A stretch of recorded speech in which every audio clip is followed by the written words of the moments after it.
Thank you very much to Smoked Ham for that. Let's play it again. Hold it! I don't get the feedback that you guys do. I don't know how loud it is. Hold it! I'm a lawyer. Amazing. Hold it! It reminds me that we used to have a little animation I played whenever we had is it really loud? I'm sorry. Sorry. Gorsh. We used to have a little animation I played when we got a new sub in. And I don't know, I kind of like that it's clean now. I like that we don't have anything on the screen at all. I like that. What do you guys think?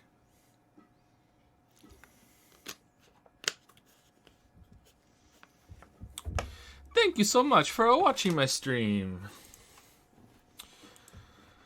I listened to it back and yeah, it's pretty Italian. I'm sorry, it wasn't my intent to be Italian. I was trying to do the count from Sesame Street, and it just kind of drifted to Italian. Sorry. How am I doing, Joe? I'm having a pretty bad day actually. I'm pretty stressed. Lots of things going on today. Most of them tiny. Just a lot of bullshit. The puppies are acting up a bit. The kids are acting up.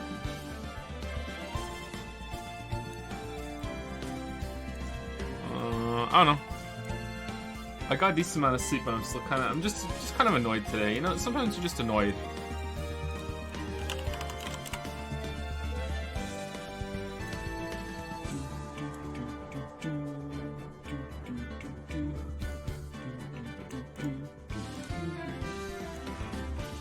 I don't know if this comes through at all, but I'm a bit of a moody person. I don't know if that's if you're gonna be like, oh yeah, duh, we know that, or if that's gonna be like, oh, I'm surprised. But yeah, I'm kind of a moody person.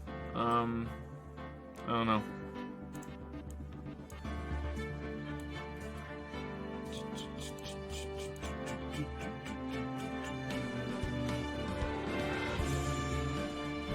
I'd be surprised if it came through because I don't think I get moody on stream.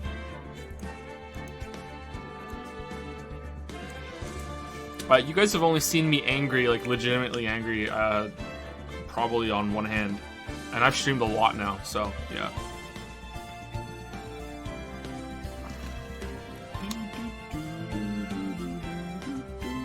Sprinklergate? I don't think I was actually angry during Sprinklergate, but I can't remember Sprinklergate all that well now. I think some people don't realize that I like to argue. I like it less now. I don't know what changed, if it's just a time thing, but like well before the channel started and like in my mid 20s, my two biggest hobbies were, one was critiquing amateur fiction. That was one of my favorite things to do. I would just go on writing forums all over the internet, and I would just find writing that was like open, like critiques requested, and I would just critique it, and I would write these big long things, which is why I was able to do what I can do in the videos. Really, I had years and years and years of practice when it comes to writing. Not that I'm a fantastic writer or anything like that. Just it was more for me than it was for them, because I would learn by discussing issues that I thought were in the work. And I was very even-handed. This is what I think works, this is what I think doesn't. But my other biggest hobby back then was just stirring shit up and getting into arguments. Just you know, like, not trolling, just going onto discussion forums and just seeing what was going on and being like, I disagree with that, let's fucking go, you know what I mean? Like that kind of thing. So I enjoy arguments, like good faith arguments. I don't like bad faith arguments. I enjoy good faith arguments. I enjoy discussion. So when we like go into Sprinklergate and stuff, like that was enjoyable for me. That was a good time. So I don't think I was angry. I don't know when I've been angry. There have been some times where chat has gotten obnoxious and I've been kind of annoyed.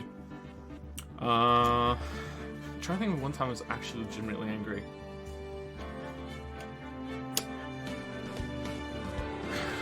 I can't think of one right now, sorry. Was it Silent Hill 2? I don't think I was angry at Silent Hill 2. No, the discussion that we had at the end of Silent Hill 2 playthrough was actually pretty good. I mean, like, if you pick it apart and take away all the good parts of the discussion, you can make it look really awful. But the discussion we had at the end of Silent Hill 2 stream, I thought was a decent one. Most people were respectful.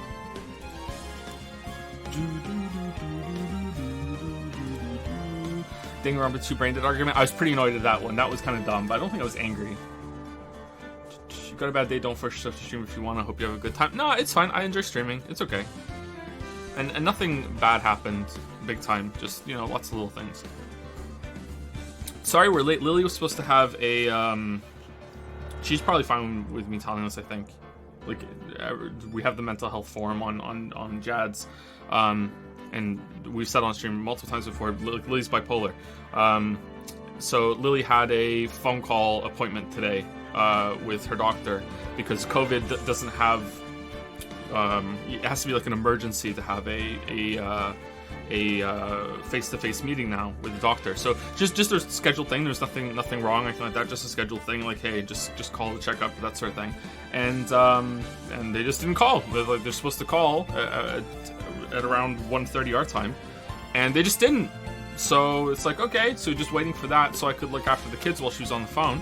And they just didn't call. So, you know, just fuck you. That's just Moncton down to an M, I think. Just fuck this city, man.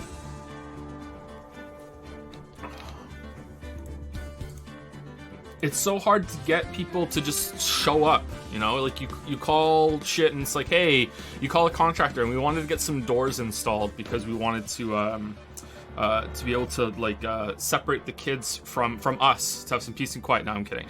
Just kind of install some doors, install a screen door on the front door, that sort of thing. Just that. And everything that we do, it's just like they just don't show up. We're like, yeah, we'll show up that time, and then they just don't, you know? Like, we get the place ready and clear, and it's like, okay, they're gonna come in, an electrician to come in and check something, and they just don't show up. Just fucking ridiculous.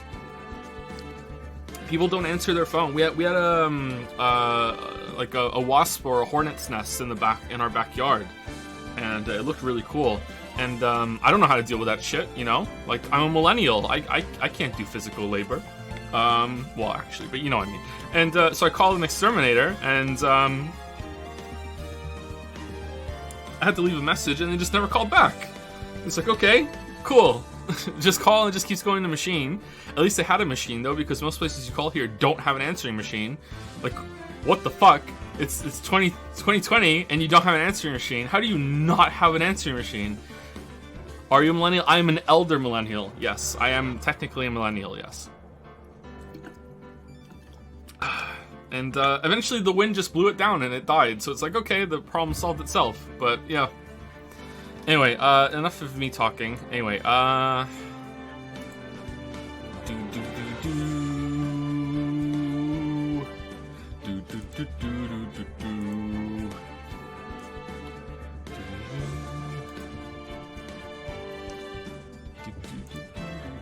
There's fan art.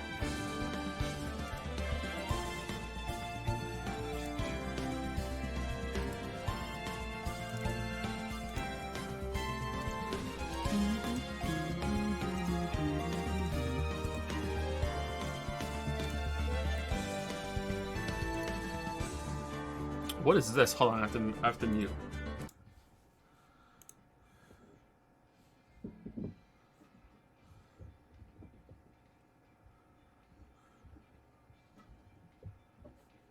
Oh, it's not. It's just it's a video. Okay, never mind. It's a video of the GIF. Okay. All right. So before I show the fan art, there's something somewhat serious we have to discuss. It's not about the streams. It's about me. I guess it is kind of about the stream. I'm wrong. Let me turn it down a little bit.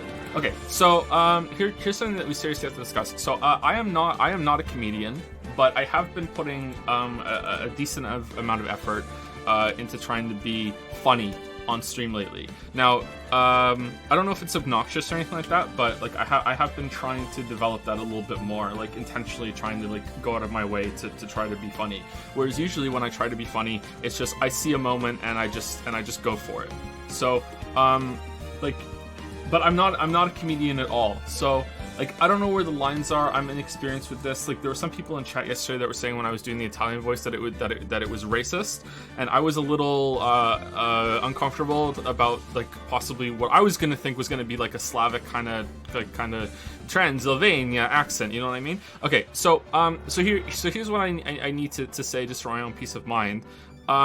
Like, we've been a bit raunchy on stream lately, and like making like a lot of like, I wouldn't say we've said any edgy jokes. I hate the edgy jokes meme, but we have been doing some kind of like sexual jokes and stuff like that. And sometimes I think we might go a little too far. And if we do go a little too far, I would like to be told that we're going too far, if you guys don't mind. That doesn't excuse going too far or anything like that. Like this isn't setting like, oh, I'm putting the shield up, so when I go too far, I can point back to that and be like, oh no, I warned it. Like no. I just wanted to address it that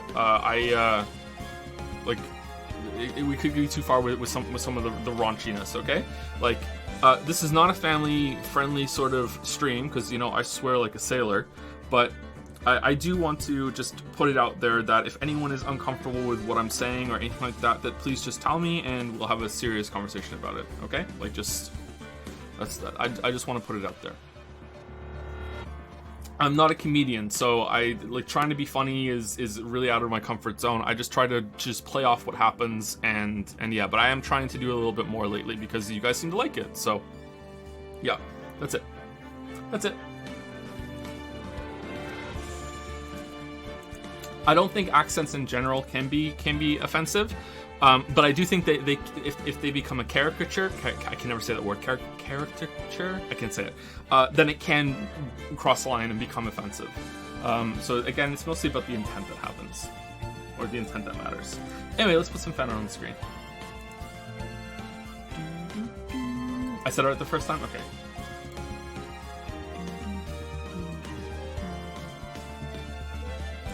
Okay.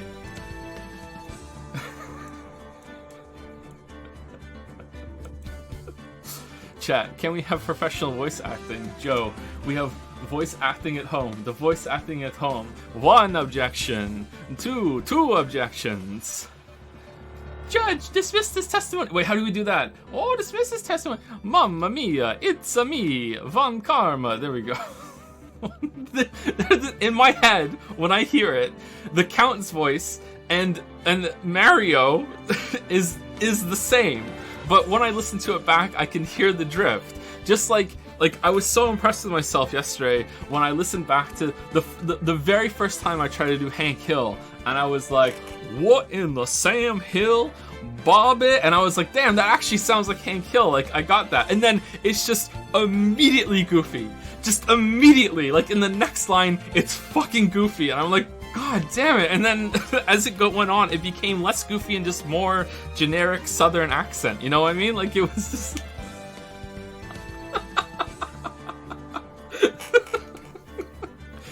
Gorsh. Can I do Hank Hill doing Gorsh, or is it just gonna become goofy? What in the Sam Hill Gorsh? A little bit. I don't know. Who's the spy? Oh, it's on the screen. Spineless Coward. Thank you, Spineless Coward. Thank you. Danganronpa critique one? Probably never. I don't wanna tango with the Danganronpa crowd. Random question, not related to A at all. Can you make a clown voice? What does a clown sound like? Wuggy busting out the secret fan art again. Okay. No chat. I'm not doing voices this time around. You hear me? 10 minutes later. Well, darn tootin', feller. That sure butters my biscuit till the cows come home. Yuck, yuck. Mamma mia, it's a spicy meatball. I made a pizza. This is true. I don't want to do voices. God damn it. At least it's done right. There'll be no new voices today. Surely there'll be no new voices today. I am not cogniferous. I have no idea, but I just like to say things and see what happens. No new voices today. Oh my god.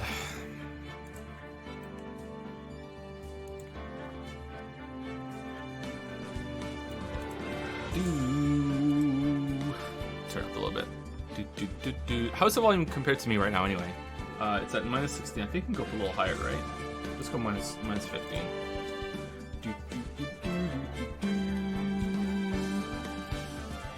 What the fuck does cogniferous mean? I think it's supposed to be cognizant, so it's basically he is not cogniferous. It's basically he doesn't know. It's the same thing. Have you watched the movie Airplane? And if so, did you like? I've never seen the movie Airplane. No, that's the Don't Call Me Shirley though, right? That's where that line comes from. Did you do the Italian finger hand thing when you said that? I did not. I should.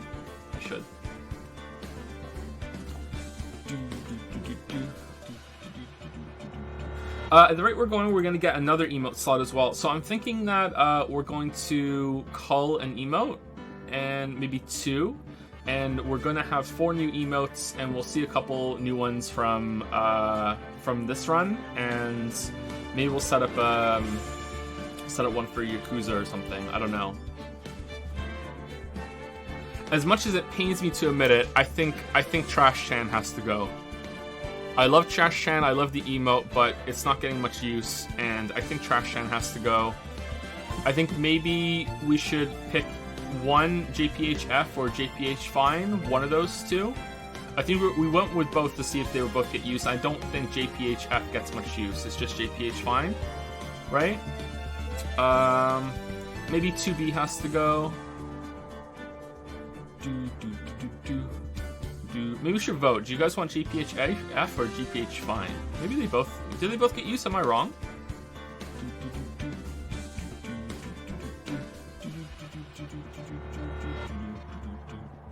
Clawfist gets quite a lot of loose. The Pickle, obviously. The Pout...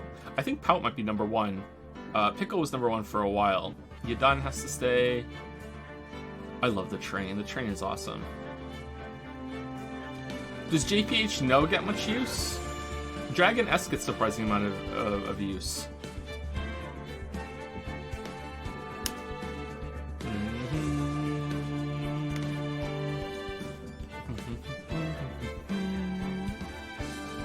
Anyway, maybe I'll take 1 or 2 away, and we'll see.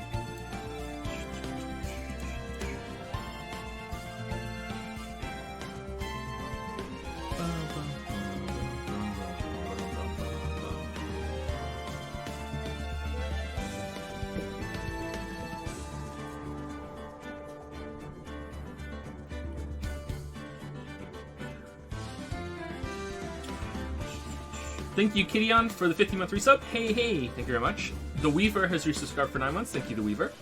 Bike-chan, Like-chan has resubscribed for 11 months. 11 months of the Bike-chan? Wow. Nearly a year, I don't know what to say, so I'll just say, when's the next stream like Hellpoint? That was peak Joseph Anderson content. Bike-chan out. Was it? Hopefully never, but you know, yesterday was pretty cringe too. So who knows? Maybe yesterday counts. Thank you, Bike-chan, Like-chan. Legitimate Time Cake, interesting name, has resubscribed for 2 months. Thank you, Legitimate Time Cake. Thank you, Edicus, for the 15-month resub. Alan the Cavalier for the new sub. Welcome, Alan. Thank you, T Jones 107 for the 100 bits. You use Ard on the Hornet's Nest. Aren't you a Witcher? I'm a Witcher. I think maybe it was inactive or dead or something. We didn't notice for a while.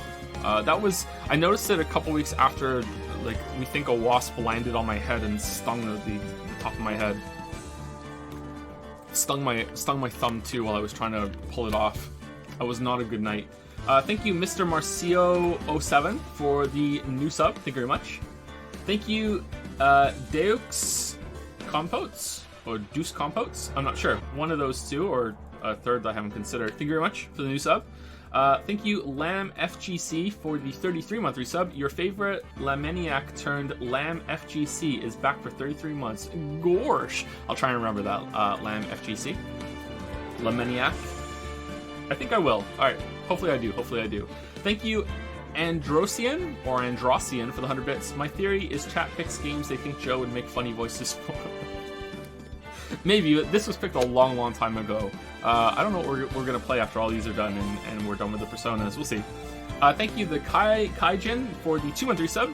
JPH Pout. Pout. I love the Pout. Thank you very much, Kaijin.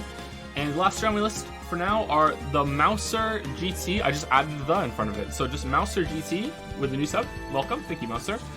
Blueberry, or Balooberry, with the new sub as well. Thank you very much. And Top Lolly used some bits to say, oh, here we go. Oh, it's okay. New emote time, John. No. No, no, no, no, no. Oh, and we got some new dad joke books, but they're not up here. So I think tomorrow we're gonna have a lot of dad joke rewards. Or maybe we'll do it at the end of Friday, at the end of the stream. We'll just go through it all and we'll redeem all the dad joke books. I think it's gonna take me an hour at this point to do all the dad joke turn-ins. So maybe we'll schedule an hour for that at the end of Friday. There's one more fan art.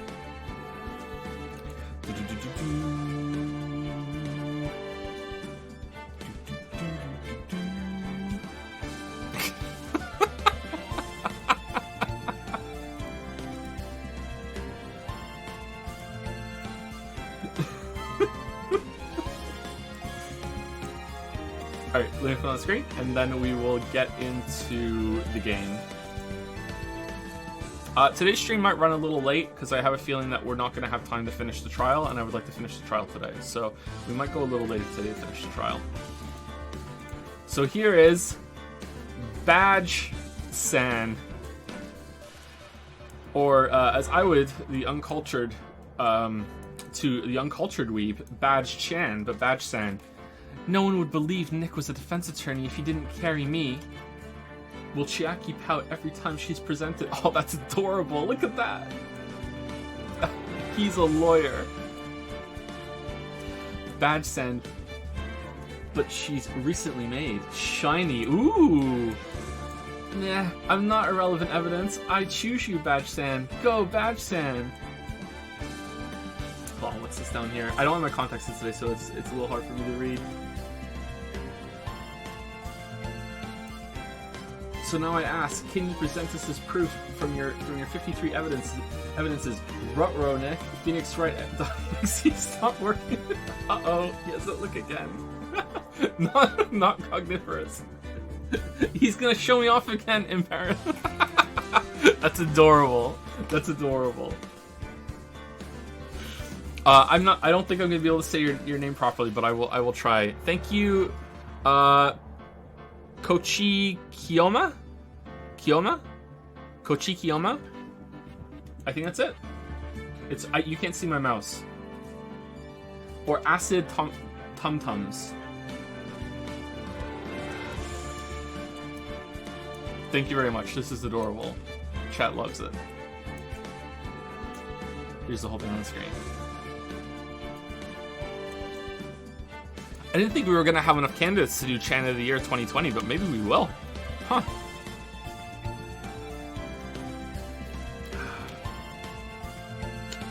Maybe we will. Quantum Moonchan? Badge Stan? Thank you very much. Okay, so let's get into the game.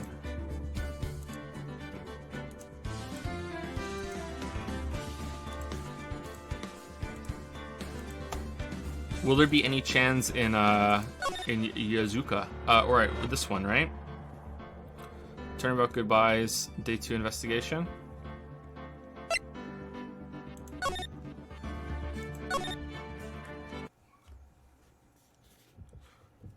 Whoa, here we are.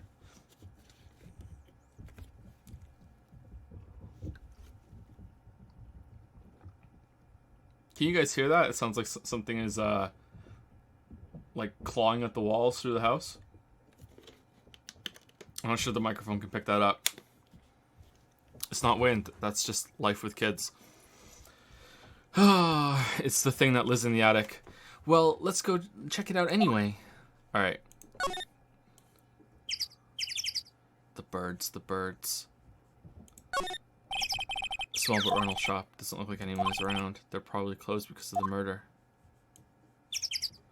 Wait, what are we doing? Oh, we can just go into it. Okay. December 26th, Caretaker Shack. Okay, that's the bird that was on the poster, right? Meg, that you? Hey, is that Keith with you? Keith? Where have you two been? No voice for this guy. I've been worried sick. I've decided. No voice for this guy. Nick, you handle this. I think I'll leave this one up to you. Okay, hold on 1 second. I want to review a couple things. Okay, so this is the case is that Chadworth shot someone on a boat, but maybe not. But he was on the boat and picked up the gun at some point. His prints were on it, but not the right hand. There was one bullet killed him in his heart. And the victim is, you can't see the picture. The victim is another lawyer that may have been involved or was involved with Maya's mother. I'm reviewing it for you guys, but I'm also reviewing it for myself. In the DL6 Institute, this seems to be done now with Gordy. I was thinking about this earlier, and I just feel like there's no suspect. So it's like, there's a thing. The thing about murder cases is that sometimes you can work things out kind of like a nonogram, like with the process of elimination. There's no suspect. So like right now, I'm just like, this guy we just introduced. He's my top suspect because there's literally no one else. Like there's no way that Lotta Hart did the killing. There's no way that Chowworth did the killing, and that's it. Unless it was Larry. Oh, could it have been Larry? There's no way it was Larry.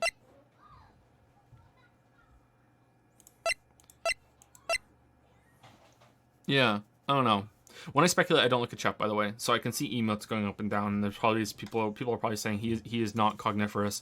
But yeah, like I have no idea who did it right now, which is weird because in all the past ones it's been fairly easy to work out who did it, right?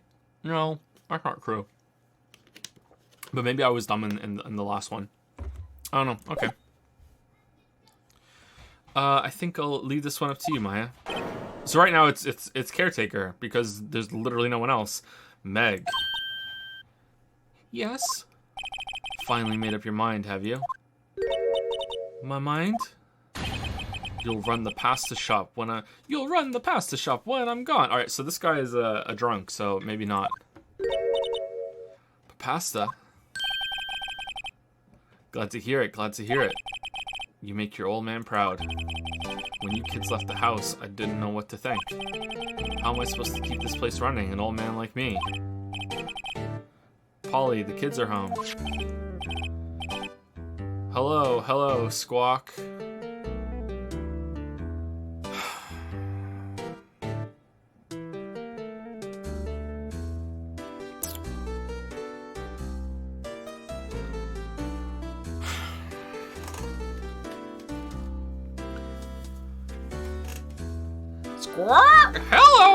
Hello! Nick, what was that? That was me trying to do a fucking parrot voice. A parrot, the one on that perch. Keith, yes? I leave the wet noodle in your capable hands, Sonny. Hey, Nick, what's the wet noodle? Based on the available evidence, I'd say it's the name of his pasta shop. That's a relief, isn't it, Polly?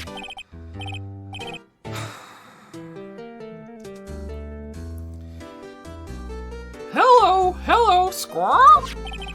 Oh, yep. He fell asleep. I guess he's relieved.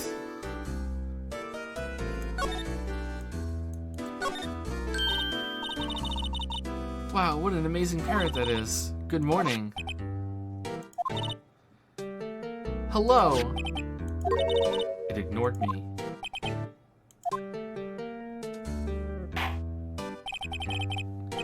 What? You forgot, Meg? You gotta call her name first. Hey, her name? Polly, how you been?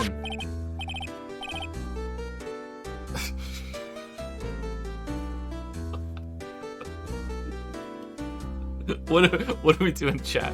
What are we doing? Squawk! Hello! It's a calibration squawk for this one, see? Neat, so the parrot's name is Polly. Oh my god, it's important. Oh my god, it's important. The erstwhile companion of the boat shop caretaker answers to the name Polly. Too bad all she can say is hello. Har har har. Old Polly can say lots of things. You just need to know the secret words.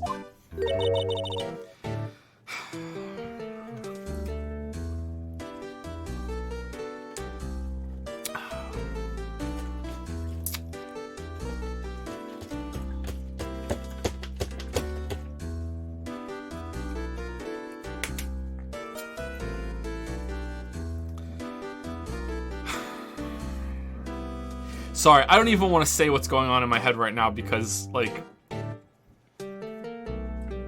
if I'm wrong, you're all gonna think I'm crazy. So I'm just gonna keep it to myself. The secret words. The prosecution. It calls Polly the parrot to take the stand. Squawk! You have to address me first, Squawk. Polly, did you see the murder? Squawk! I sure did. Squawk! Squawk! No. Polly, what's your name? Polly! Squawk! Polly! He cute. Maya's found a new friend. I didn't do that on purpose. Alright. Look, Nick, he has an electric blanket on his table. Looks warm. That's a great idea. We should do that at the office. We can sit down with our clients, snug and warm, and drink hot cocoa. That sounds cozy. And what, talk about murders?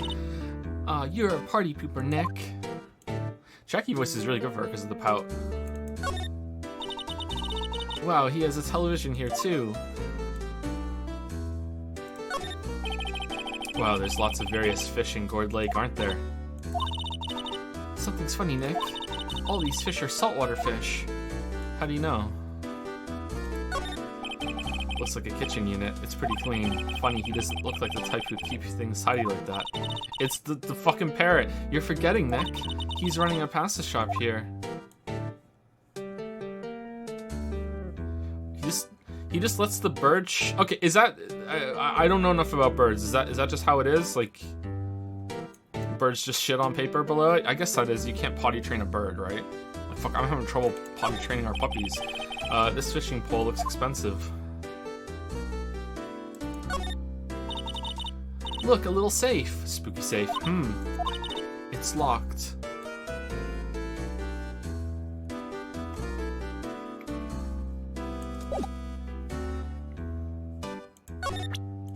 I'm a lawyer.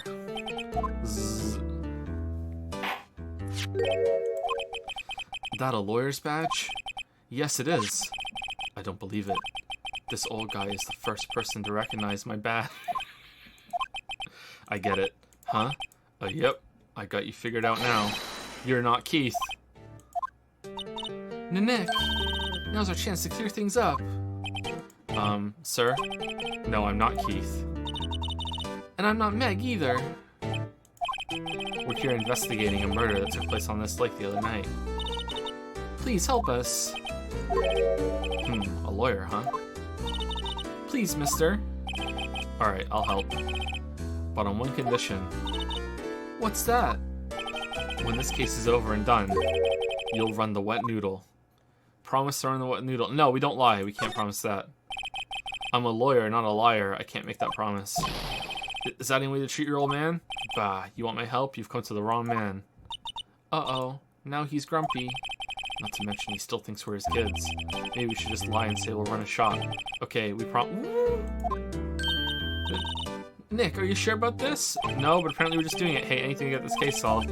Also, who wouldn't want to eat Phoenix noodles? You shouldn't really refer to it as a noodle, Nick. I guess so.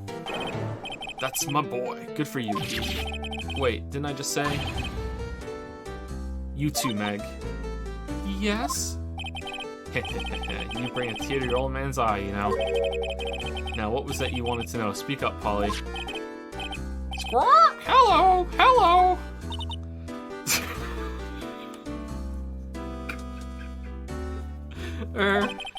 Now he's talking to the bird again. How do we get him to talk to us?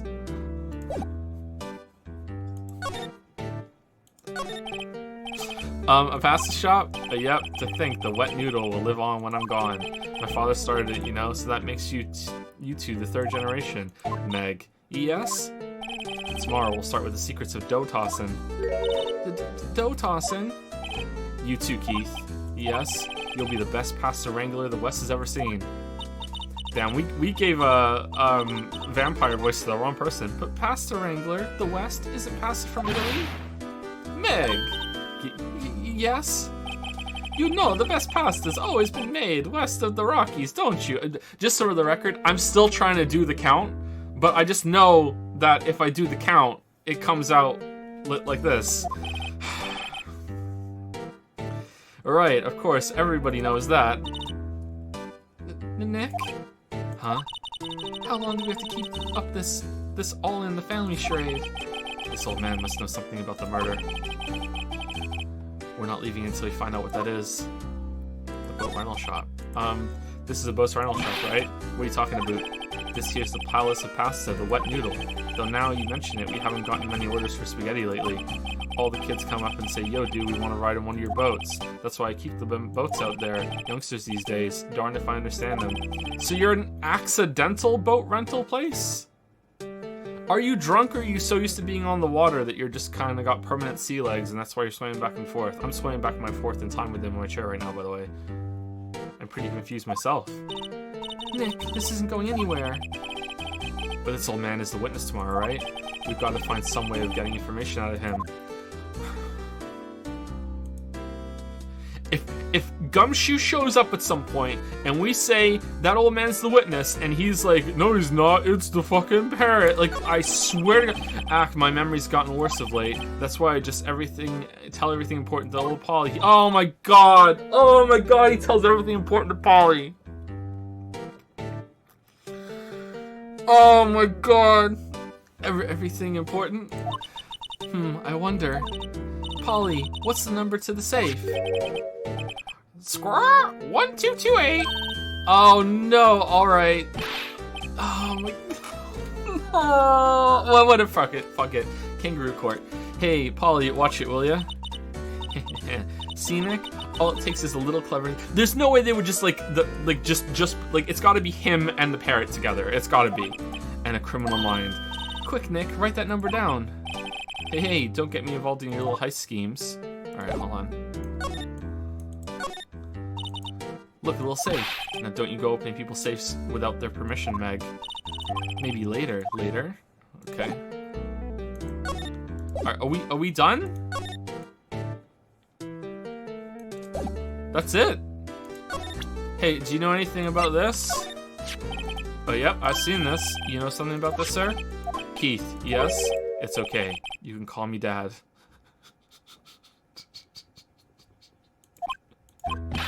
Dad, you know something about the... yep, the other night, out on the lake. Yes? I know all about that. I seen it. What? Tell us what you saw. Well, I suppose, since you're taking over the shop and all. I forget the time, but it was pretty dark outside. Probably night. Yep. It was after midnight, but okay. Then I heard this bang, so I looked outside. Then I heard another one. Bang. Where's the third bang? Merry Christmas. A little while later, this boat comes back. Then a young man walked by my window here. He was muttering something to himself. Yep. What did he say? Yep. I forgot. I'll remember tomorrow by court time, promise. We need to know earlier than that. You know what? Little Terry was just... Who the fuck is little Terry? Terry? Oh, yep, that kid next door. You always used to make him cry, remember? He was wearing this tattered old coat and got himself some whiskers growing out of his face. He must be talking about Detective Gumshoe. He comes up and tells me to come down to court tomorrow. Really? Somehow I don't think we're going to get much useful information from this guy. Yeah, maybe we should be leaving. I think you're right. Oh wait, I had one more question. Huh? Polly, have we forgotten something? Squirrel! Don't forget, DL6, squirrel! Huh? What did she just say, Nick? One more time, Polly. Don't forget, DL6, squirrel! What's that drifting into now? What? The DL6 Institute? Hey, Dad.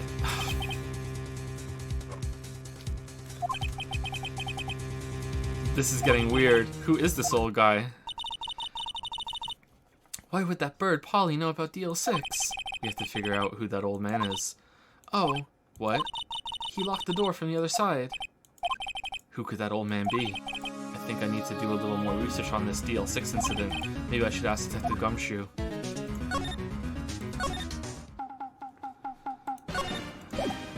Hey, you know anything about this bird? Right now, it's my top suspect. Sorry, Nick. I don't know much about that. I'm a mere seller of hot dogs. Squawk! Polly sends his regards. Oh, that was kind of Mickey of this for a second there. Well, my Mickey.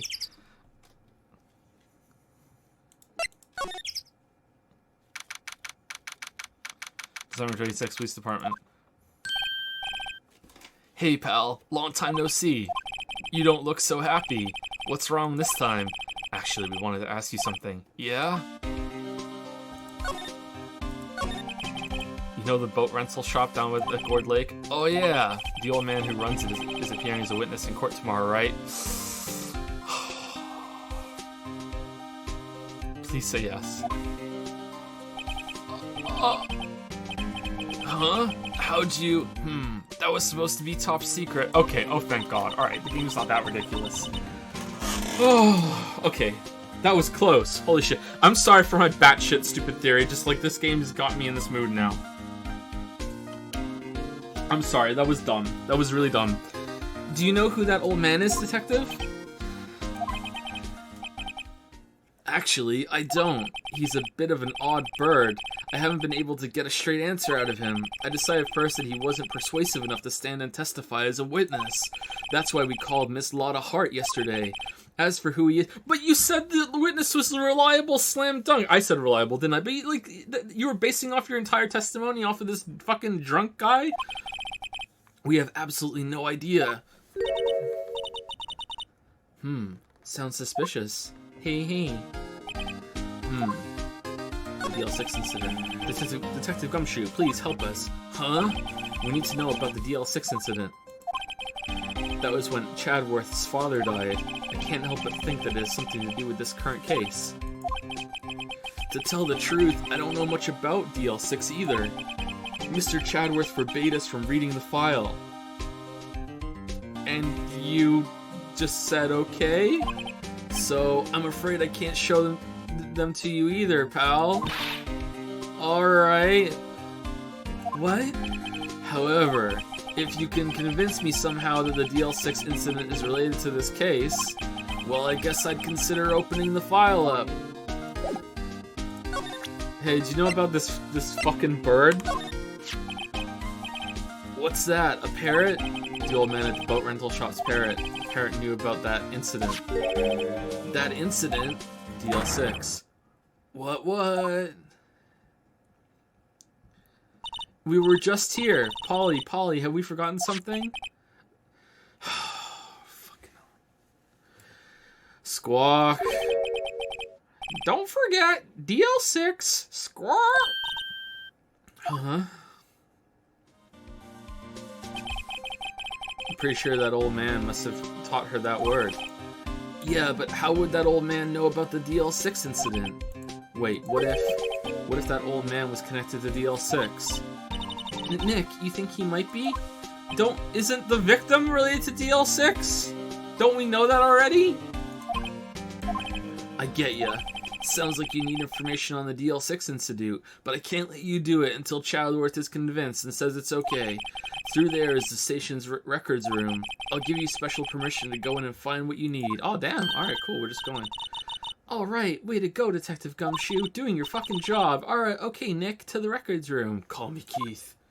Let's go, Meg. I guess it's time we face Chadworth's past. Alright.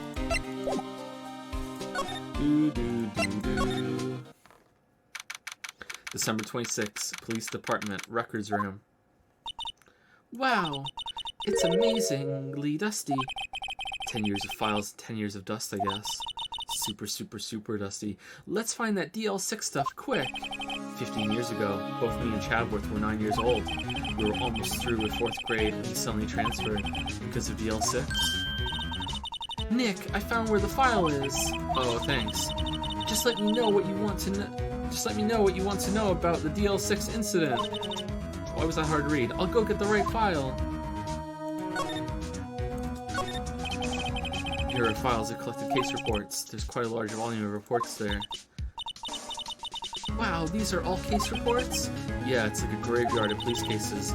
I guess my sister's case report is in here too, quietly gathering dust. Like, if there was a fire in here and the sprinklers went off, would that count as a cold waterfall and then she could turn into Maya? This cabinet is where they keep evidence for current cases. Some of the things are obviously murder weapons, others are who knows what. Most of it just looks like random junk. Nick, what do you think this clothespin is for? Don't touch that, it's evidence. The clothespin killer. There are shelves stuffed with case files in the back of the room too. Forgotten cases, rotting away for eternity. Nick, let's get what we need and get out of here. All this dust is getting to me. Alright.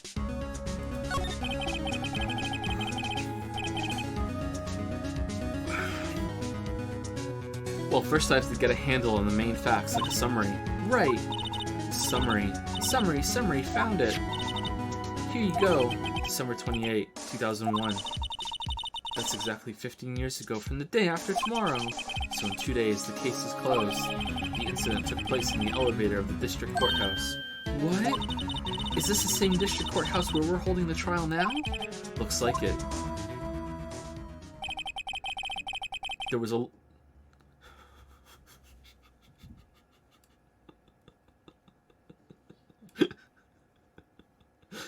Oh, there was a large earthquake at 2 p.m. on that day. Part of the court building collapsed and all of the lights went out. Hasn't been able to handle earthquakes since. Wow, that was some earthquake. At the time, 3 people were trapped in the elevator. It took 5 hours for them to be rescued. 5 hours. That would be scary like that, in the dark. There was a lack of oxygen in the elevator, and the survivors were unconscious. The survivors? One of the 3 in the elevator had been shot, in the heart. That was Mr. Chadworth's father, wasn't it? Oh, we don't have enough oxygen in the elevator. One of us has to die, so Chadworth can live. Don't worry, Chad. Don't worry, son. Would there be a lack of oxygen, really? Like, it would be airtight sealed? He said that his father was shot before his very eyes. So Miles Chadworth was one of the other passengers in that elevator. Do you have data on the victim, Chadworth's father? Yeah, hold on. Victim. Here, found it. Gregory Chadworth, 35, defense attorney. If he were still alive, he'd be 50. That is 35 plus 15. Damn, 35. How old is that? He had lost that day's case in court and got in the elevator with his son, Miles. Miles? Miles Chadworth, of course. Whoa, he's Chadworth's dad? So he was in the elevator with his father. From the angle of the bullet and other evidence, it could not have been a suicide. The murder weapon, a pistol, was found in the elevator. The pistol had been fired 2 times. Where have I heard that before? Huh. It sounds just like this current case. What's going on here? Well, the gun in the current case has been fired 3 times. Got any data on the suspect in there? Okay, so I'm confused. I'm confused about how they know it's been fired 3 times. I don't understand ballistics. Like, could that be the same gun that was fired 2 times before and then the 3rd time was to kill him?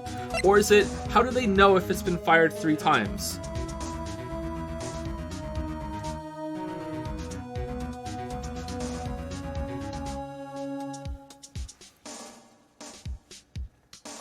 I'm actually reading chat right now. It says markings, missing bullets. Well, the missing bullets doesn't tell you shit because the magazine just might have been missing some bullets from when it was fired earlier, or it just wasn't a full magazine.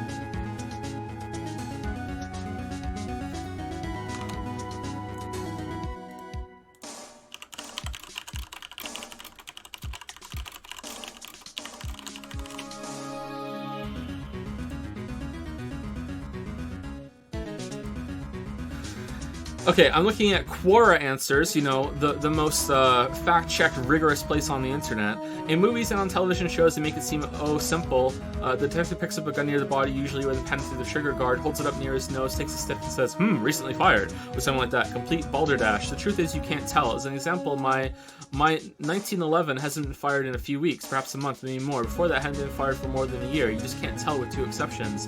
If it was really recently fired, within the last minute or so, you might smell a little stronger. It hasn't been fired at all since it was last cleaned. You'll know it hasn't been fired because you won't see any burnt carbon on a particular place. Okay, so this is pretty inclusive. Alright, I don't understand. Okay, I guess I would have to talk to someone or find some article, and I can't find that with a quick Google search. I would have to, like, look it up more. Okay, I'm willing to accept the game's logic that they know that it's been fired 3 times. But what I'm questioning now is that now we know that it's been fired twice before. Is this the same gun, and the game's logic is like, oh, when you pick up a gun, you just know how many times it's been fired. You know, like, it was fired twice 15 years ago, and now a 3rd time now, and we can tell that because we can. You know, I'm curious. I don't understand that. I don't understand how they know, but anyway, let's just go. Got any data on the suspect in there? That would be hey, that would be the guy that my mom got arrested. Hold on, this is it. The man arrested as a suspect in DL6 was Yanni Yogi. He was a clerk in the court, apparently. So he must have been the 3rd person in the elevator. Well, then he had to have done it. But he was found innocent, thanks to his defense lawyer, Robert Hammond.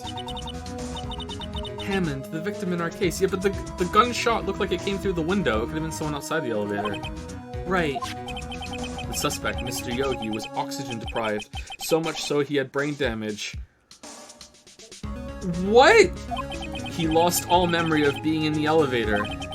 After he was declared innocent, he disappeared. So he's the guy with the parrot. All right. Where could Yogi have gone to, I wonder? Squawk? Who knows? He may be closer than we think. I guess I know generally what happened in DL6 now.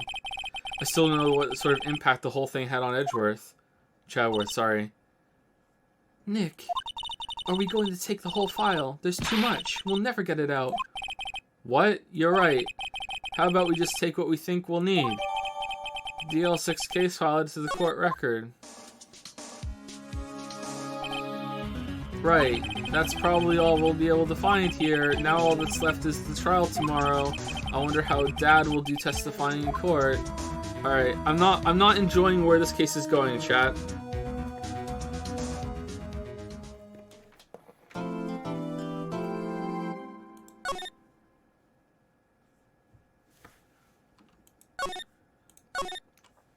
Okay, I'm gonna look at chat briefly.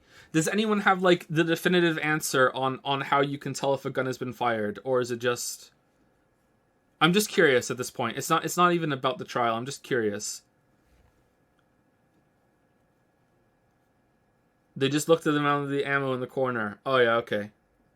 The gun has a counter.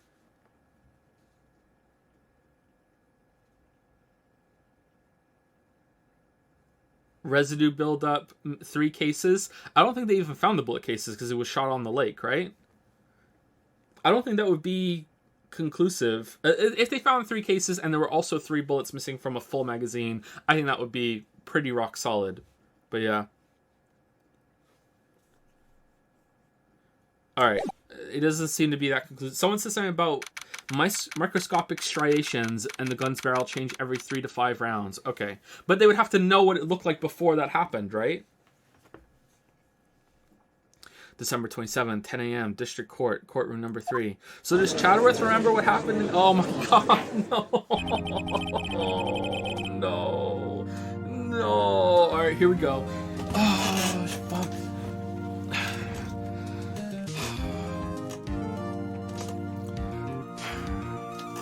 Court is now in session for the trial of Mr. Miles Chadworth. The defense is ready, Your Honor.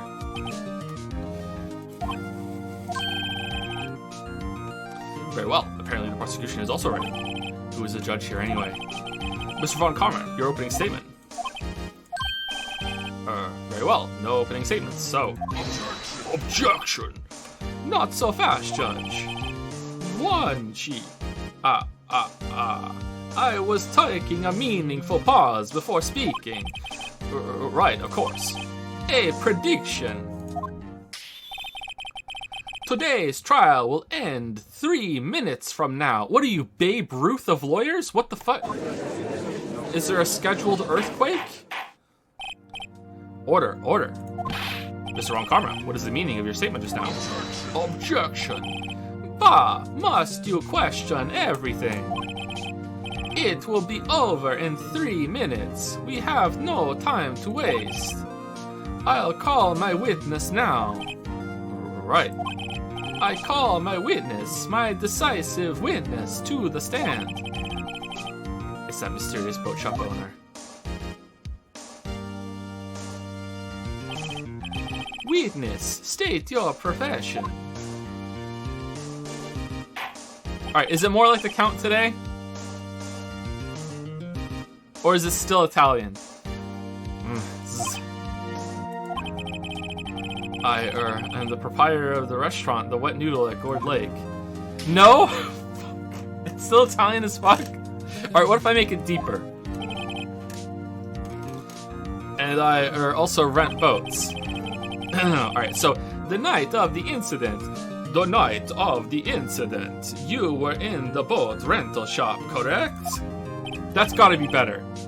Yep, I was. Please testify. Wait a second. We still haven't heard who this old guy is. Raise an objection. Objection. Wait a minute. The witness hasn't stated his name yet. Objection. Because I did not ask him, Mr. Wright. Blah, blah, blah. I have predicted this trial will end in 3 minutes, and that was 5 minutes ago. Stop asking trivial questions and cooperate. I went up again. Fuck. Yeah, right. I want to suck your blood. It's still kind of Italian, isn't it? Fuck. The witness will say his name.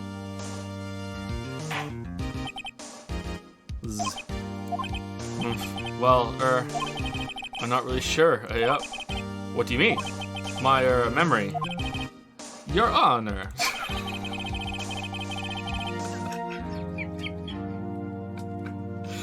The Talmor! I should have known that they were behind this. It's funny, when I was a boy, Imperial walls used to make me feel so safe.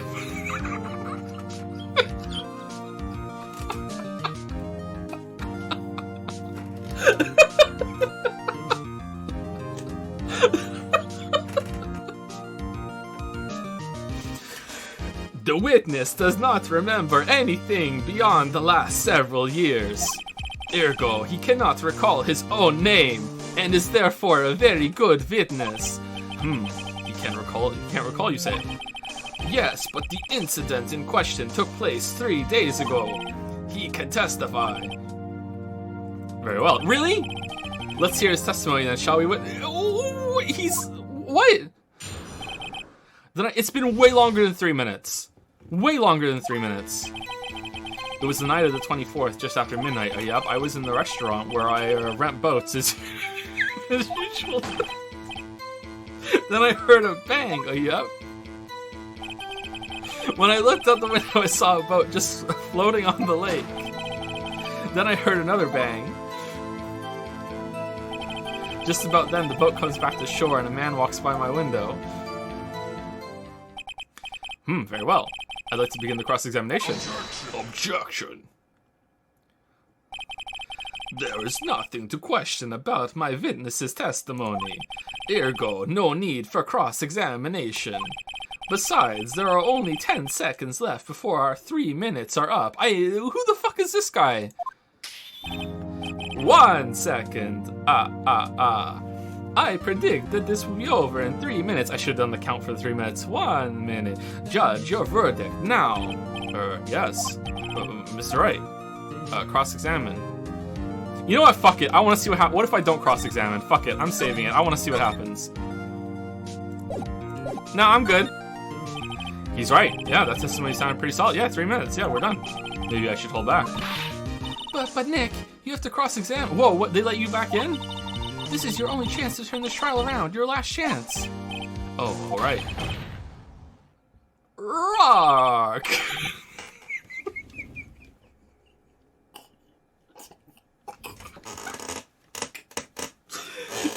Excuse me, Mr. Ron Karma. I'm sorry. Three minutes just passed. I see. Well then, let's just take our time. You may cross-examine the witness. Oh, he was wrong.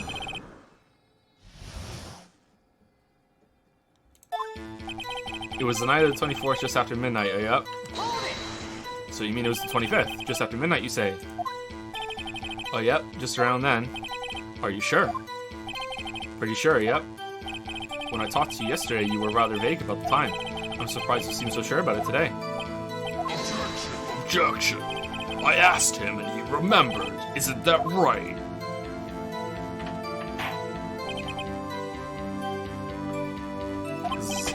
Don't glare at me like that.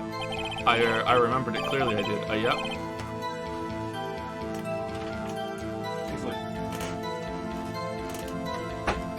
You see, continue. I was in the restaurant where I rent boats as usual. Is there anyone who can verify that? Well, I guess Polly could. No, Polly is a fucking bird. Birds can't verify. That's not good enough for a court of law.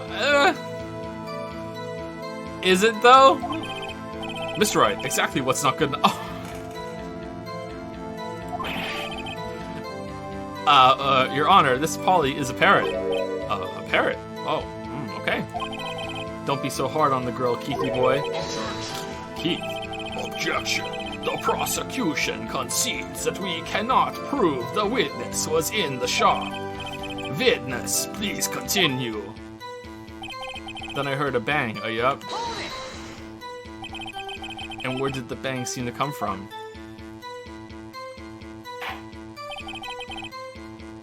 From the lake, I figure. Are you certain? Yep. Good, continue. When I looked out the window, I saw a boat just floating on the lake. Was there someone in the boat? It was pretty far out there, I couldn't see clearly, but I figured there was 2 men out there. Yep. But you couldn't see them clearly. Yep. At the time, that is. At the time. Then I heard another bang. 1 second, chat. Sorry.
Alright, sorry about that. Can you hear me and everything? All good?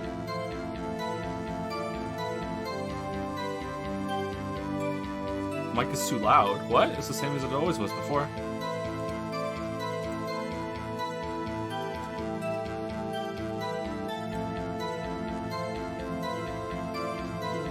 Oh, it's good? Okay. Oh no, this water ball is completely frozen. Fuck. Okay. Everything's fine. No big deal. Okay, let's keep going. So you heard 2 gunshots total. Yep. That's what Lotta said in her testimony yesterday. And we weren't able to question it. Can we question it now? Just about then, the boat comes back to the shore and a man walks by my window. By your window? Yep, by my window. Yup. Right outside the window of my little shack. And could you see the man's face? Well, the fog was pretty darn thick, but he was right there in front of me. I saw him. This is a rather important detail. Please add it to your testimony. Tisk, tisk, tisk. I have a bad feeling about this. The man was the defendant. He was saying, I can't believe he's dead. Whoa, that's, like, really important. Why didn't you say that at the beginning? Well, are you sure? Uh-oh. The dad!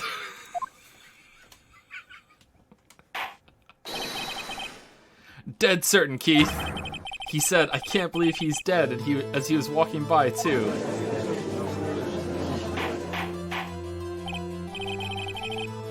Witness, are you sure that the person you saw was Miles Chadworth? It was him, that Chadworth boy. Oh, damn, he's dead. This sounds like decisive evidence indeed. I see no room for doubt. Von Karma, he lured me into a examining so he could set me up for a fall. Tisk, tisk, tisk. Nick, I don't like the way things are going here. Everyone in the courtroom is glaring at us. Really? Like, that was decisive evidence? I'd better act quick or this trial is going to be over. Wait and see what happens. But how can I raise an objection without any proof? Judge, there is no room for doubt in the witness's testimony. I demand that you declare your verdict. The judge has lost the thought. What should I do? Wait and see what happens.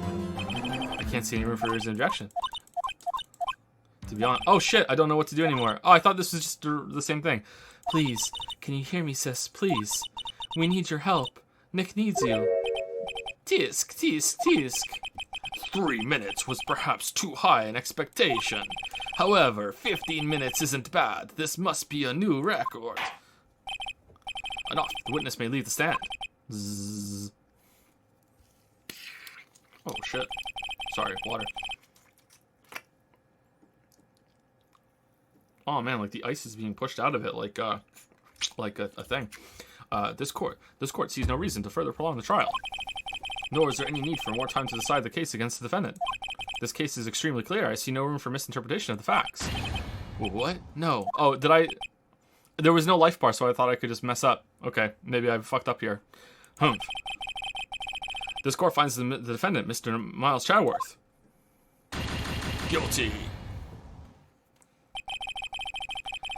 The accused will surrender to the court immediately, to be held pending trial at a higher court within a month from today's case. Oh, what?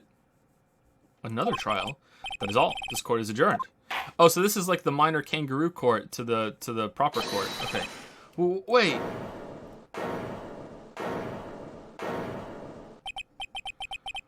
Who was that just now? Me. Huh? What?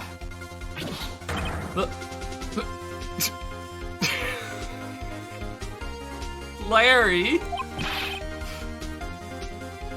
What are you doing here? Okay, so if I had pressed, would it have been like tried and failed, and then it would have just gone through this anyway? Listen, you gotta listen to me.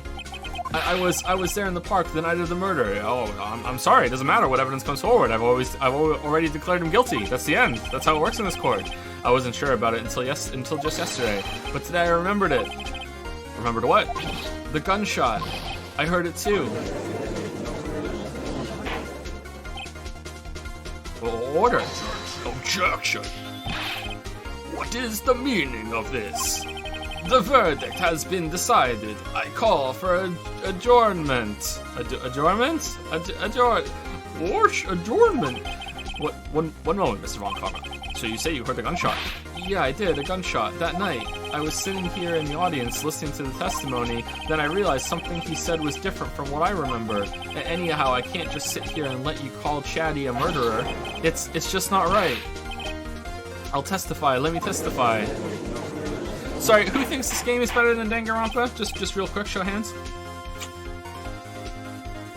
Show hands. Why is this salty? Oh my god, alright, I'm not drinking this. Oh, what the fuck? Order.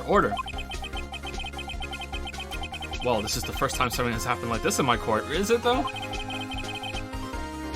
I'm not quite sure how to proceed. Judge, you've already given your decision. The trial is over. Nick, this is it.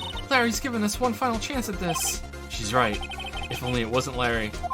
He could make things even worse. Mr. Chadworth was just declared guilty, Nick. It doesn't get any worse. You're right. Okay, did she just read our thoughts? Your Honor, if there is another witness, it is our duty to hear him speak. Right here. Right now. Right here. A waste of time. The verdict cannot be overturned. Well, actually. Allow me to speak my opinion. Oh, wow, you have opinions? In all court proceedings, it is our duty to prevent an inaccurate verdict. In order to make sure no mistake has been made, every witness should be heard. What is this?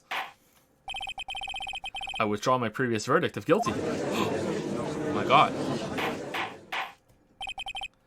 Mr. Von Karma, I order you to call this new witness to testify. Now. What? In all seriousness, this kind of wacky bullshit is fine for this game because they established it early. It's not bothering me. This is par for the course of this game, and I like it. I still prefer Danganronpa, but I still enjoy this.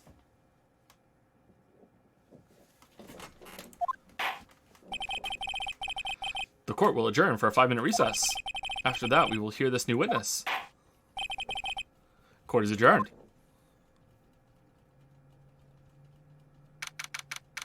December 27, 10:28 a.m. District Court, Defendant Lobby Number 2. Phew, that was too close. Sorry to keep you on the chat of your seat like that, Chadworth. Humph, I've seen worse. Yeah, right, Chadworth. You're sweating bullets. I just wonder what Larry plans to say in there.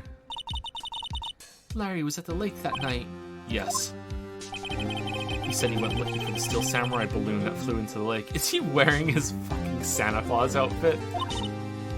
Oh, right, and he found the balloon in the air tank that night. Yeah. Hey, Chadworth. Huh? You say something right. Yeah, a lot of things. You seem out of it. What's wrong? It's nothing. I'm just worried about the scheduled earthquake we have later for today. Mr. Chadworth, there's something I've been meaning to ask you. What's that? Why are your fingerprints on the murder weapon? Oh.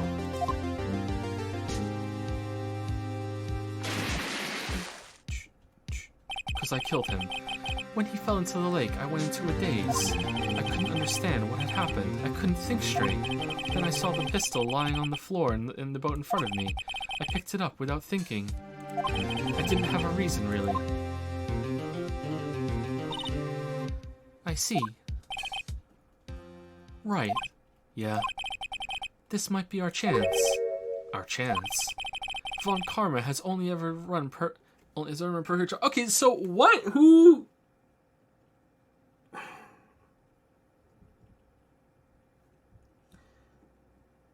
Did he fake getting shot and he was shot later? He swam away and then he was shot? Or, like, was there, like, a fucking SEAL team operative in the water that came out with their lake and was like, and shot him out of the water and then went back in their scuba gear afterward? Like, it was shot from that gun, right? The gun, like, they did ballistics, so it was that gun. So, like, was it, like, fucking...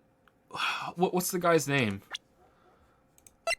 I can't remember the guy's name. Was it like fucking Weekend at Chadworth's and he was just like a puppet corpse? Like, you know, like I don't, how the fuck did they, what the fuck I have no idea what happened here. Perfect trials, perfectly prepared witnesses, perfectly complete evidence. That's the secret to his success. This is the first time he's ever had to deal with something unexpected. He has to let someone he hasn't even talked to testify before the court, and that someone is Larry. What are you getting at? It's likely his testimony will be full of holes, Wright, just like the victim's heart. Too soon. That's right, Nick. No 10-minute trial this time. We'll milk this one for all it's worth.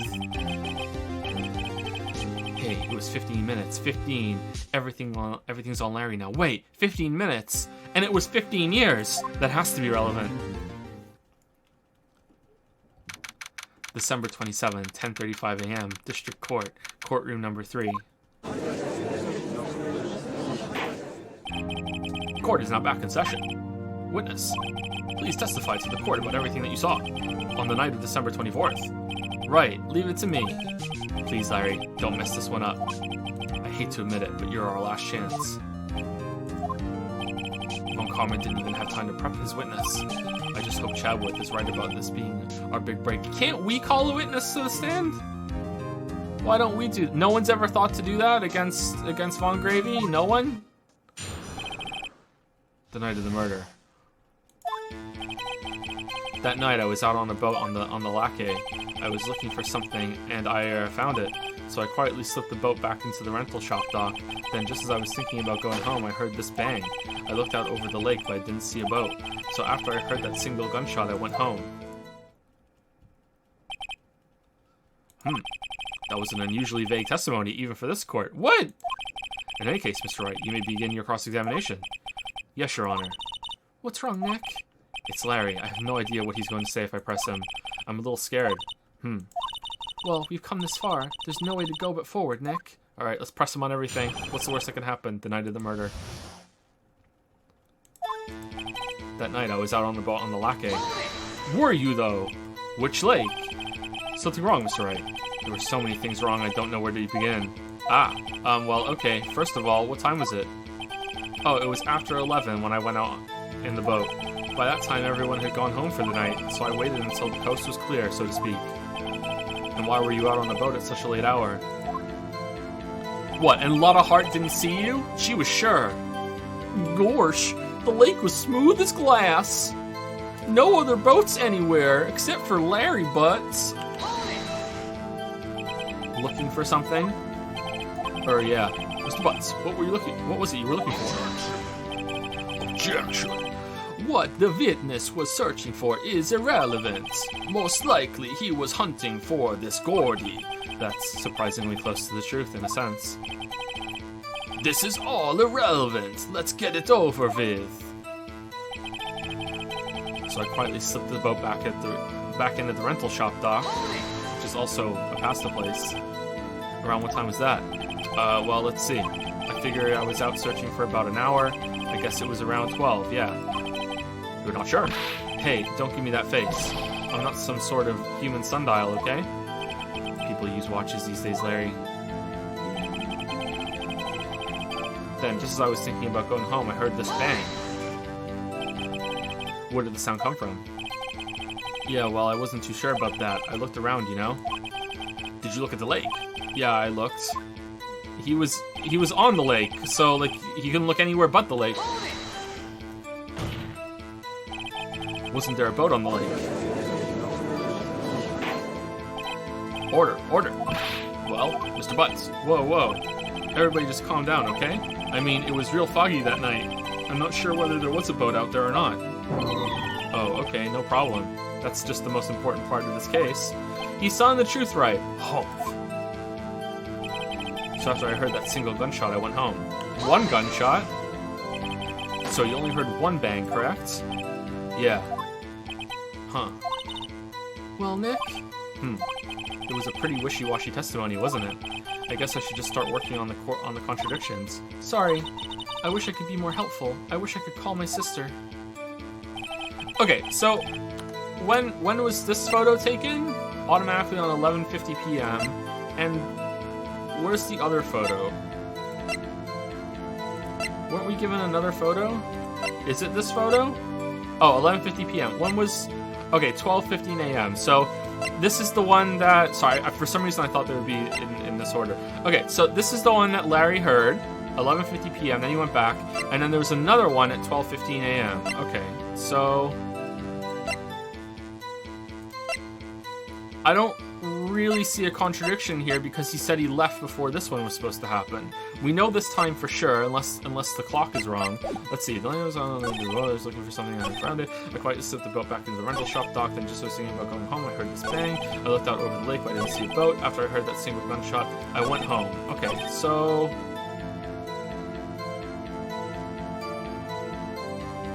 I don't see a contradiction here. I feel like I just have to link evidence here instead because like this is fine, right? Is there a testimony from the past guy that I can present? Photograph scene of the murder. Oh shit! No. File and deal 6 things to do. The parrot, the metal detector we didn't give back. I heard 2 sounds just like gunshots after midnight. Okay, so just after midnight. 12:25. All right, so that's wrong about this, I guess, because this one was 11:50. But she can just forget that a little bit. Okay, so I think it wants the sound. The single gunshot is what I'm contradicting here, even though it's not really a contradiction with our evidence, I guess. But okay, so what does it want? Does it want this one? Does it want the gun was fired 3 times? Does it want 2 gunshots from Lauder's description? I don't know what it wants from me. Let's save it, because I don't want to get frustrated.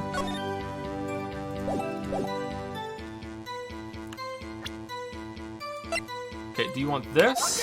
Okay, that, okay. Wait a second, Larry. Joe be kind of dumb, but we love you. But I was right! I got it right! How am I dumb? How am I dumb? It was right. My thought process was correct. I just didn't know what to do. What the fuck? What? You only heard 1 bang, you're sure? That's what I said. The Miss Lotta Hart testified yesterday that she heard 2 bangs. And the old man just now said the same thing. They both heard 2 gunshots that night. One was an echo, and Larry can't hear echoes because of echo pox, huh? Were you even listening? Were you paying attention at all to what they said? Yo, Nick, please. Huh? You know something's been bothering me. I'm a witness, see? I'm like a customer here. So you gotta treat me nice and stuff, okay? Oh, this is true. Mr. Butts, what? You only heard 1 gunshot? Are you sure? Well, to tell you the truth, I'm not sure. Not sure. How could you not be sure? Yeah, well, I might have missed the other gunshot. I was, listening to something else. Something else? Yeah, 2 people were going at it real hard in the rental shop, and it was kind of hot. So I was over my radio, dude, with my headphone. Well, this is a waste of time. What? Order, and stop that booing. Boo! Mr. Butts, you were listening to the radio with your headphones. Yeah, so what? That a crime? I listen to my radio. Everyone listens to the radio. What's the big deal? He didn't know a murder was going on. This is fine. It's just the fact that he thought, I'm going to go testify. Mr. Von Karmer, your opinion? Objection. Waste of time. I do not accept this witness, nor his shoddy testimony. Very well, Mr. Wright. Should he continue the testimony? Yeah, let's continue. Why the fuck not? Your Honor, please allow the witness to continue his testimony. Bah! Nothing is more pitiful than a lawyer who doesn't know when he's lost. Very well, Mr. Butts. Please give your testimony and be sure to include details like your radio. Right, leave it to me. I wouldn't if there were any other way out of this, believe me. What Larry heard. It's lonely being alone on Christmas Eve. What about Beyonce? That's why I was listening to an all-request show on the radio, see? Had a lot of songs that had a lot of gunshots in the background. I was listening to it real booming loud, like... I'm sure I heard that gunshot, shot. I remember exactly what the DJ was saying when I heard it, too. What? You were listening to your radio at high volume. Yeah, what's the big problem? Can a man listen to his radio in peace? Isn't this a free country? Can we go back and listen to the radio show and know exactly what time the shot happened then? I truly believe Larry has no idea what the problem here is. Judge, can you believe a word this witness says? What he heard was probably nothing more than a drum beat from the radio. I hate to admit it, but like Von Gravy has a point. True enough, it is difficult to believe this testimony. Wait, Your Honor. The witness said he remembers exactly what the DJ said when he heard the gunshot. Excuse me, DJ. An announcer. The guy who says things on the radio. If the DJ was talking, then the music could not be on. Anyway, what this means is when he heard the sound, no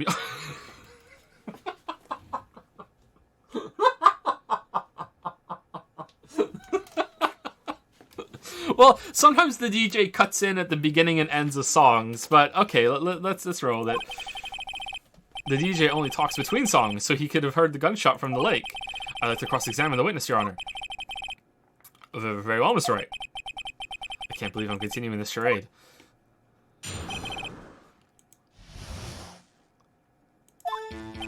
It's lonely being alone on Christmas Eve. What about Beyonce? So, you turned on the radio. Right. I just wanted to hear someone's voice, you know. I'm not alone because the TV's on, yeah? Anyone know that song? If anyone knows that song, I'll be impressed. You don't know what it's like out there alone on Christmas Eve alone. I shouldn't have said anything. That's why I was listening to an all-request show on the radio, see? Do you by any chance remember the name of the program you were listening to?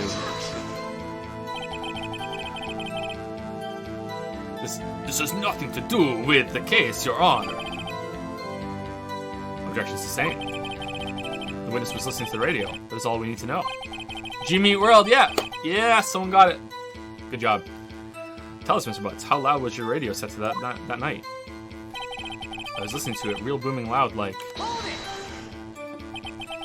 Real booming loud? Oh god, was his radio what set off the first camera? No. Yeah, you know. And you had headphones on. Oh, he had headphones on. Okay, yeah. I wouldn't think you could hear anything going on outside at all. They're open back headphones, Your Honor. But I'm sure I heard the gunshot. Can you prove that? No, of course you can't. Nah, I can't prove it. But I remember that moment real clear. I mean, while I was talking about it, it came back real clear to me, you know? I remember exactly what the DJ was saying, too, when I heard it, too. Alright. What did she say? Objection! Mr. Wright, please cease these pointless questions. What possible good could knowing what a radio DJ said do us? Skyrim belongs to the North. Indeed, Mr. Von Karma has a point. I'll allow the question only if you see some reason why we should care. We care, we should care. We should care, Your Honor. Of course we should. Why? Well, how do you know if we don't ask, huh? Fine, very well. Yeah, makes sense to me. Yeah, continue. Yeah, Mr. Butts, please testify to the court. Yeah. What was the radio announcer saying when you heard the gunshot? The time. Just when she said, hey, oh my god!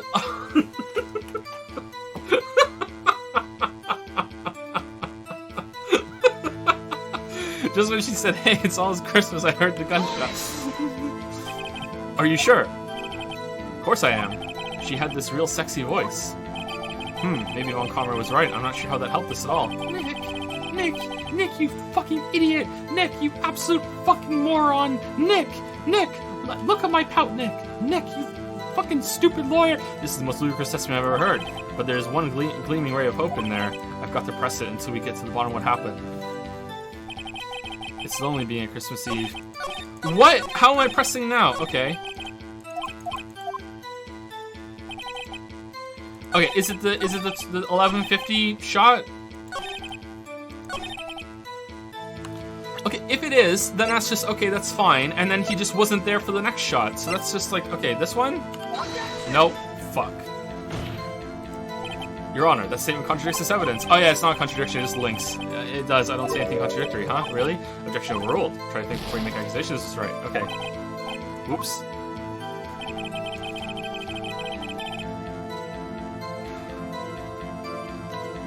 Fucking what then? Almost Christmas means that it's not midnight yet. It's before midnight. So it has to be that.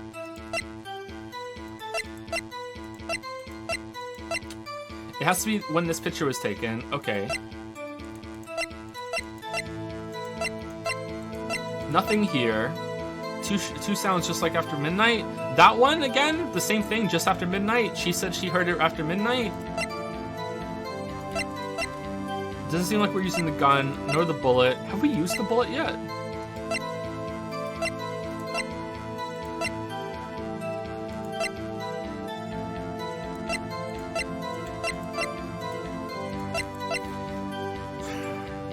It could be like this, that wasn't the gunshot that he heard, maybe, but that's kind of, then we're just going in circles.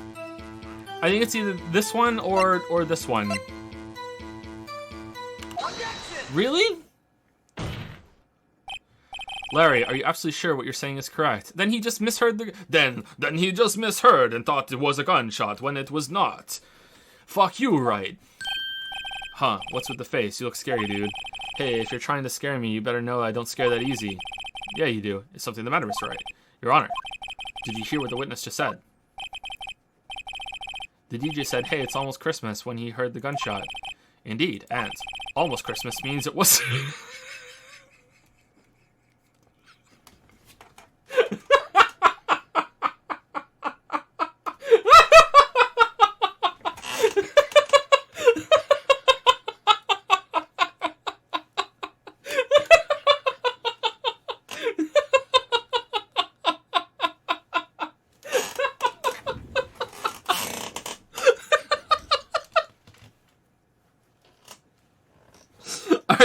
Let's do this fucking, like, amazing line in all the voices, alright.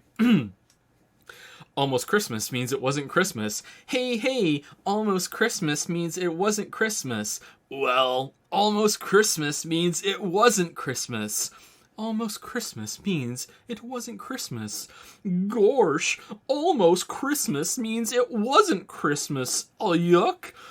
Almost Christmas means it wasn't Christmas. There we go. Did I miss any voices? Any voices? Jigglypuff. The only thing I can say in Jigglypuff is Jigglypuff. Squirt. Almost Christmas means it wasn't Christmas. Squirt. That's becoming Mickey Mouse as it goes on. Maybe I need to do some calibration squawks in the middle of it. Squirt. Almost Christmas means squirt. It wasn't Christmas. No, it doesn't work. Hey, people. Seth here. Almost Christmas means it wasn't Christmas. Almost Christmas means it wasn't Christmas. Alright, we did it all. Do you realize what this means? When he heard the gunshot, it was still Christmas Eve. That would seem to be the case, yes. But he should have heard that gunshot after midnight. This photograph is irrefutable proof of this fact. Let's see what the time was. Let's see what the time was on the photo taken when the gun triggered Miss Hart's camera. 12:25. 15, okay. 15 minutes after midnight on Christmas Day. This is a clear contradiction, Your Honor.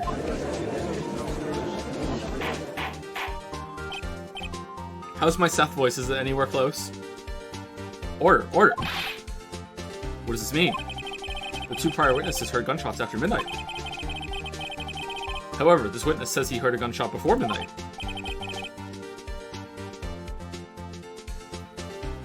Objection! Judge, the answer is simple. The current witness is plainly mistaken. Just look at him. Suspicious. What?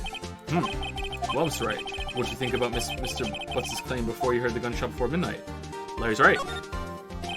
Larry's not mistaken, Your Honor. In fact, this isn't even new information. I've known about this for about 24 hours. He heard that gunshot before midnight.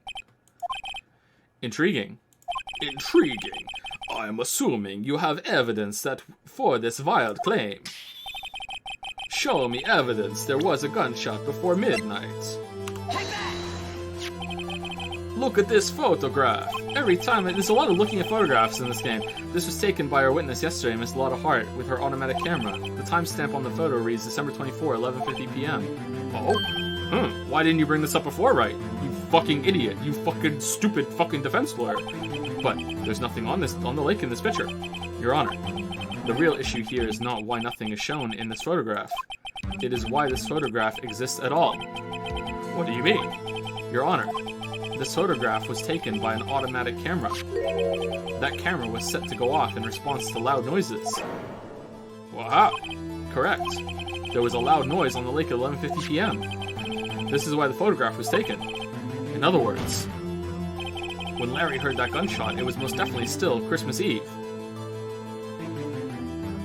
Or it could have been when he was scooping Gordy up on the boat, he hit the air tank or something. Indeed, it would seem that that is the case. Then, where does that leave us? Miss Hart testified that she heard the gunshots after midnight. Are you claiming she was mistaken? Not at all, Your Honor. It is a fact that the camera also triggered at 15 minutes after midnight. 15 again. Your Honor, that night there were 2 sets of gunshots with a 25-minute pause between them. Okay, this isn't new information, though? Like, they just were a little off with the time? Right?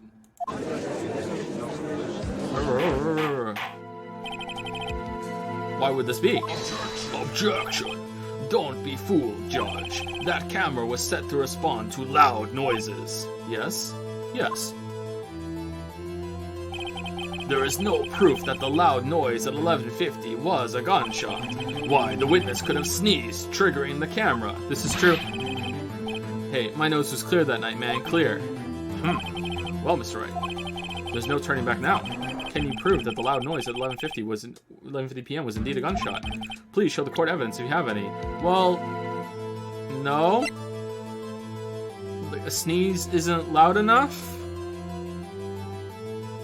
The gun was fired more than once, but we don't know how that works.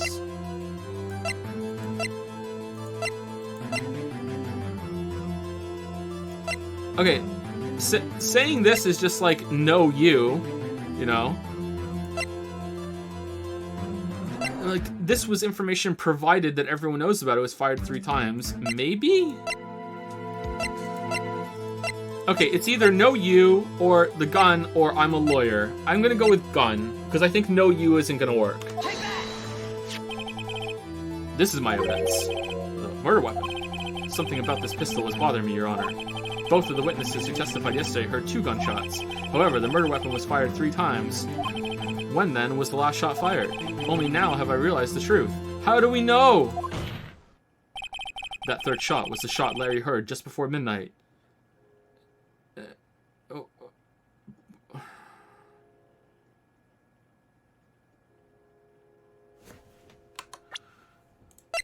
So Larry shot, and then a shot before 12:15 a.m. that didn't set off the camera, and then the 12:15 shot? How is this the 3rd shot, Phoenix? Where's the 2nd shot? Am I being dumb?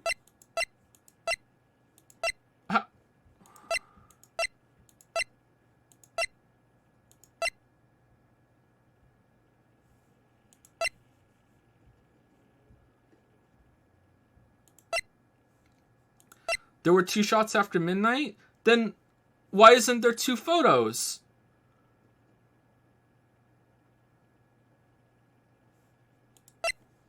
I thought that Lotta's description there were 2 gunshots just after midnight was a mistake, and that they just didn't know what time it was and they were out there. So why isn't there a 2nd photo of the, like, whenever the gun is fired, it takes a picture. So why isn't there 2? Was the gunshots really close together, like bam bam? Because if it was bam bam, how the fuck did she have time? Bam, run outside, got my binoculars, look at the leg, bam, and then again, like that's, like, I believe she did go looking, like, it's just that she didn't see anything on the boat.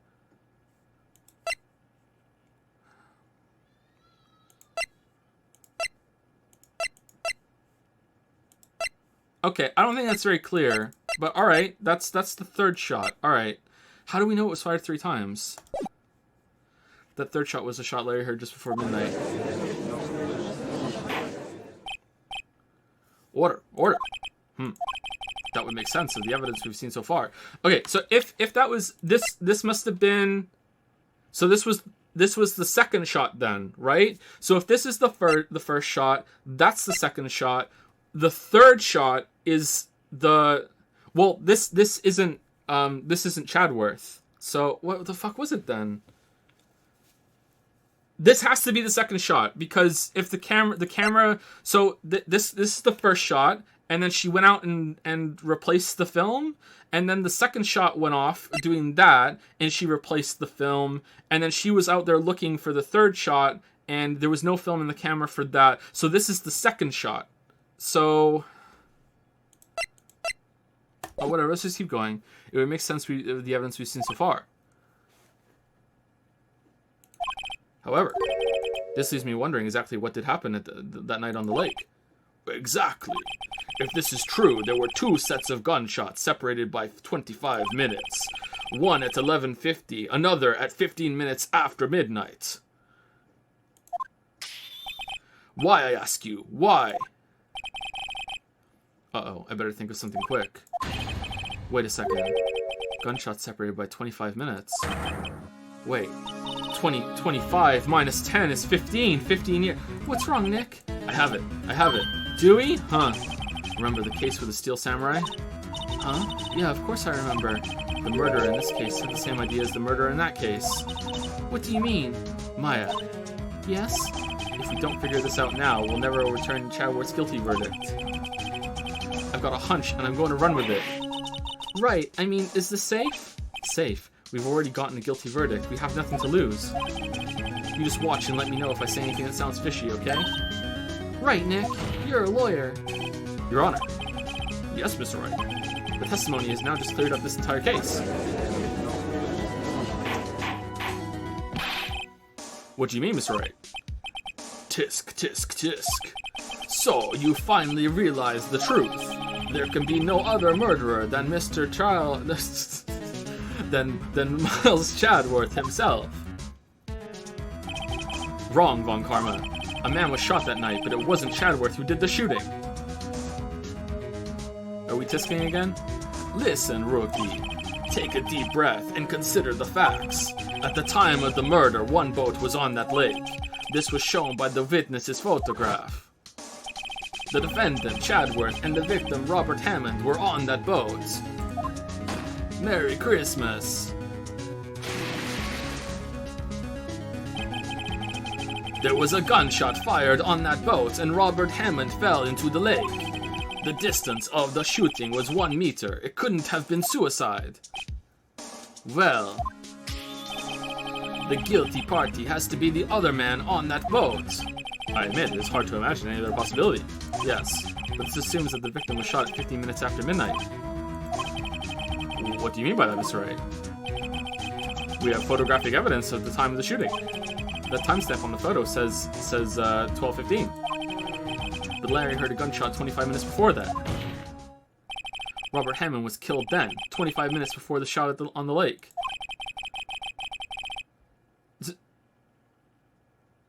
So it was Weekend at Hammond's? That's the only way that Chadworth could be innocent. Mr. Wright, are you quite mad? Explain who the 2 men on the boat are. Edgeworth and the murderer. Edgeworth and Hammond. The murderer and Hammond. It's Edgeworth and the murderer? And Edgeworth didn't know? Was he wearing a Hammond mask? Do they sell him at the store? Fuck it, let's go. Edgeworth and the murderer. Of course it was Chadworth and the murderer. He was wearing a ski mask and Chadworth just didn't know. After the murderer killed Robert Hammond at 11:50, he assumed the guise of Mr. Hammond and met Chadworth. What?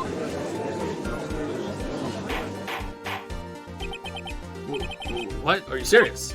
Yes, Chadworth won't tell us why we went to the... Okay, maybe Chadworth doesn't know what Hammond looks like after all this time? No, he would have to. Okay, let's see where it goes. However, I have a hunch. That night, Robert Hammond called Chadworth to the lake. Now, Chadworth didn't know Robert Hammond's face that well. Did he? That's why he didn't suspect anything when the murderer took Robert Hammond's place. I'm not sure what to make of all this. Ludicrous. Mr. Wright, Tell us the name of the murderer then. The murderer's name. Right. It's I don't know. Yeah, I don't know. Not Chadworth, not Lotta Hart. I don't know. Actually, I don't know the murderer's name. You don't know. Bah, again, you waste my time. I don't know because he never told us.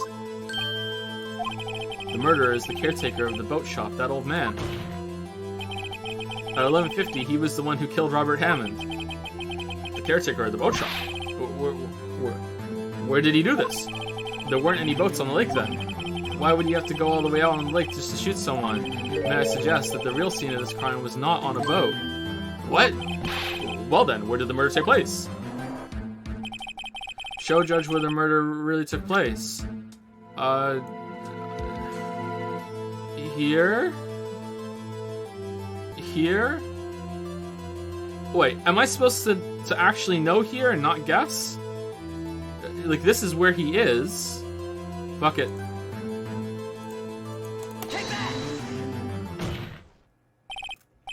Here, of course, the boat shop where he lives.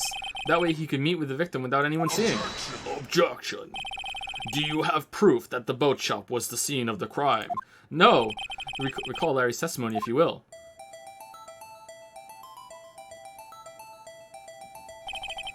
That night, he was out on the lake in a boat, searching for something. He finds it and returns the boat. Then, just as he's starting to head for home, he hears a gunshot. He heard a gunshot, Your Honor, even though he was wearing headphones at the time.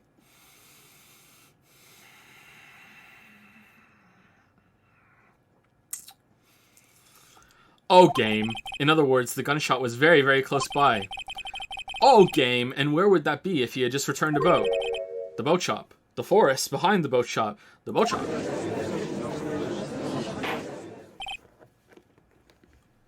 Mr. Wright, what happened that night on Gourd Lake? Please tell the court from the beginning, since you seem to be psychic. Yes, Your Honor. Nick, are you sure about this? Not really, but I think if I start at the very beginning, and I take it slow, I might just be able to figure this out. That night, the caretaker of the boat shop called Robert Hammond to a shop.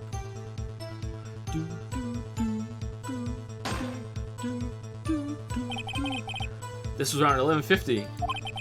That was when the gunshot and Larry heard was fired. After that, the caretaker put on Robert Hammond's coat. He became Robert Hammond. Why would he have to do that if Edgeworth didn't even know what he looked like? Then he got on the boat with Chadworth and went out into the middle of their lake for their penis reunion party. Then who fired the pistol on the boat, Mr. Wright? The boat shop caretaker.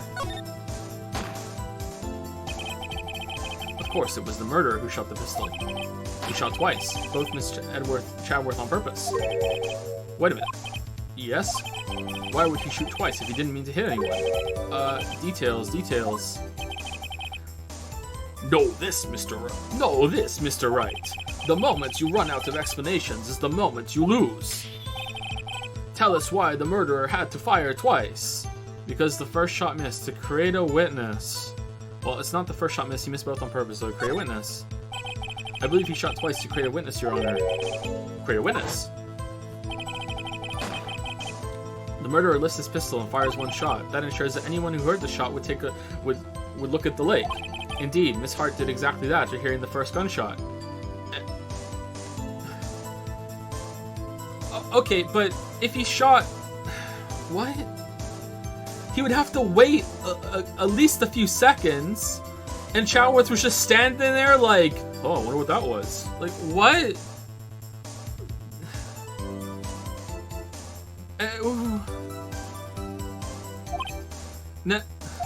Next, the murderer waits a bit and he fires. How long is a bit? Is a bit 10 seconds? Is a bit 20 seconds? Is a bit 5 fucking minutes? Like, I don't... The murderer waits a bit and he fires again. Then...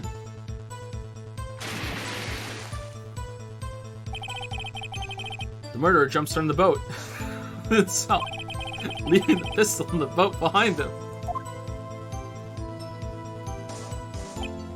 And Chadworth is like, oh shit, where did that gun come from? Well, I see. There's someone looking from the edge of the lake. Sorry, the chat of the lake. It would appear that one of the men on the boat had shot the other. The murderer didn't know about the automatic camera, of course. Or did he? That's why he shot twice to draw attention to the boat. Once you realize that, everything else falls into place. The boat shop caretaker swam back to his shop. Then he put Mr. Hammond's wet coat back on the body, and threw the body into the lake. This is what happened, Your Honor. These are the events that transpired that night on Gourd Lake. Can't let you do that, Star Fox. Larry still... Bailiff, bring out the witness from before. The boat shop caretaker, quickly.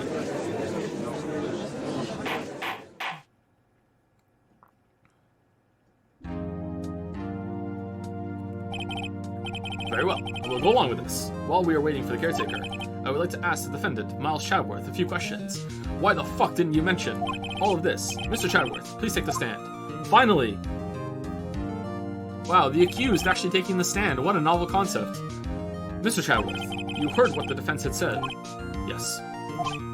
Well, why did you go to the lake that night? What Wright has said was mostly correct. Astonishingly so, actually. Yes. Several days ago, I received a letter, and I would have told you all of this, but you never fucking asked. The letter was signed, Robert Hammond. He asked me to come to the boat shop by the lake at midnight on Christmas Eve. He said he had something very important to discuss with me. Something important? I'm sorry, I can't say what it was.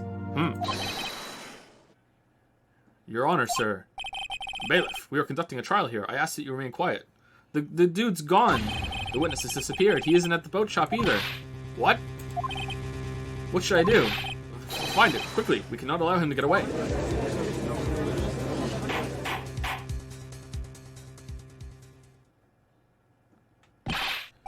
Mr. Von Commer, your witness has disappeared. A search warrant has already been issued. Wow, that was fucking fast. It goes without saying that I cannot declare a verdict under these circumstances. I will extend the trial until tomorrow, the final day allowed. I request that the police department utilize all its forces to find that witness. How is this not over with? Like, am I understood? Yes. One more thing. Just who is that boat shop caretaker? I think his identity has become very important to this trial. I want him, and I want to know who he is. Very well. Court is adjourned.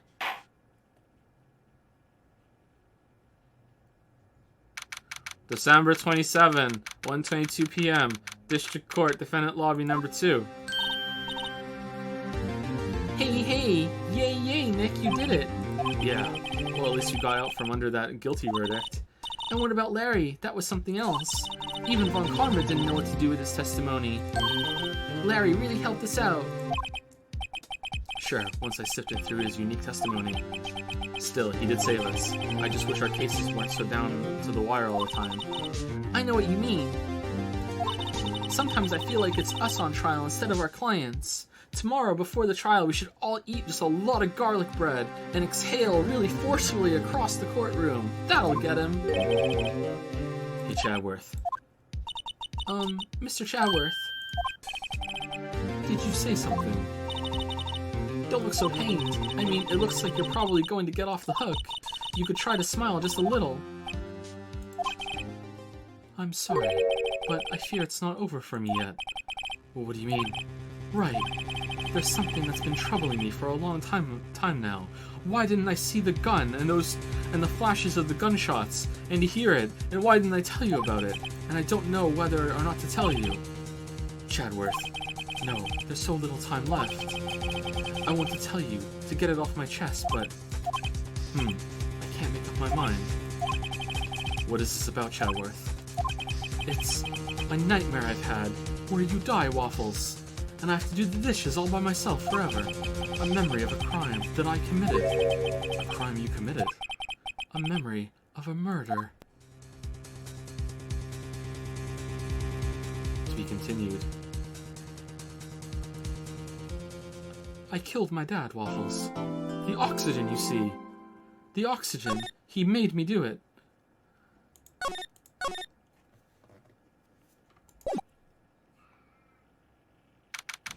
December 27th, 2:11 p.m. Wright & Co. Law Offices. Okay, it's been... Oh, almost 2 hours exactly. Okay.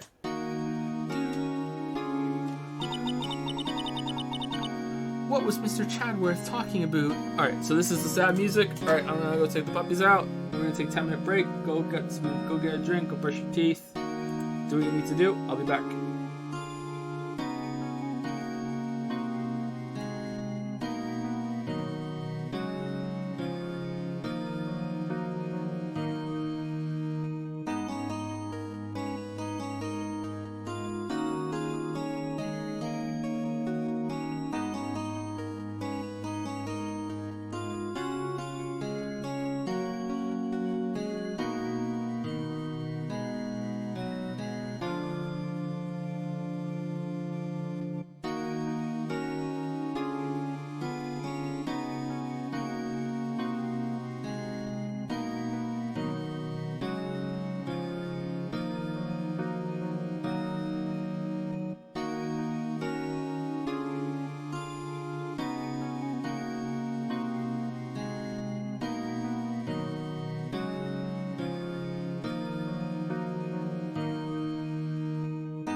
Alright, hello. The AC's on because it's really hot in here. Can you guys, like, put up with it for about 10 minutes? Is that okay? Or is it just completely oppressive? Like, can you still hear me?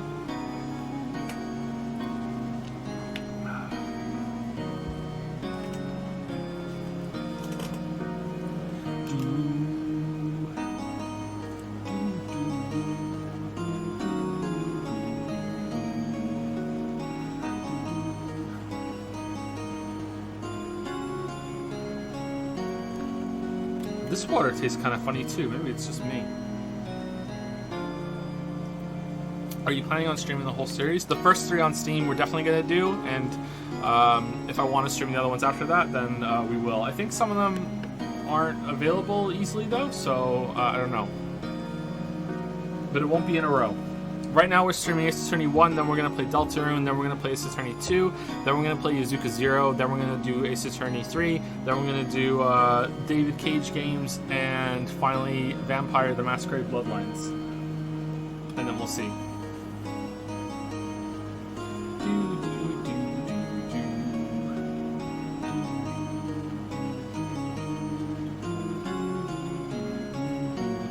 Thank you, Packet1, for the 11th resub with Hey Datapon. Hey Packet, thank you very much for the resub. ABob1 has used 100 bits to say Jom Joe. Another person throws their support behind a John emote. Never gonna happen. Never gonna happen. Beware the big mistake. Ooh, has subscribed for the first time. I will try to beware. Thank you, Beware the Big Mistake, for the warning and the sub. Smitty W has resubscribed for 3 months with Ayaya, Lilia Yaya. Lilia Yaya? What's Lilia Yaya? Is the stream over? No, I'm just reading subs, and if there's any fan art, I'm gonna look at it, and then we're gonna continue. How much longer are you planning to stream today? We're gonna finish the case today. So however long that takes is how long we're gonna go. Isolated Spaceman is 200 bits to say, these Witcher videos are making me lose my mind. I should go back to streaming. Plays Ace fucking Attorney.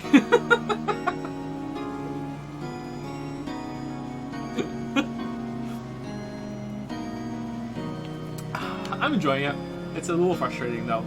I'm willing to put up with like crazy kangaroo court shenanigans, but Chadworth just not noticing 2 gunshots while he stands there on the boat, or not saying that to us or anything. Like I'm giving the game the benefit of the doubt. Maybe there's a reason that explains it. Like last time in the last trial, I had a big problem with it, and it kind of explained it. So I'm like, oh okay, but we'll see.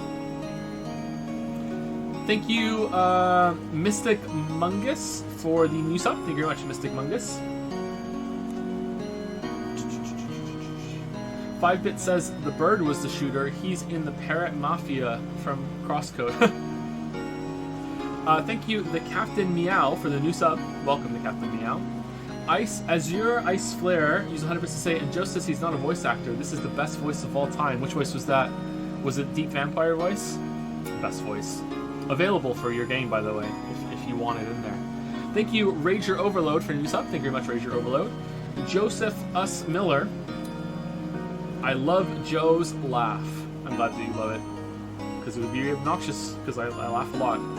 Thank you, Real Said, for the 12-month resub. Welcome to the 1 Year Club, Real Said. Thank you very much.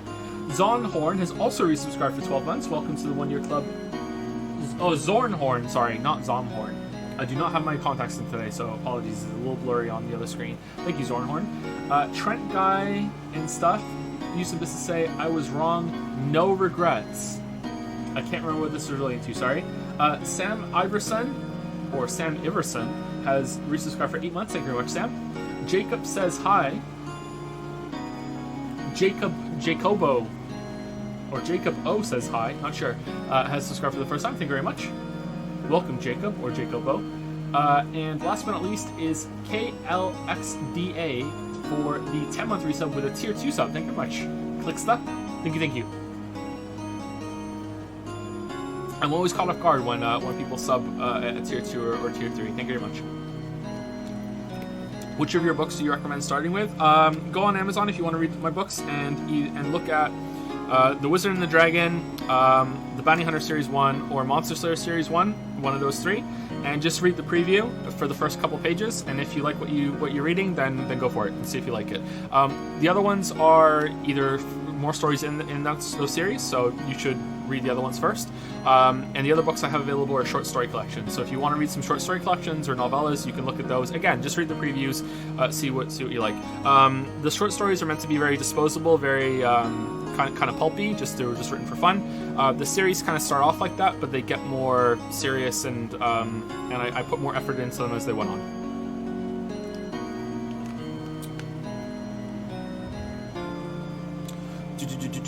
The Wizard and the Dragon is the first novel I ever wrote. Well, the first novel I ever finished. I wrote other things before that. Alright, is there any fan art?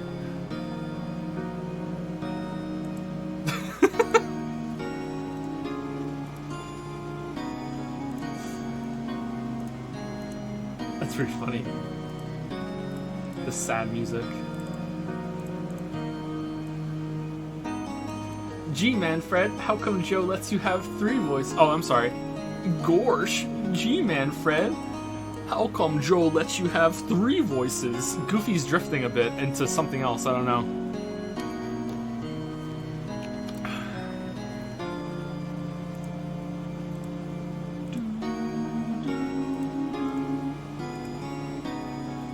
Oh, this is a big boy fan art. Oh, man.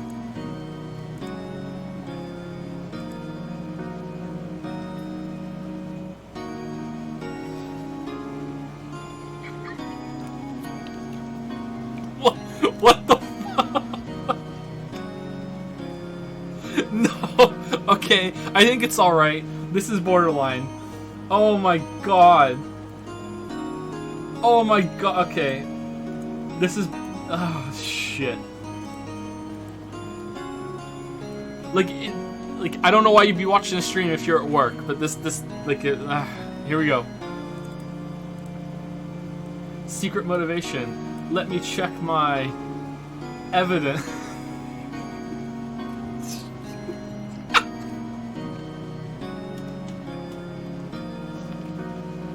Okay, okay, we saw it twice, that's enough. Holy shit. Okay, if you want to see it again, you have to go on Jad's. Okay, so this is a long comic. I have not read it, so we'll see how it is. Hopefully there's nothing in here that'll get me banned. I think it'll be fine. And this is by Grav TD5R. I hope I'm saying that right. I think there was something else that Grav TD5R did. Yeah, okay, here we go. You want decisive evidence? I'll show you decisive evidence. Objection. Oh, nice try, but that joke has been all but beaten to death. Kangaroo joke. Prosecution is right. Either show a joke that hasn't been beaten half to death, or I'll have to hold you in contempt of court. Jack Kangaroo judge is here to stay. I'm too lazy to draw a real judge. Okay, I'm all for it. It's fine. All right. All I have to do is present a joke that hasn't been half beaten to death. I'm a lawyer, arguably the worst of them all. If this was a character in the series, it would be the victim of all the cases. Yeah. Celery cutting noises. Cogniferous 11037. Gorsh. Oh no! All of these jokes have been beaten to death. We're getting called out here, chat. We're getting called out. Don't give up. Don't give up just yet. Think it through. Instead of saying all those jokes that have been beaten to death, think, why were these jokes beaten to death in the first place? Mia, is that like fucking like... I was gonna say it's some Kingdom Hearts character, but this is Yu-Gi-Oh, isn't it? This is Yu-Gi-Oh. She's right. I think I've got it. Your Honor, the fact of the matter is, I can't present a joke that hasn't been run into the ground. Because chat will inadvertently run any and all jokes to the ground. Yes, chat. Chat is the one who does it. Exactly. Mamma mia! This is a shocking revelation. Witness, can you testify against this accusation?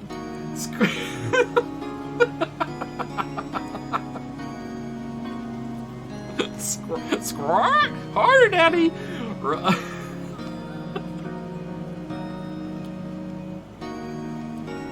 Excellent. Well done. Excellent. Thank you very much. Again, I'm gonna scroll to make sure I say the name right. Grav TD5R. Not Graved D5R. Grav TD5R. Thank you so much.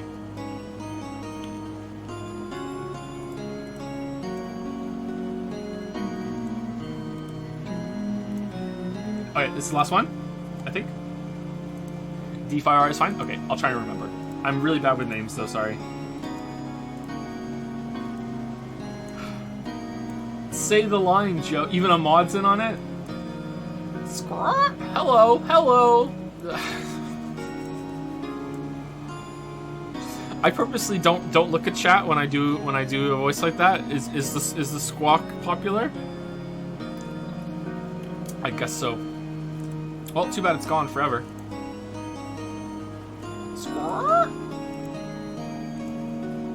Alright, back to the game. Back to the game. Let me turn the AC off now that we're back into the game.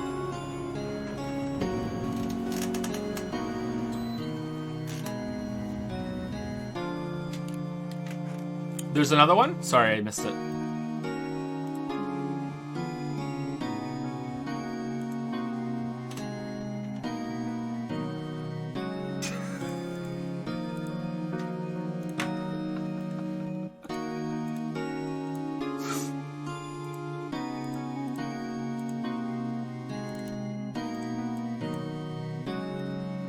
Gorsh, well, yeehaw, folks. I done got this photo enlargified. Looky here. It's the fucking bird with the thinker. I really thought they were going to incorporate the thinker into every trial, but no.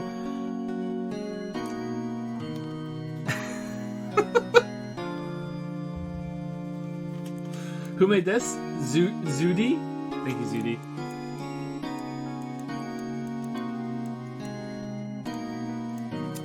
I really don't understand how this happened, this trial. I'm a bit miffed about it, I'm not gonna lie. But again, giving the game the benefit of the doubt. Chat seems to think it's fine, and chat is always right about that.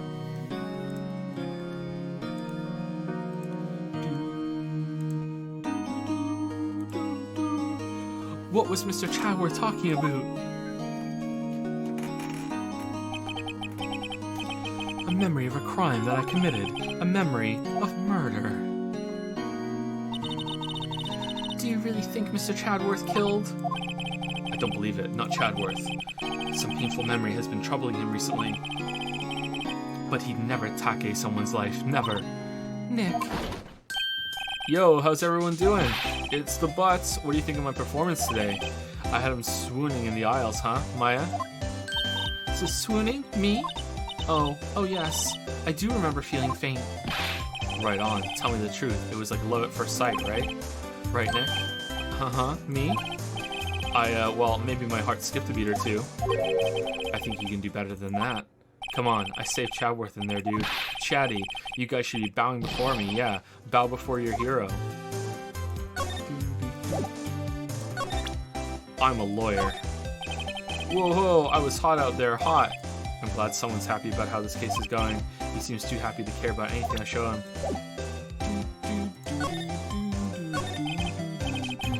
Larry, you really helped me out in the trial today. You did? If you weren't there, Larry, I'm sure Mr. Chadworth would have been found guilty. But seriously, Nick, that boat shop caretaker guy is pretty suspicious. But Chatty ain't off the hook yet. Way to spoil the mood, Larry.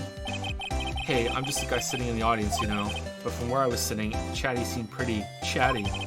I mean, can you really know he's telling the truth about that night? Nick? I don't know. But what I do know is, I'm going to believe in you two until the end. Us two? Chadworth and who else? You mean me, right? Nah, he means me. Right, Nick? Yeah, you, Larry. Not me? But why you, Larry? Huh? Actually, yeah, why me, Nick? Humph, enough with the silent treatment. Wow, what are we being mean to Maya for? Chadworth. Nick, why do you trust Mr. Chadworth so much? I mean, he's changed recently, true. But when we first met him, he was kind of a jerk, don't you think? You don't know the half of it. You didn't know him back then. He was a way bigger jerk then, back when he wanted to become a defense attorney. Wait, Was that when you two were classmates? Yes, in grade school. They saved me, Miles and Larry. They saved me and I'll never forget it. That's why I became a defense attorney, you know. What? Hey, Larry, what's he talking about? Huh? Sorry, I kind of forgot. Okay, Nick, out with it. I'm going to hear this story today, and that's final. Okay. It's kind of a long story, so hang in there. It was the very end of 3rd grade. I don't care. I was on trial. A class trial. Oh, a deadly trial. Pooh. A class trial. Oh my god, it's fucking Lawyer Babies. No. Will everything I say come true? 2B's gonna show up and it's gonna turn into a game that I can't stream on Twitch anymore. And the Earth is made of chocolate and the class trial. You remember, Larry? Spring, end of 3rd grade. A kid in our class got his lunch money stolen. Lunch money? Our school was really small. Every month, kids would bring in an envelope with money for lunch from home. Huh? I see. Anyway, this kid's envelope disappeared, with $38 still inside. Oh yeah, now that you mention it, I do remember that. I can see why'd you forget, though. You were out of school that day. Anyway, the envelope had been stolen during PE class. I was coming down with a cold, so I'd skip PE that day. I was the only one not in class. So, they thought you did it? Yeah. The kids in class said I should be put on trial. Trial? So the next day we held a classroom trial with me as the defendant. The teachers is getting in on it. What?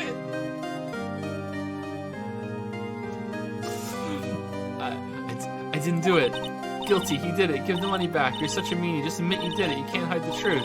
Tell us the truth. We're not going to play with you anymore. Yeah, and no borrowing my eraser. We shouldn't be allowed in the relay race or on the library committee. Come on, give me my 50 cents I loaned you. Hey, did you? Okay. Now, Phoenix, you know you shouldn't steal people's money. It's not right. Or Phoenix, right? In the end, even the teacher thought I'd done it. Go over and apologize, Phoenix. I didn't know what was happening. What the fuck is this shirt? I was so sad I couldn't stop crying.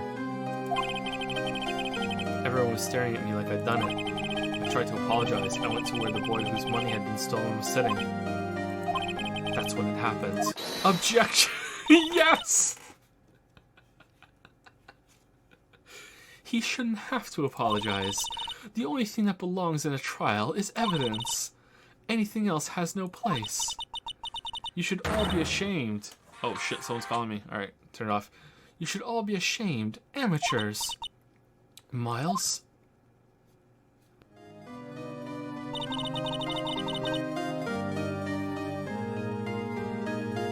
It's young fuck.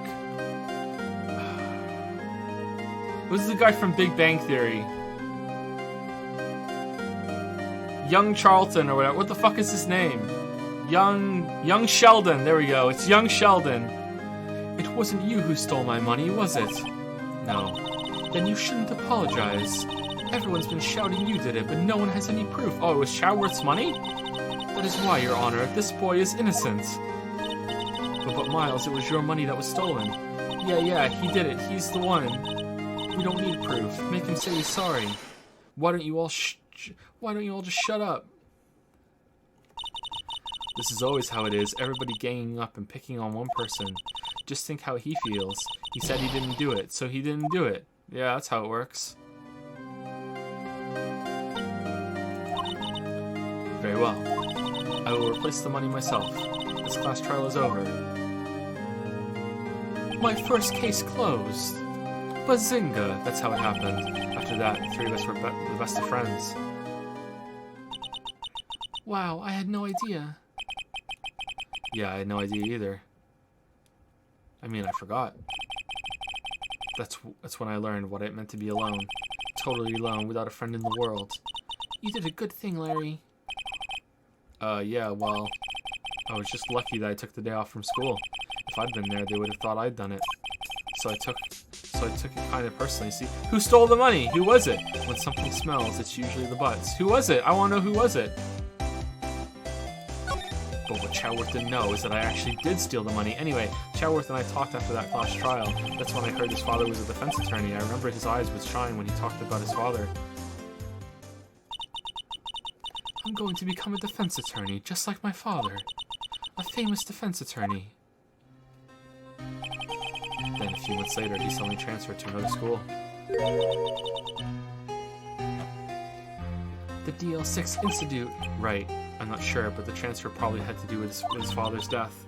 That's so sad. It was several years later when I heard Chadworth's name again. There was an article about him in the newspaper. The headline was something like, Dark Suspicions of a Demon Attorney. Fabricating evidence, manipulating testimonies, covering up facts. The article said he'd do anything to get a guilty verdict. Anything. But why?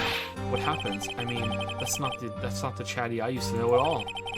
That's what I thought too. I tried to get in touch with him I don't know how many times. He never replied. I guess he didn't want to see his old friends. He found out that there was a cabal of evil lawyers that were going around murdering people, so he decided to act like an evil lawyer himself until he was invited into it, because an evil lawyer was the one who killed his father. I couldn't just drop it though. I wanted to meet him to learn why he had become who he became. That's when I decided. Wait, you don't mean... That's why? That's why you became a defense attorney? To meet Chadworth? No. If I was a defense attorney, I knew he'd have to meet me whether you wanted to do it. Whoa! You based your whole life around this guy that at one point saved you from a bullshit class trial? Nothing to do with your parents or your family or anything like that? No, this one friend you had when you were in there? You must be in love with him, Phoenix. This must be a fucking Yagwai story at some point. Like, it's gotta be. There's no fucking way. In court, Chadworth believed in me and I believed in him. He's in pain and no one's on his side.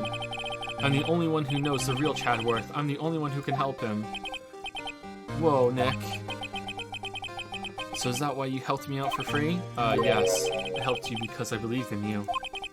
Except I don't remember saying I'd do it for free. Oh, Nick. Nick, we have to save Mr. Chadworth. It's the last thing we do, okay? Right. It very well may be. First, there's that rental boat shop caretaker. We need to find out who or what he is. I'd settle for who. I guess I can clean out some of this evidence I no longer need. Okay, let's go. What did we clear out? Okay, everything to do with Gordy. Alright. Oh no, the parrot's still here. I don't think we've used the bullet yet, have we?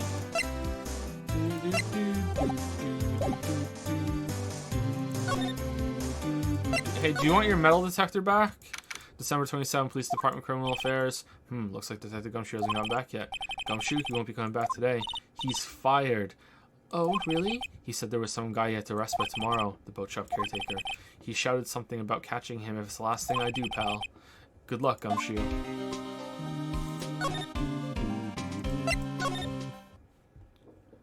Chadworth. I love you. December 27, Detention Center, Visitor's Room. Chadworth. Do you think love can bloom in a detention center? You look as grim as always. Humph. Mr. Chadworth, I heard the story about the class trial. Class trial? What do you mean? You don't remember? No, I don't. Your lunch money was stolen, wasn't it, in 3rd grade? I have no memory of 3rd grade. I have no memory of anything that happened before the elevator incident. Lunch money? Oh, right. Yes, I seem to remember something like that. Nick, I think you're the only one who really remembers. Nick, for that was the most important moment of your life, and for Chadworth, it was fucking Tuesday. Like, this is bullshit to become a lawyer for this reason. What the fuck?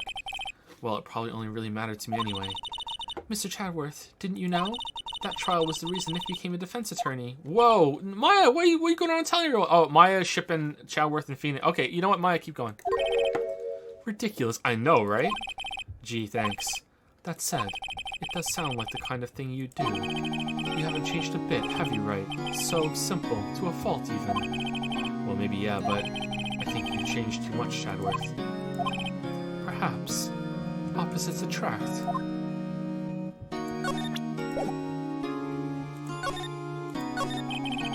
Hey Chadworth, why did you become a prosecutor anyway? You used to look up to your dad. You said you wanted to be a defense attorney, right? I couldn't let myself deny reality like you. What do you mean? My father was taken from me, and you want me to defend criminals? I'm sorry, Wright, but I'm not that good of a person. Yes, you are! You are, Chadworth! I love you! One suspect was apprehended in your father's murder, right? Yes, the man trapped in the elevator with my father. This is my first ship, isn't it? This is my first ship. God damn it. I'm really shipping these two together, and it's not gonna happen. I know it's not gonna happen. There's no way. This is my first ship, Chadworth and Phoenix.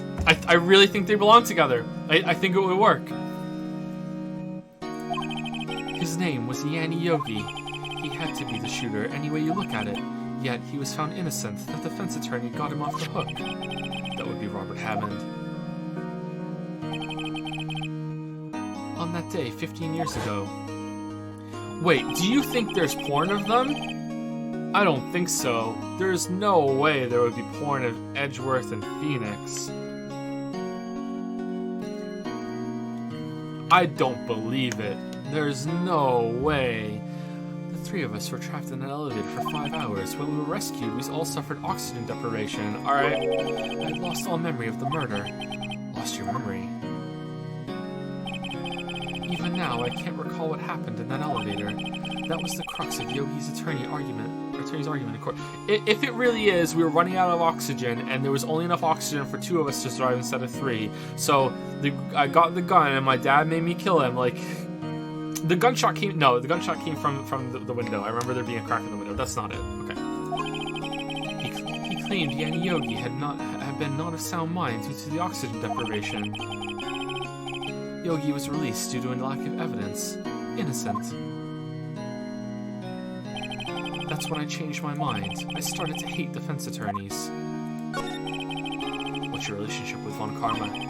He's my teacher and a man who deserves respect. We're going to prove that it wasn't him and the defense attorney was right. And then you'll be like, oh, I was wrong all along. Now I want to be a defense attorney.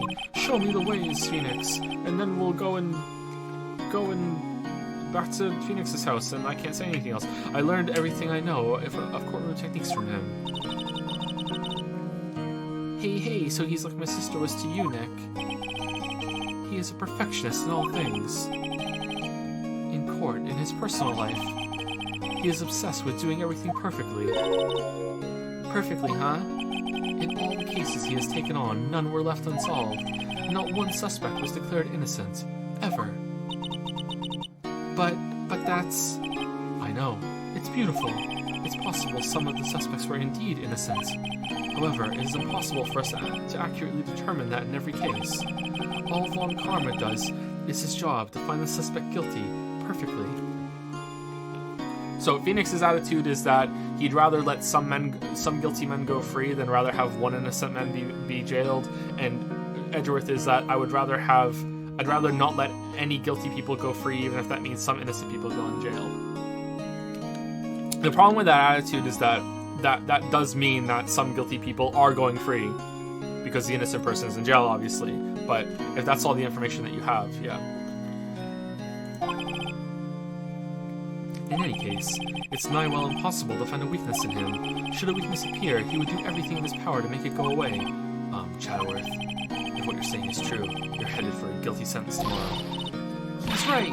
Now's no time to praise the enemy, Mr. Chadworth. I think we've already proven, quite far enough that Chadworth is not the one who did it, but okay.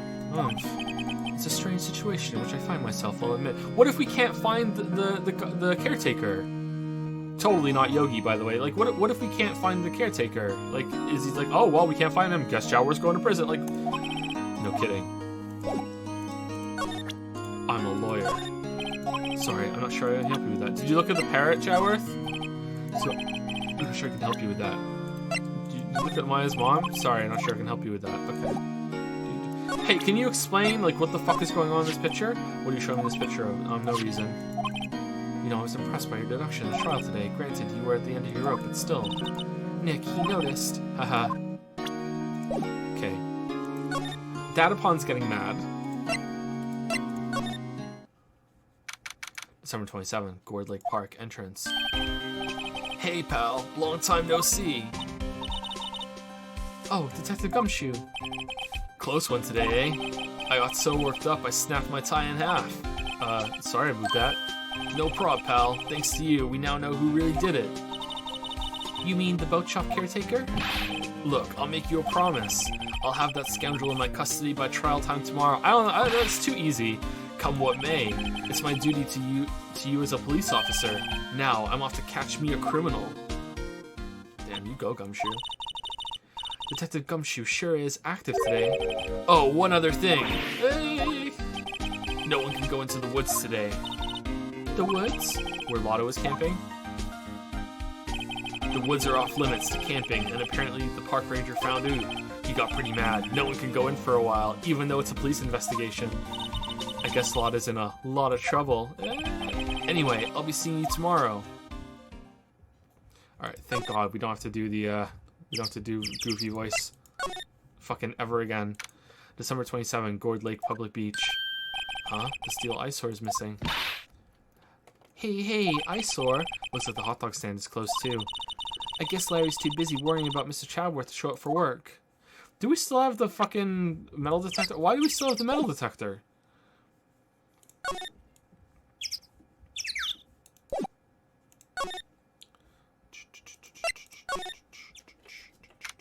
December 27, boat rental shop. That old caretaker got away. Yep. I never imagined he might be the real murderer. Ahem. I know that clearing of the throat anywhere. Oh, it's the lawyer dude. Aha, hello. What might you be doing here? Out for a walk, hmm? Ah, the days of my youth, like the scent of fresh lemon, you see. Mr. Grossberg, this is no time for idle reminiscing. Mr. Chadworth's trial ends tomorrow. That is true, yes. But from what I saw of today's trial, Chadworth should be fine, right? Well, I'm not so sure about that. Ho ho, what do you mean by that? Well, I'm not so sure. If you find anything out, come by my office at once. I may be able to offer you some assistance. Thanks. Bye. Oh, he was just here. What do you think Mr. Grossberg was doing here anyway? He was just sitting here waiting to give us exposition. Who knows? The player needed to be reminded of Grossberg to be able to go back to his lawyer hut after we find some evidence about DL6, I guess. The boat rental shop doesn't look like anyone's around. The caretaker must have run for the hills, huh? Yeah, looks like it. He didn't seem like a bad person. Can we go inside? Alright. December 27, caretaker shack. Oh, the safe! The safe. Oh, 1228? Right? Nobody's home. Say the line, Bart. Squirt! Hello! Hey, it's Polly. I wonder where your owner's gone, Polly. I'm not doing it again. I can't believe he'd run off and leave his poor parrot to fend for herself. Squirt! Hello! That reminds me, Nick. Polly here knows the number for the safe, right?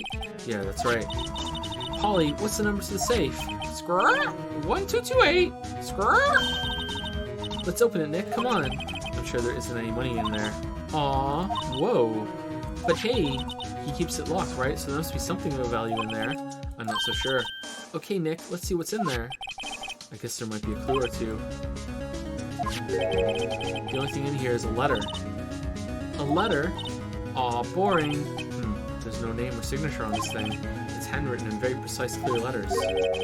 Get your revenge on Miles Chadworth. Chadworth. Nick, why would Mr. Chadworth's name be on here? How should I know? I'm going to read the whole thing. Get your revenge on Miles Chadworth. It also says, this is your last chance. Now is the time to get revenge on the two men who ruined your life. The rest of the letter goes on to describe the murder plot in detail, how to kill Robert Hammond and frame Chadworth, calling Chadworth out at the lake, getting on the boat, firing twice. This is exactly what I figured out today in court. Wow, this is convenient. It's all here in perfect detail. It's a script. What do you think it means, Nick? I don't know, but it looks like these are instructions for that caretaker. All right, let's go get Gumshoe. Put it back. Put it back in the fucking safe. Go get Gumshoe. Bring him here. And then bring up the safe after that. And then talk to the parrot and be like, yo, parrot, what's in the safe? And then Gumshoe opens it up. Gumshoe found it, not us. There we go. And now now we can use it. When he killed Robert Hammond and called out Chowworth, he was following instructions. But who could have written that letter? And what does it mean to get revenge on Miles Chadworth? Look, I don't know, okay? But one thing's for certain. This letter is an amazing clue. Is it? Your Honor, I found this, and it perfectly exonerates our victim, and I found it in a safe because a bird gave me the fucking code. Oh, yes, yeah, very good. Yes, I agree. Von Gravy, what's your counter to that? Actually, that is what would happen, wouldn't it? Maybe I should take care of Polly, Nick. You probably shouldn't just kidnap her. The police know about her anyway. I'm sure they'll do something. Well, okay. Sorry, Polly. He says I can't take you. Great, now the bird's going to hate me. Everything's cold. Looks like he didn't turn his heater on. Guess he hasn't been back here since the trial. Ah! Well, what's wrong? Huh? Oh, never mind. What? Tell me. Just, I saw the TV. I remembered. They're showing a Pink Princess special this week. Oh, see? That's why I didn't want to tell you. There's no way to use this picture much. You're right. I guess the whole pasta restaurant thing was a lie. What, you thought he was telling the truth? Damn. Say, Nick, don't people put pictures of fish up on the wall to boast about them? Yeah, I guess so. You mean pictures of the fish they caught, right? Right, but don't all the fish on the wall here look really puny to you? Well, you know what they say. You should have seen the one that got away. Except the one that got away from us was the caretaker, and we did see him. Why do I feel like we're having two different conversations here? So this is like complete bullshit? Everything was bullshit? He faked it really, really well. There's nothing left in the safe. I wonder why the caretaker didn't take the letter with him. He left in a hurry, right? I don't think he even came back here after the trial.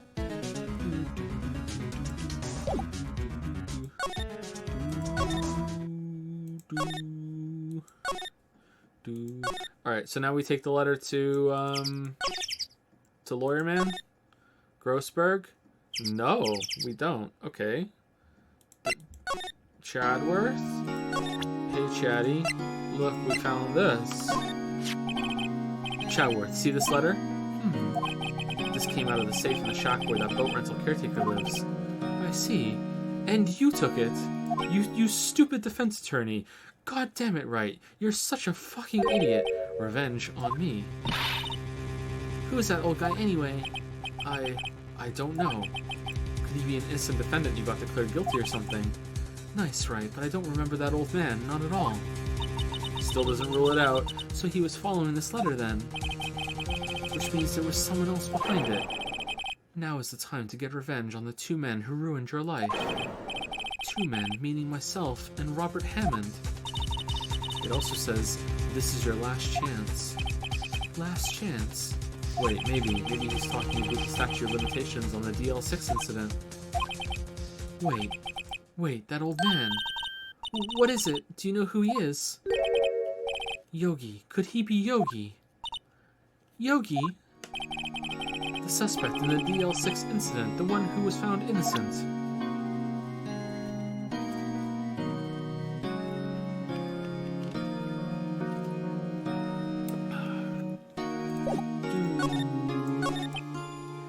Yanni Yogi was a court bailiff at the time. We just happened to be in that elevator together 15 years ago. Whoa. The quake was incredibly strong and completely unscheduled like the others. Before I knew it, everything was dark. We were there for so long, it felt like forever. The air thinned, and the darkness closed in on us in that little box. We became unsettled. Help, I can't breathe. Quiet, I said quiet, you're not making this any easier. I want to get out. Help, get us out. Don't shout, you'll just use up more oxygen.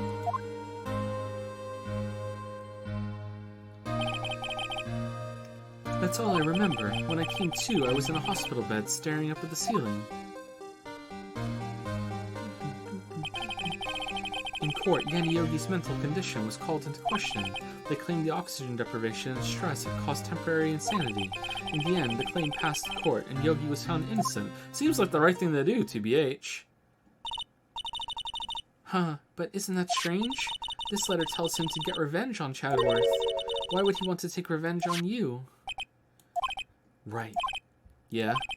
There's something that's been troubling me these last few days. I didn't know whether or not I should tell you. You mean the nightmare?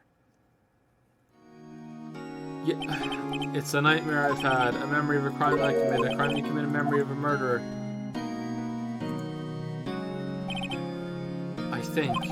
I think the time has come to tell all. I love you, Phoenix. For the last 15 years, I've had the same dream almost every night. I wake up in a fearful sweat every time. What kind of dream? It's a dream about my father's killing, in the dark. Help, I can't breathe. Oh no, quiet, I said quiet. You're not making this any easier. I want to get out. Help us get out. Don't shout, you'll just use up more oxygen. I can't breathe. You're using up my air. Well, what? Stop breathing my air. I'll stop you. Ah, what? What are you? Stop breathing my air. No, Father. He's attacking Father. Then I see the pistol lying by my feet. I don't know if it was evidence from that day in court or the bailiffs. In a daze, I pick up the pistol. Get away. Get away from my father. Bang. Oh, the car alarm has good timing, huh? Beep, beep, beep, beep, beep, beep, beep, beep, beep, beep. Okay, it's done.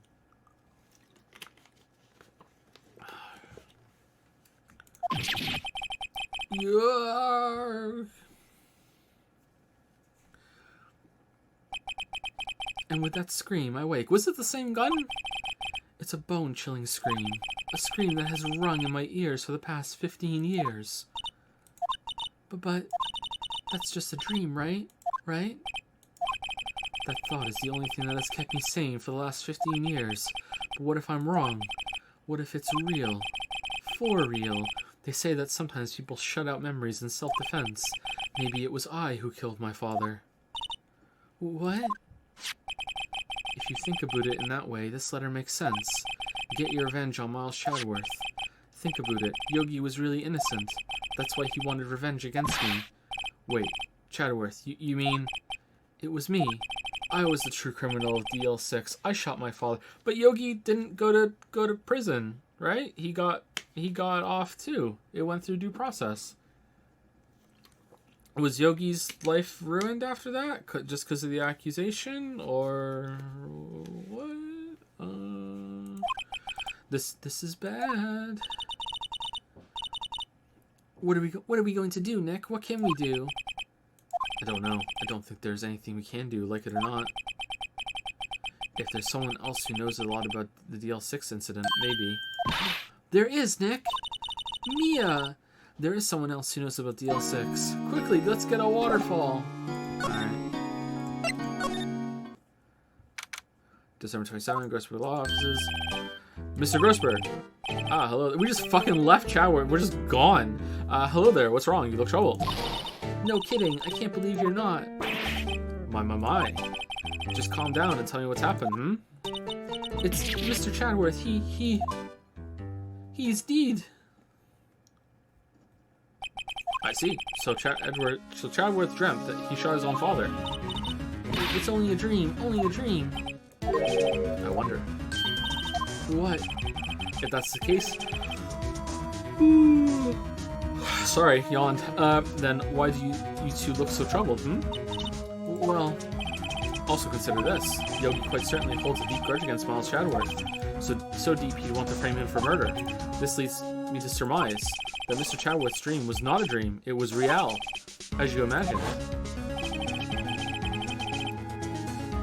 Same kind of lines on the gun. I don't know, so I think this looks different up here, though.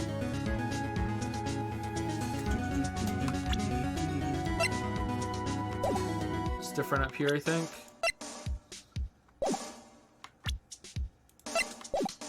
Same kind of thing at the bottom. Knowing this game, it probably is the same gun. Miles Chadworth threw the pistol to save his father. The pistol fired, and the deed was done. No, I don't believe it. Yogi was suspected of murder, and his career as a bailiff was irrevocably wrecked. Thus, he sought revenge on Miles Chadworth. This was his last chance, of course, with the statute of limitations so close.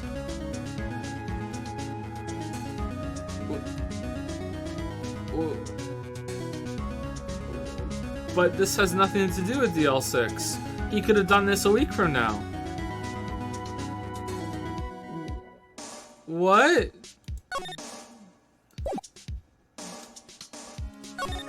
Hey, you seen this bird? Quite sorry, I have nothing to say concerning that. What do you know about Chadworth's father? He was a defense attorney, but up here it sounds trite, but it's true. Well, he may have had one peer now that I think about it. Your mentor, Mia Fey. My sister? Gregory Chadworth was very disapproving of Mr. Von Karma's techniques. That's no surprise. Von Karma is an extreme man, forged testimonies and evidence that are nothing to him. The result, he has a perfect win record in court. To beat him, Gregory Chadworth tried to call attention to his methods. And he lost. And died in despair, as it were. I see. When Gregory Chadworth was killed, the policeman called on a spirit medium. That was your mother, Misty Fey. I am Gregory Chadworth. I have been killed. The one who shot me was the bailiff, Yanni Yogi. Yet Yogi was found innocent. Gee, I wonder why. Okay, so they fucked up the channeling. The father's lying to save Chadworth, even though it was probably just an accident anyway. But apparently that means a lot in this world. Or it actually was Yogi. That's when my mother left us. Everyone called her a fraud. So she just completely pieced out on raising her daughters. She didn't die or anything, she just fucked off. Just fucked right off. That's right, everyone thought she was, you see. Yeah, now that I think about it, it seems the one who lied was Gregory Chadworth's...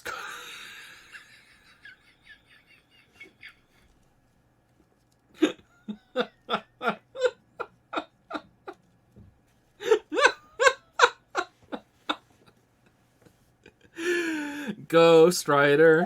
Word. Gregory Chadworth must have been known who shot him. The fucking ghost lied. Prove. This. It's not about that. That's not the problem. The problem is not that it was a ghost. It's that the ghost lied. I don't believe it. So you're saying he falsified his testimony? That Chadworth's dad lied to protect his son. It's only a possibility, mind you, but a possibility nonetheless. All right. Let's go back to Chadworth. Your dad's a liar. No, oh, we're done. Okay.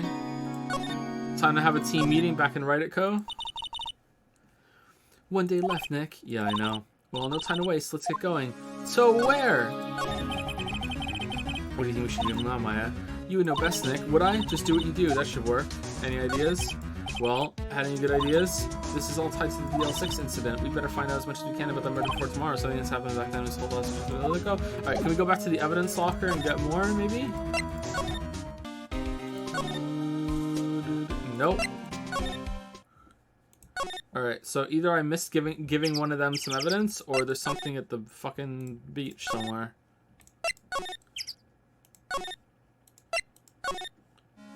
No, okay, I missed giving one of them evidence. Shit.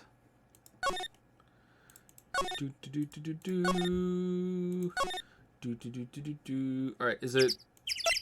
Oh, I have to go back here. Okay. Oh, it's music. Hey, Grossberg. I'm a lawyer. That's alright. Alright, maybe this one? She was a beautiful woman. I'm truly sorry about what I did. Huh? Sorry about what? I think I'll stay out of this one. Oh, okay, that's not it. Here, look at this. Oh ho, so this is a letter. It does seem that Yogi was following this letter when he killed Hammond. But why kill Robert Hammond? Hanlon was a skilled defense attorney, but he defended clients not for their own sake, but his own. Okay, so if someone wrote this letter to Yogi and gave him the plan, so did Yogi pull it off? And like, it can't just be simple. It was Yogi. Okay, here he is. I found him. He's guilty. Like, it would have to be who sent the letter, right? Maybe it was Chadworth that sent the letter, so we would have deniability. But he defended clients not for their own sake, but for his own. Huh? His own sake? He never trusted his clients that one. The only thing he trusted was his own ability. But he got his client found innocent, so why should it matter? Actually, my dear, it's quite different. He won that innocent verdict for no one but himself. Yogi was a free man, but socially he was ruined. Huh? You'll understand soon enough. Wait, what is it? This letter. I've seen this handwriting somewhere before, a long time ago. Whose handwriting was this? Do you have any idea who wrote this? Miles Chadworth, Yanni Yogi, Manfred von Karma. It was Chadworth. Miles Chadworth? What? Why in heavens would he write something like this? Why, this letter is an attempt to destroy Miles. Think before you speak, Greenhorn. Uh-oh, he's angry. Think again. Do you have any idea who wrote this? Oh, Yanni Yogi. Maybe it was Yanni Yogi. Yanni Yogi? You claim he wrote himself this letter, then followed his own instructions. Yeah, I guess that would be what happened. Haram, perhaps you think Mr. Yogi has split personality, huh? I think that's definitely a possibility, yes. No, I think not. I do not know this Yogi in any case. There's no way I would recognize his handwriting. Alright, yes, right, I'll ask you again. Do you have any idea who wrote this? Well, it wasn't Manfred von Karma who wrote it, and then, you know, somehow ended up being the prosecutor for the case at the same time. There's no way that happened. Could it be Manfred? Why would we think that? Von Karma? Why would he have something to do with this? Well, I'm not sure. Von Karma. Wait, you're right, my boy. This is Von Karma's handwriting. I'm sure of it. What? I used to see it all the time on court reports. What? But that means the one who killed Mr. Yogi, who told Mr. Yogi to kill was...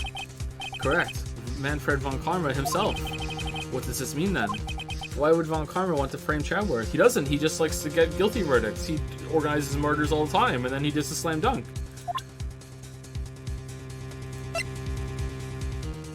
Are we done now? If it truly was von Karma who wrote this letter, then he would know the truth. He would know that Miles Chadworth, had accidentally killed his own father. He'll say as much tomorrow in court, I should think. He'll press the point until the court finds Miles Chadworth guilty. Oh no! But how could von Karma know about Mr. Chadworth's past like that? Even Mr. Chadworth thought it was just a nightmare. That I do not know. Maybe it's because Chadworth learned everything he knew from von Karma, and von Karma learned from that somehow, or maybe they slept over one night after doing lawyer mentoring, and you know they were in their bunk beds. Von Karma top bunk, obviously, and in his sleep, he's like, oh no, I've killed my father, and I am dreaming about it. And Von Karma was like, objection! I think I know what to do to get another guilty verdict. Yeah, I do not know that Von Karma is both persistent and a perfectionist. He may be seeking to satisfy a grudge against Gregory Chadworth by hurting his son. Yeah, you know what? That's more plausible. Yeah, what do you mean? It was 15 years ago. Von Karma met Gregory Chadworth in court, and Von Karma did win, but he didn't make it through the trial unscarred? Gregory versus Manfred. What happened in the trial between Chadworth's dad and Von Karma? Von Karma got the guilty verdict he wanted. He won the trial, but Gregory Chadworth accused Von Karma of faulty evidence, and though he lost the trial, Mr. Chadworth's accusation stood. Faulty evidence? It was the only penalty Von Karma has ever received in his career as a prosecutor, but still, his prosecution still went through and was found guilty because it's fucking kangaroo court. Gregory Chadworth dealt a blow to his perfect trial record. Wow. It must have been quite a shock for Von Karma. He took a vacation for several months after that, you see. A vacation? Yes, an unusual event for the man. That was the first and the last vacation he's taken in his many years of prosecuting. Really? He doesn't take vacations? Like go to the sea or go to the mountains? Don't tell me he's never been to Europe. What the fuck is a vacation? You have strange ideas about vacations, Maya. All the millennials are like, huh? Woo, woo. How is this interesting? What? Woo. Vacation? What's this boomer shit? In any case, that was the only time he took a vacation from work. I believe the penalty upset him quite a lot. Odd, if he wanted to keep a perfect record so badly. Why would he take such a long vacation? What do we do, Nick? Von Karma is going to bring up DL6. You can bet on it.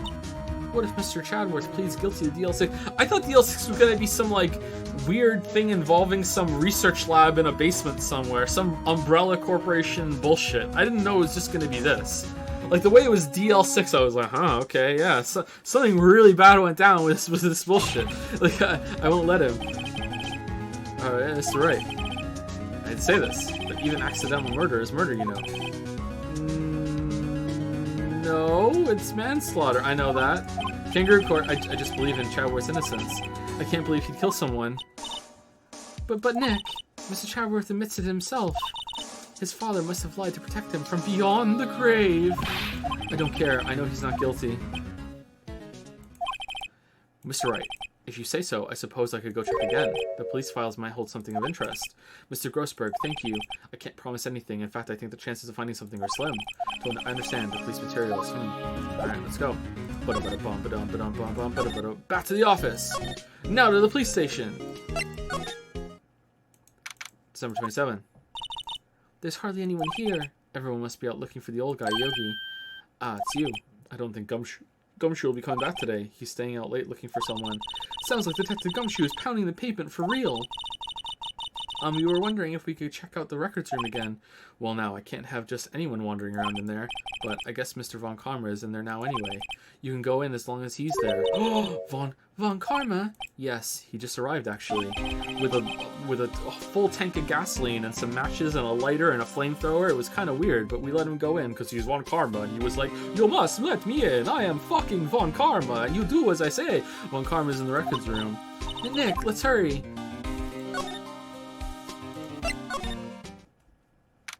December 27, Police Department Records Room.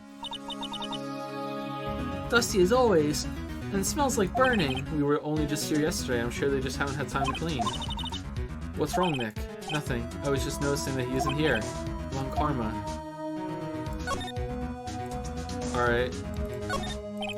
Here are the files of collected case reports. There's quite a large volume of reports here. Wow, these are all case reports? Yeah, it's like a graveyard of police cases. I guess my sister's case report is in here too, quietly gathering dust. It looks like there are files inside this glass case. The case. Oh, Nick, it's locked. They must keep important case files in there. Okay, nothing for us then. There are shelves stuffed with case files in the back of the room too. Forgotten cases rotting away for eternity. Nick, let's get what we need and get out of here. All this dust is getting to me. All right, where is it?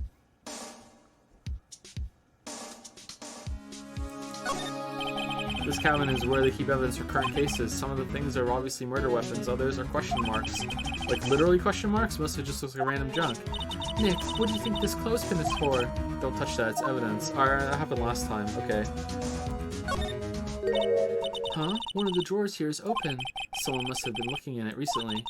Label says, unsolved cases, evidence. Unsolved cases. Nick, the file for DL6. It's completely empty. What? What are you doing in here? Eek! Oh god. Von Karma. You! How do you know my name?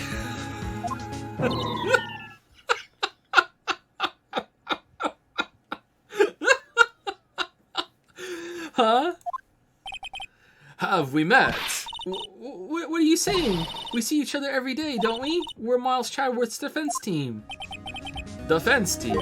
Ahem, I beg your pardon. You see, I rarely remember defense attorneys. They are like bugs to me, needless things to be crushed. What is best in life? I can see how this guy was Chadworth's mentor. Alright, well... Hey, Von Karma. I'm a lawyer. Fool, you think I, a prosecutor, would give you, a defense attorney, information? Bah! Creep. Alright, take a look at this. Fool, you think I... Okay. Take a look at this. Alright. Hey, do you know about the parrot? Alright, let's talk to him. Chadworth. Mr. Chadworth is your student, right? A romanticist who still can't shed that veneer of amateurism. Just like his father, always second-rate. Mr. Von Karma, you had an axe to grind with Mr. Gregory Chadworth, didn't you? Me? A grudge against a mere defense attorney. Why? Because he dealt a blow to your otherwise perfect trial record. Humph. So you did, but what I don't get is, why did you take his son under your wing afterwards? The son of your most bitter rival. That, my dear attorney, is none of your fucking business. Tomorrow will be... Oh, I'm sorry. Tomorrow will be the last day of this trial. It's been a while since I've had a defense attorney last this long. Oh shit, it's Lily. How is it going? How is it going? Oh, you do it! Alright, you come do it, come do it. Alright. What, so you made fun of me again like yesterday? Of course! Gouch! Alright, read this line in your karma. It's gonna sound Italian though. Oh, that's the way. I've been doing it deeper today, so I go. You've been doing it deeper. Objection! Still, you will lose in the end. There you go, see? You did it. Can you do a vampire voice though?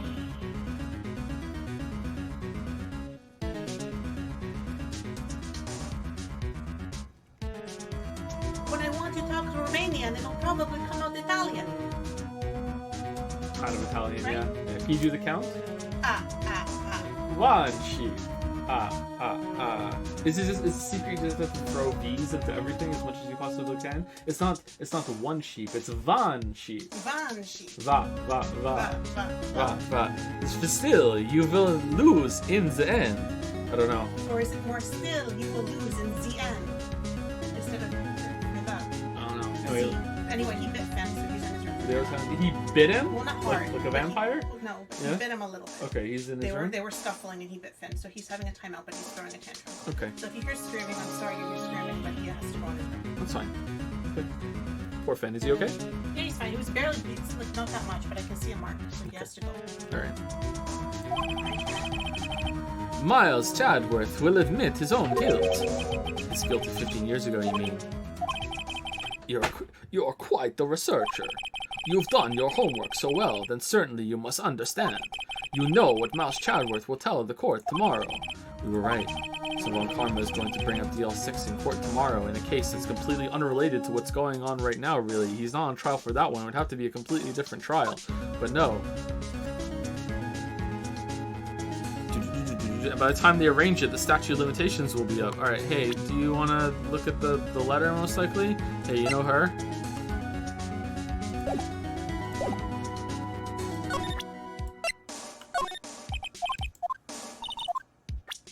I'm guessing the letter. Mr. Von Karma, look at this. This was you, wasn't it?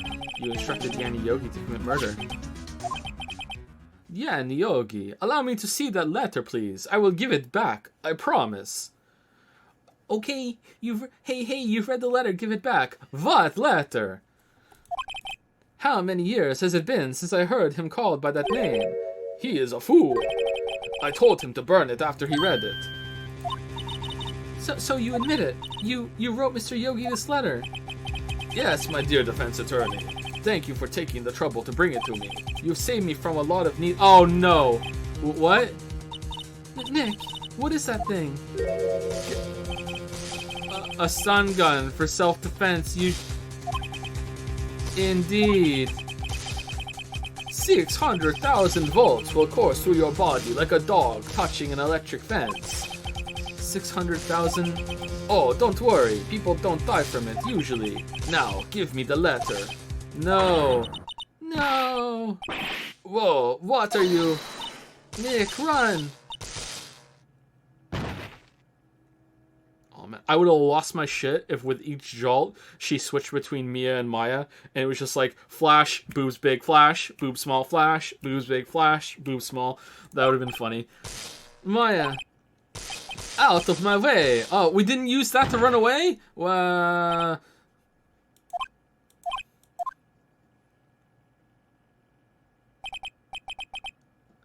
Ugh, he got us. The letter's gone, of course. And he took the DL6 evidence, all of it. Back to having no clue. But we showed the letter to the other lawyer. He can be our thing. Why can't we go to the judge and say, fucking Von Karma assaulted me and my partner? Wait, Maya jumped first. Maya, is she okay? Who gives a shit about Maya, Phoenix? Maya. Your Honor, Von Karma assaulted me and Phoenix. Oh, this is a very serious allegation. Von Karma, what do you say? Your Honor, that would be illegal, and I would never do such a thing. Yeah, that's a good point. What do you say to that, Phoenix? Sweat face. Are you serious? Maya, open your eyes. Maya. The letter. Did he take it? Huh? Oh, yeah. Are you okay? I couldn't stop him. I jumped as fast as I could, but one shot from that thing knocked me out cold. I'm useless. I'm no good as a lawyer or a medium. I can't even call my sister. Not even now, when we need her the most. I wish I hadn't woken up at all. Maya. There has to be some way I can help her. I better do something about her self-confidence first. Maya, she's holding something. What is that? A bullet? DL6 incident, evidence number 7, taken from the heart of Gregory Chadworth. I remember. Von Karma was holding this when Maya jumped him. DL6 bullet stashed in the pocket. Oh, it's the same gun! What does that get us? I'll prove it to you, Maya. You're most definitely not useless. I'll prove to you in court tomorrow. Anyone notice how much useless is brought up in media now since it became a meme? Word is just destroyed.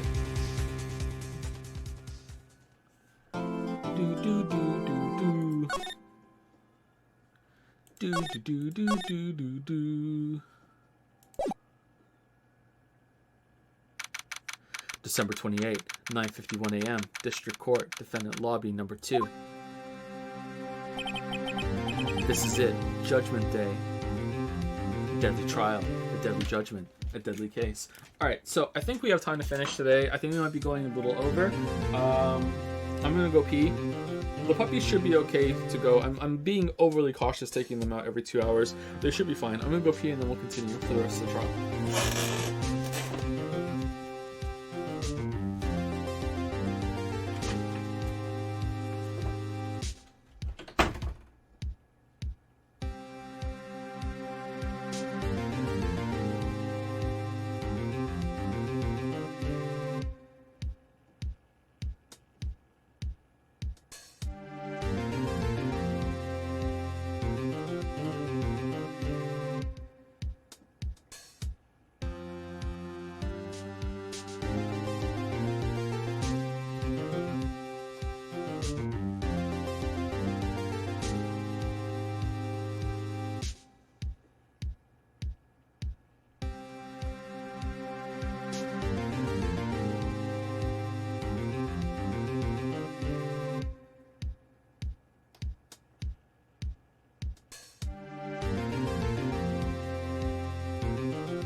I should have put the AC on while I was gone. It's really hot in here.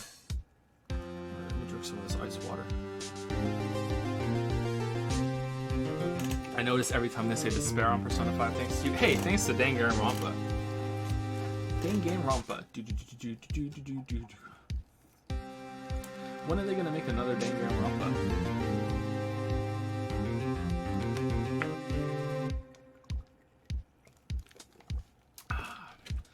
Thank you to Bokaron for the new sub. Thank you very much. Thank you, Smear, for the 13-month resub. So glad streams are back. Love the Witcher videos. Everything was worth the wait. Good work, Joe. Thank you very much. I'm glad that you enjoyed it, Smear. It's been a big relief that the Witcher 2 video wasn't as bad as I thought it was. Or it wasn't as poorly received as I thought it was going to be. I don't know. I have to wait a lot longer before I can judge that myself watching it back.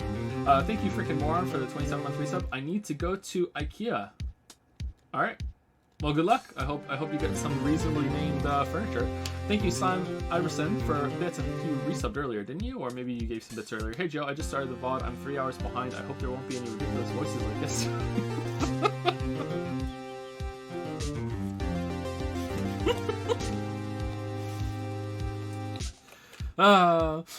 Thank you, Dasteg, for the new sub. Welcome, Dasteg.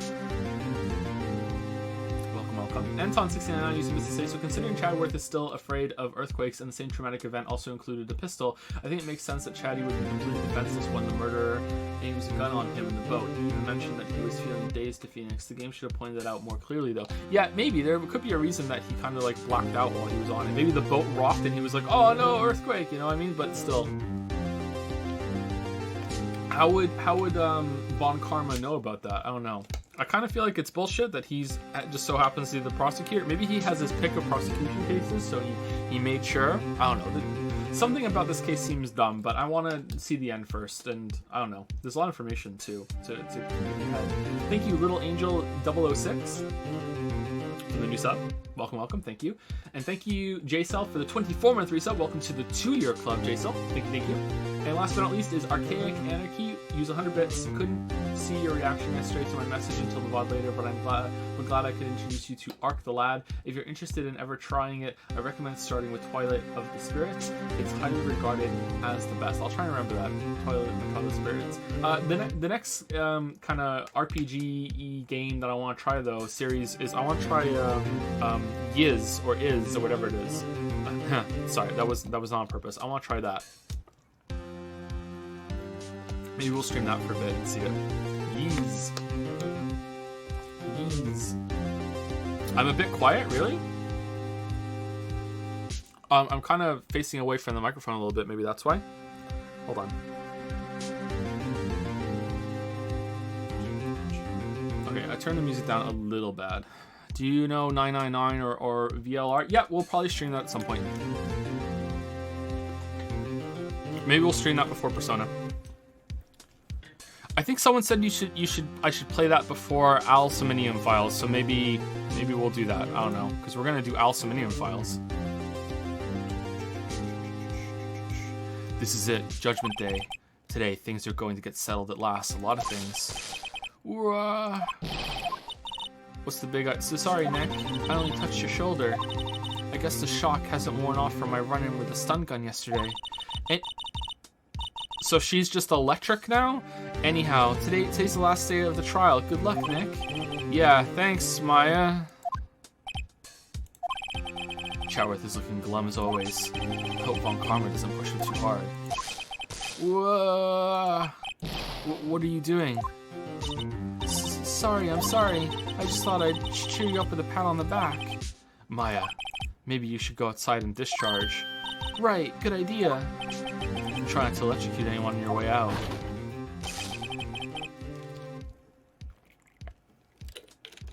Whoa, yeah, pal. Whoa. What's gotten into that girl? Detective Gumshoe. Morning, Mr. Chadworth. Good morning.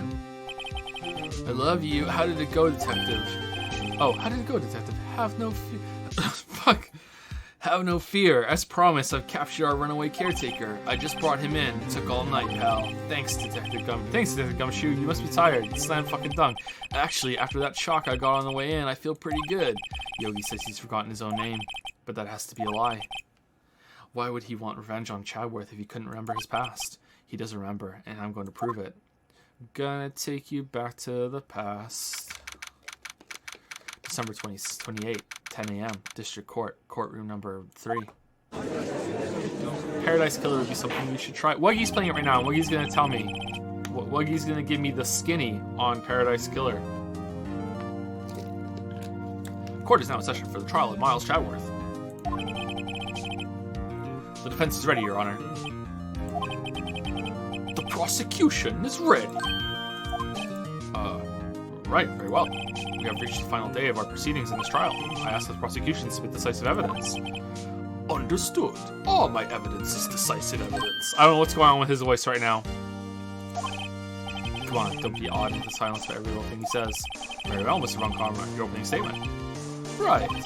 Thanks to Detective Gumshoe's efforts, the boat rental shop caretaker has been arrested. Are we really not going to fucking bring up that he tased the defense? Like, really? We're not going to say it? We're just... In yesterday's trial, the defense asserted that the caretaker was the murderer. However, the caretaker has yet to confirm this. I would like to ask the defense to cross-examine him as much as necessary. Very well. Please bring the witness into the courtroom.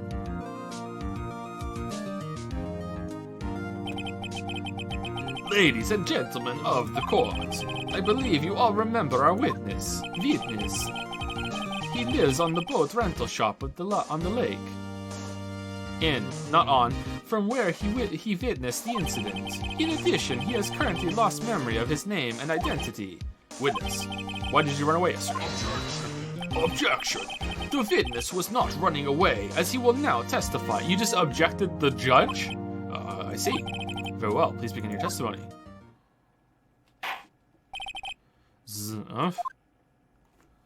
I just wandered off. I was hungry. I wanted to get some pasta. Why I left court? I'm really sorry about leaving yesterday like I did, but I wasn't running away or nothing. I went to buy some food for Polly, see? I figured I got nothing to do with this incident anyhow. I mean, I need one of those motive things, right? And I don't got one. So my testimony yesterday stands as is. Very well. Let's begin the cross-examination, shall we? He has to know his name. Well, that wasn't important yesterday, so Yanni Yogi, you're Yanni Yogi, and I'm going to prove it.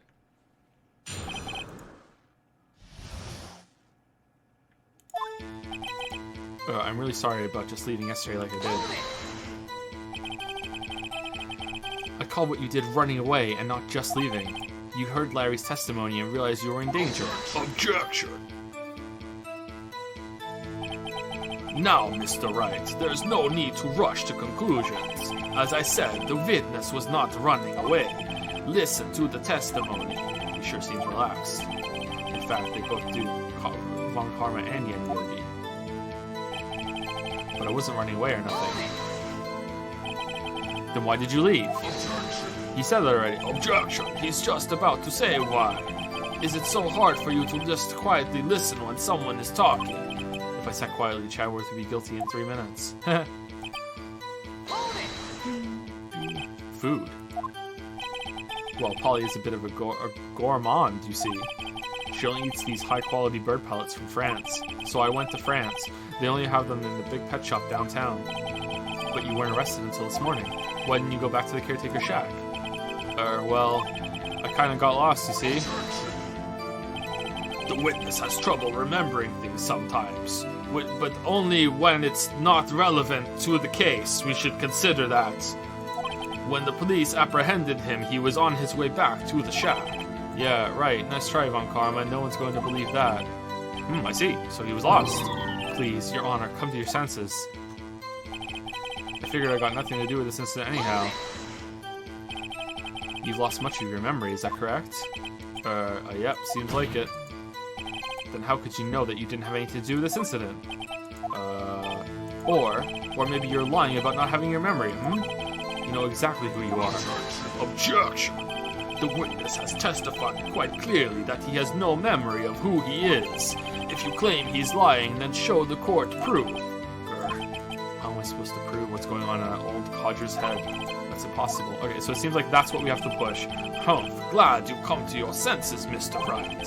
Very well, witness. evidence. Please continue. I don't know what's going on with his voice, I'm sorry. Or I mean, I need one of those motive things, right? And I don't got one. How can you say you had no motive? I say you do. You had a grudge against Chadworth and the victim, Robert Hammond. That's why you took revenge on them, right? Objection. Please don't make me repeat myself, Mr. Wright. This witness has no memory of anything beyond several years ago. He can't hold the grudge. It's impossible. I have to prove he's lying about his memory. Otherwise, it's going to be the same thing over and over until the trial ends. Okay. Might I say something, Mr. Wright? Yes, Your Honor. You've been saying the same thing now over and over. You've been calling the witness's memory of the past or lack thereof into question. But does this really have anything to do with the current case? Of course, Your Honor. There was a letter that proved it, but Von Karma hit me and my assistant with a fucking taser and stole it. The witness has said he had nothing to do with this case and no motive. I can prove it too. Here's this bullet that we got off on Karma to prove that we were in there, and a police officer is proof that we were both in that record room at the same time, and all the evidence is missing. But no, we're not going to bring it up because it's State's attorney. Both these statements are lies. Order, That's right. There's a serious problem with your claim. There's no fucking evidence. Or are you saying you know who this witness is? Of course, Your Honor. Ho ho. Now this is interesting. I would like to know myself. So who is he? Don't play dumb, Von Karma. Mr. Wright, please tell us this witness's name. Gregory Edward. It's Yanni Yogi. He used to work here. His name is Yanni Yogi, a former court bailiff. Yogi? That name seems familiar. Oh! Yanni Yogi, from the DL6 Institute. I figured the judge would have heard of it. It was such a famous case. But what does this mean? Your Honor, if this man is Mr. Yogi, then he has a clear motive. Objection! Tisk, tisk, tisk. Jumping to conclusions again, Mr. Wright. This witness is Yanni Yogi. Fascinating. However, how do you propose to prove this to the court? The judge, he is old enough to have been there and recognizes Yanni Yogi. This is a court of law, as you may recall. You need proof. And allow me to repeat once more that the witness has lost his memory. This is it. I have to do this now. If I can't prove he's Yogi right here, right now, then I've got nowhere else to go. Nick, how are you going to prove it? How can you prove that he's Yanni Yogi? It's okay, it's actually quite simple. Your Honor, please take this man's fingerprints. Then we'll compare them to the fingerprints on file for Yanni Yogi 15 years ago. Oh, I see, that makes sense. Too bad that there's a fire. Tisk, tisk, tisk. Huh? I'm so very, very sorry, Mr. Wright. Well, why? The witness has no fingerprints. The bird, he chews the fingers. What? What? No fingerprints? You see, before I worked as a caretaker, I worked at a chemical plant. I burned my fingerprints working with the stuff. Oh, yep. Ooh. He remembers that. Yogi, you sneak. You burned your fingerprints off to hide your past. Well, if the witness has no fingerprints, I guess we will not be able to prove his identity. No. Tisk, tisk, tisk. Well, what will you do, Mr. Wright? We can't even check to see if we can get a partial print? He burned all of his fingertips, and that's it. Nothing else. It seems that the case has been decided. No, really? No. I know what happened. I know everything. I just can't prove it. But no, I can't let it end like this. I can't lose. There has to be another way. There is no one who can testify as to who this witness is. No one. Nick, what are we going to do? Call your fucking mom. I didn't even consider that he might have erased his fingerprints. What do I do? Yeah, why would you consider? Tisk, tisk, tisk. Well, Mr. Wright, perhaps you'd like to cross-examine his parrot for a little comic relief, huh? Yeah, very funny. You're a sore winner, Von Karma. Wait a second. Cross-examine his... No. What is it, Nick? No. No. No, you're not good. No, Your Honor. No! No, the defense would like to take Mr. Von Karma up on his... No! Take Mr. Von Karma up on my proposal. Exactly, Your Honor. I would like to cross-examine the witness's pet parrot. Fucking kangaroo court. No, order. Well, what do you think, Mr. Von Karma? Woo, how is the judge going for it? Whoa, did you even ask? This is a farce. I object. Objection. Wait a second. You were the one who suggested I cross-examine the parrot, Von Karma. I have a right to do as you suggested. Humph. Well, if you're so desperate, then please be my guest. Of course, should you go through with this, and nothing comes of it, then I hope you're ready for the consequences. Nick, this is crazy. Well, still want to go through with your little game? Yeah, of course, yeah. Let the parrot take the stand. I will cross-examine her, Your Honor. Oh, it's highly unusual. This is the most ridiculous thing I have ever heard.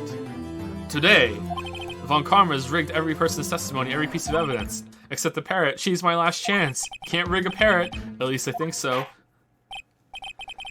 Bailiff, bring in the parrot. How do you have the parrot?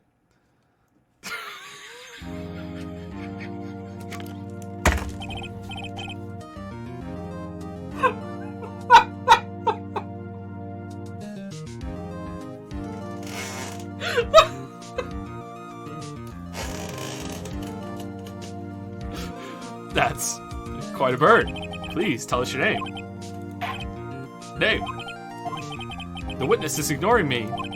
It must hurt to be ignored by a bird. Ahem, very well, witness. Who is your owner? Please testify for us. Who is your owner?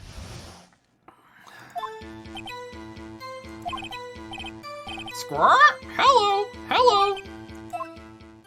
Alright, let's press that. Certainly the most concise testimony we've had so far. Very well, begin your...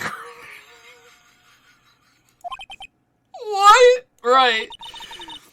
What are you going to do, Nick? I don't know. What are we going to do, Maya? Is this real? Is this fucking real? Or is each individual ... going to be here? Who's your owner?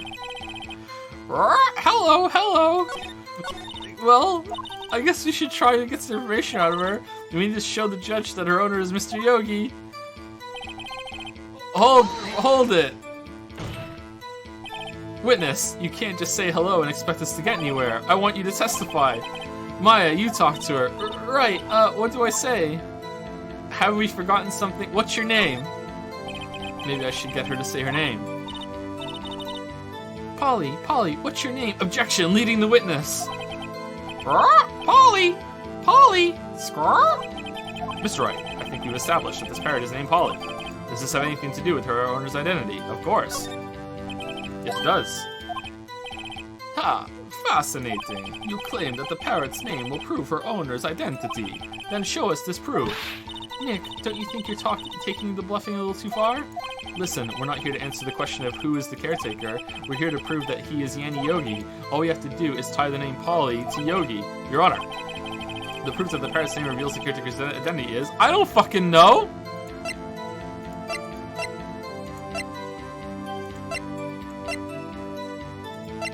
We don't have any health up here, though. I'm a lawyer. Mr. Wright, I had hoped you would have learned this by now. Making random guesses here is a waste of court time. Uh-oh. Wrong again. That is all. Witness, continue your testimony. I'm pressing the ... Witness, you're here to speak. You must speak to me. Frankly, I can't believe that you're speaking to the parrot. Well, I guess we should try to get some information out of her. We need to show her the judgment. Okay. Wait, how do I get back to the Maya asking shit? Can we present information? Hello.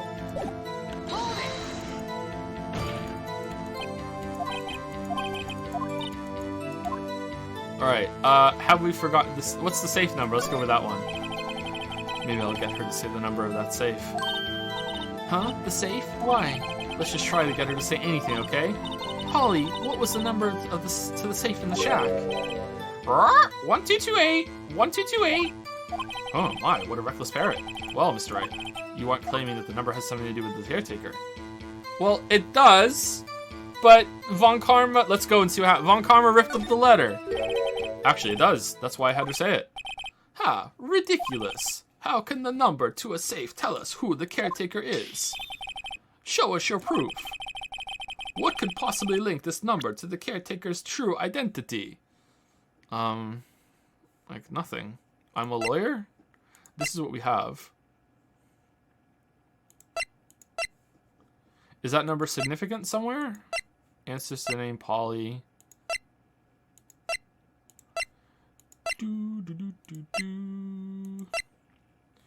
Do do do do do. Do do do do do. Okay, where is it listed? Where's the statute of limitations bullshit thing?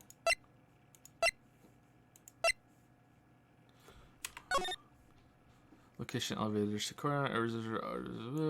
Okay, it has to be this one then. 12 defense in the elevator is a monster with H9. One for the final heart was one fired twice. Court bailiff trapped in the elevator with the officer. Okay, so it has to be this one. The DL6 case file. What is this obsession you have with that case? Mr. Wright, where in this file is something relating to that safe number? Case summary, victim data. Oh shit, which one is it? Where's the thing? Fuck. Case summary, right? Yeah, case summary. It's on the case summary page. The case summary. Specifically, the date on which the DL6 incident occurred.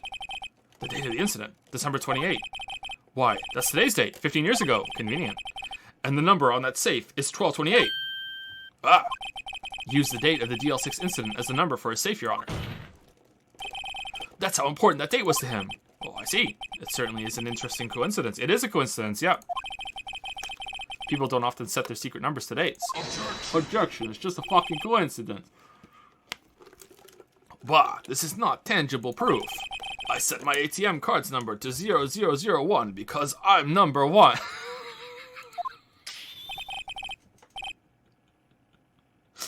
This has nothing to do with a date. Nothing. Indeed. Alone is a little weak for evidence in a murder trial. We would need some other corroborating evidence. Where am I going to find that? Nick, we're getting closer. One more. We can just get one more piece of evidence. Right. But what? Humph. Very well, witness. You may continue. Alright, I thought that was going to be it. Okay, so what else is in here? Oh shit! No! No! No! No! No! No! No! No! No! No! The witness's statement is clearly faulty, Your Honor. I'm sorry, but I can see nothing faulty. Well, the witness didn't say fucking anything. Okay, I actually want to push the other way now and see what we get for that one. Alright, let's do, have we forgotten something? As I recall, 2 days ago. Polly, have we forgotten something? Squirrel? Don't forget, DL6, squirrel? If I can get Polly to say that here, that will prove that the caretaker has something to do with DL6. Polly, have we forgotten something? Hello, squirrel? Someone has tampered with the parrot. That's not what you're supposed to say. Forgot. Something we forgot. Hello. Uh-oh, it's not working, Nick. She won't say it. This is ridiculous. Why won't she say it? Tisk. Is something the matter, Mr. Wright? As you can see, I have replaced the parrot. Wait. Don't tell me about comics. You couldn't retrain the parrot. Did he train her so? If he replaced the fucking parrot, did he train her not to respond when we asked if we forgotten anything?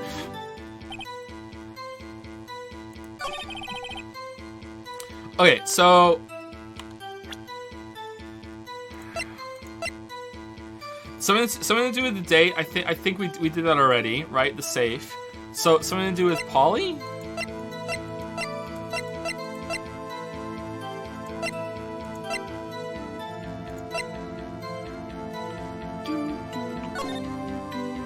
Yeah, there's the bullet that clearly came through there. So I'm guessing the shot that Chadworth fired went out the window and someone else shot him? That's what it is, instead of him being shot through the glass? There were two shots. Unless, was he standing here and the bullet went through him, maybe? I don't know.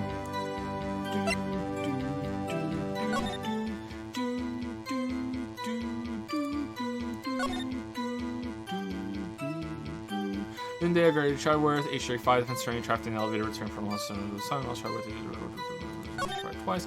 Yin Yogi, specifically, court bailiff trapped in an elevator with the Chadworth's memory lost due to oxygen deprivation after his arrest. Fiance committed suicide.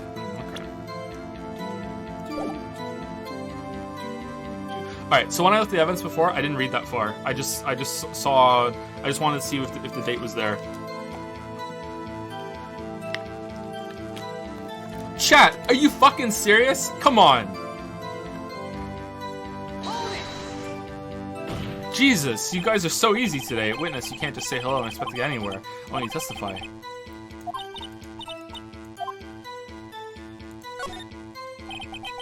Maybe I should get her to say her name. Polly, what's your name? Polly. Squawk. Mr. Wright, I think we've established that this parrot is named Polly. Does this have anything to do with her owner's identity? Of course.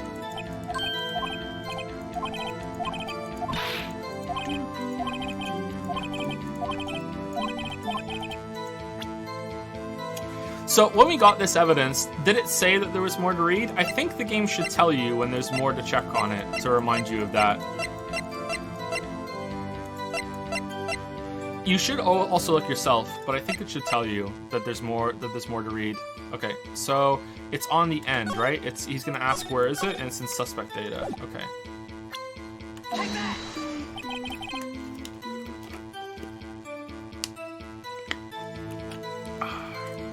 The DL6 case file. Joe literally says, I know it says check. Yeah, I know it says check. When there's more to read, it says there. But I'm saying when you get it, I think it should say, this is something you can inspect to read more. So it's like in the back of your head. Because most of the time, there's nothing to inspect. I completely forgot to read this. So there was all that information that wasn't there. Yeah, of course, I know that. That's quite a large file you have there. Which page is this proof on, then? I like the test of, like, where is it? So prove that you can't just, like, throw things at them. Show us, or stop wasting our time. Very well. Mr. Wright, please show us the page. Where this file is the information connected to this parrot's name. It was suspect data, right? It's on the suspect data page. Oh. This page is all the information about Yanni Yogi. Right after he was arrested, his fiancée committed suicide, see? Indeed. It does say that, yes. What was his fiancée's name? Polly Jenkins. Polly. Exactly, Your Honor. He wanted to remember the name of his fiancée who had committed suicide. That's why he named his parrot after her. Well, I see. I guess that is possible. Objection. It is a coincidence. Bah, a mere coincidence, that's all. My granddaughter has a dog she calls Phoenix. Well, Mr. Phoenix Wright, does this make you my granddaughter's fiancé? She's only 7 years old. That's enough. I think we've reached a conclusion here. Well, that combined with 1228. This is a mere coincidence, that's all. True, that is a possibility. However, two coincidences at the same time seems more like a pattern to me. Oh, what are you saying? Summon the caretaker of the boat shop. Oh no, I am talking like Von Gravy. Mr. Wright, summon the caretaker of the boat shop immediately.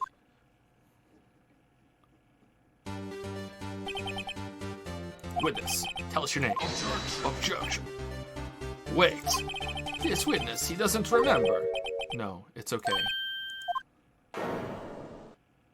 Oh, we're done fucking around. I've accomplished what I wanted to do. I'm done. Nick, he looks totally different. This is the real Yogi, I think. Finally, contempt of court. He's been acting feeble to hide his true identity. Lying. Acting for 15 years. Well, let me ask you again. Please state your name for the court. My name is Yanni Yogi. 15 years ago, I served as a bailiff in this very court. Order. Yanni Yogi, so it was you who killed Robert Hammond and tried to frame Miles Chadworth for his death. Yes, it was me. I did it. They put me on the witness stand 15 years ago. Robert Hammond, he said I was mentally unsound. He told me it would make me innocent, get me off the hook. So, I pretended to have brain damage. I was innocent, really, but he didn't believe me. We won the trial, but I lost everything. I lost my job, my fiancé, my social standing. Then, this year, 15 years later, a package arrived. It was a letter and a pistol. The plan was written out in careful detail. It was a plan for me to take my revenge on the people who ruined my life. I didn't care who had sent it. I thought this was my chance after 15 years. This was it. Finally, a chance to have my revenge on Robert Hammond and Miles Chadworth. I have no regrets. Well, wait a moment. Revenge? Against Miles Chadworth? What do you mean? I'm not at liberty to speak on that matter. What? Why don't you ask Mr. Chadworth yourself? Anyway, I admit it. I was the one who killed Robert Hammond or whatever. What? Von Karma. Where's Mr. Okay, well, Von Karma, your streak's over. We're done. That's it. Slam dunk. Case over. Von Karma. Where's Mr. Yogi? Under arrest, Your Honor. Damn, he blacked out again. I saw no room for error in his confession. That defendant, Miles Chadworth, is innocent. In this case, at least. Oh. Very well. Will the defendant please take the stand? Judge, as per our agreement, this will be a mistrial, so I can still keep my streak. There are a few mysteries left unsolved. Still, you are cleared of suspicion for this particular case, so I would like to pass judgment on the murder of Mr. Robert Hammond. Any objections? I don't believe it. Why isn't Von Karma saying anything? Very well. This court finds the defendant, Mr. Miles Chadworth, not guilty. Confetti court! Confetti court, confetti court, confetti court. Yeah. That is all. This court is adjourned. Objection! Did someone just say objection? Chadworth? It wasn't Von Karma. Wait, but that means... No. Chadworth? Your Honor, I object to your judge... What do you mean? I'm not innocent at all. As we have heard, Yan Yogi killed Robert Hammond in revenge. But revenge for what? Nick. Chadworth is trying to confess. He's going to say he's guilty. He's going to tell them he was the murderer in the DL6 incident, but that shouldn't matter because it's a completely different trial, so who gives a fuck right now? He's going to tell them he killed his own dad. Uh-oh, what do I do? Raise an objection. Leave it to just fuck it. Leave it. If he wants to do that, it's fine. No, I'm sure Chadworth thought about this one long and hard. This isn't my place to interfere. Nick, are you sure? There's nothing we can do about it. This is his problem now. Do. For 15 years, I have had a recurring dream. A nightmare. It's only a nightmare. That's what I told myself. But now I know it wasn't a dream. Yan Yogi wasn't the killer. You mean, in the incident where your father died? From the distance of the shot, it wasn't suicide either. Everything was as clear as day. The murderer, the criminal in the DL6 incident. It was me. Oh, okay, well, I don't give a fuck. Get the fuck out of my courtroom. Your Honor, I confess my guilt. I am guilty for DL6, the statute limitations of which ends today. The culprit is me.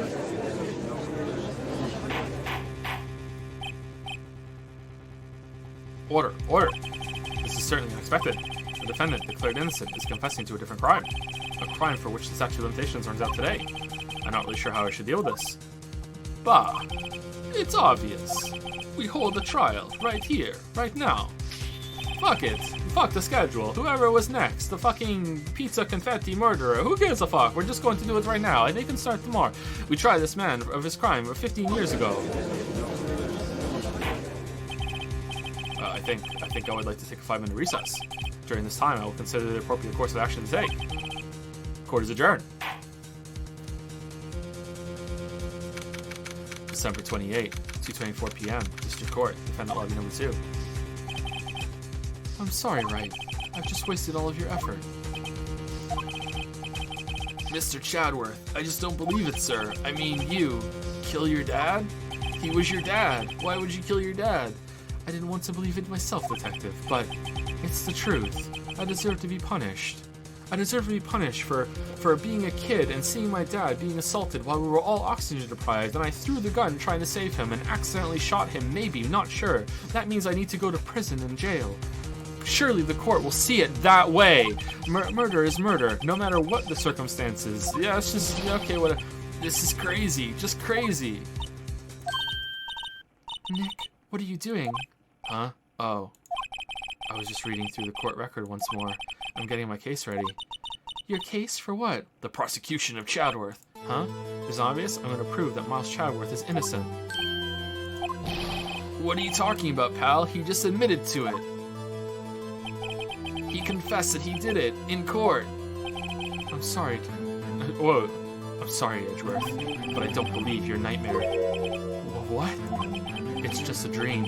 It's not real. The truth is right here in this court record. In any case, tighten your belts. The real fight is just beginning. I'll prove you're innocent. Trust me. Right.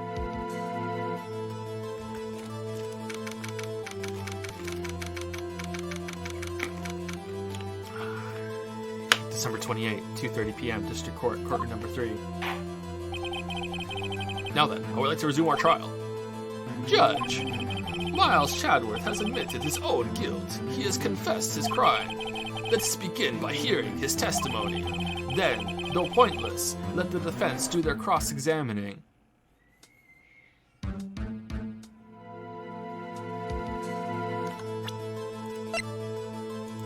Okay, so, this bullet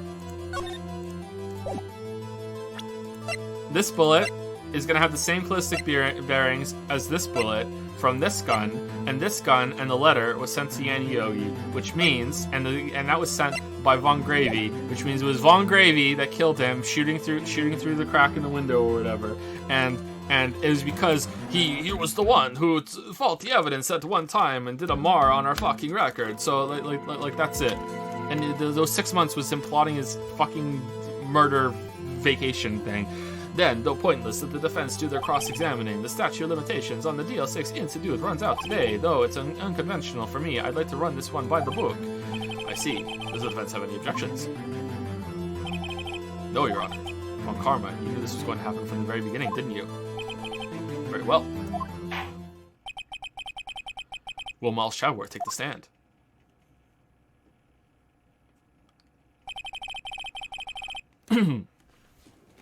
Okay, so I'm gonna drop the vampire voice, and I'm just gonna give him his objection voice. Will the witness state his name and profession?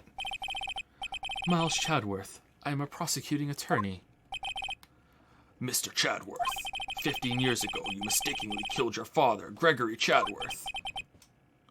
Is this correct? It is correct. Then testify about this matter to the court. When Chadworth was telling me about his dream yesterday, I noticed something. One detail didn't quite fit.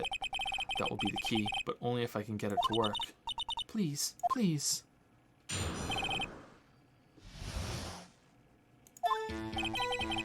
That day, I had gone to the courtroom to observe one of my father's trials. As we went to leave, an earthquake struck, trapping us in the elevator. My father and Mr. Yogi lost their composure and began to argue. Just then, something heavy fell at my feet. I picked it up and threw it at Mr. Yogi. I wanted them to stop fighting. You mean it just fell at your feet? It just fell to your feet. If only I had looked up, I could have seen Von Gravy standing over the elevator hatch in the ceiling. Ah, haha, here, boy, gun, use, good luck. I picked it up and threw it at Mr. Yogi. I wanted them to stop fighting. A moment later, there was a single gunshot, then a scream. It was a terrible scream. I remembered it to this day. That's all. And until now, you thought this memory was a dream. We were stuck in that elevator for 5 hours. The oxygen in the elevator ran out, and I lost my memory of the events. It's almost as if it's impossible to fucking prove what happened in there. Bah, the same claim Mr. Yogi has made. Very well. Mr. Wright, your cross-examination, please. Yes, Your Honor. God, I hope Chadworth and Von Karma both object to something I say at the same time. That would be funny. That was dumb, right? Yeah, that was dumb. What was the trial your father was involved in on that day? I don't remember things very clearly. Only 2 things.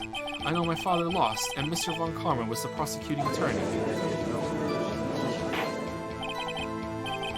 Mr. Von Karma, you were handling the case.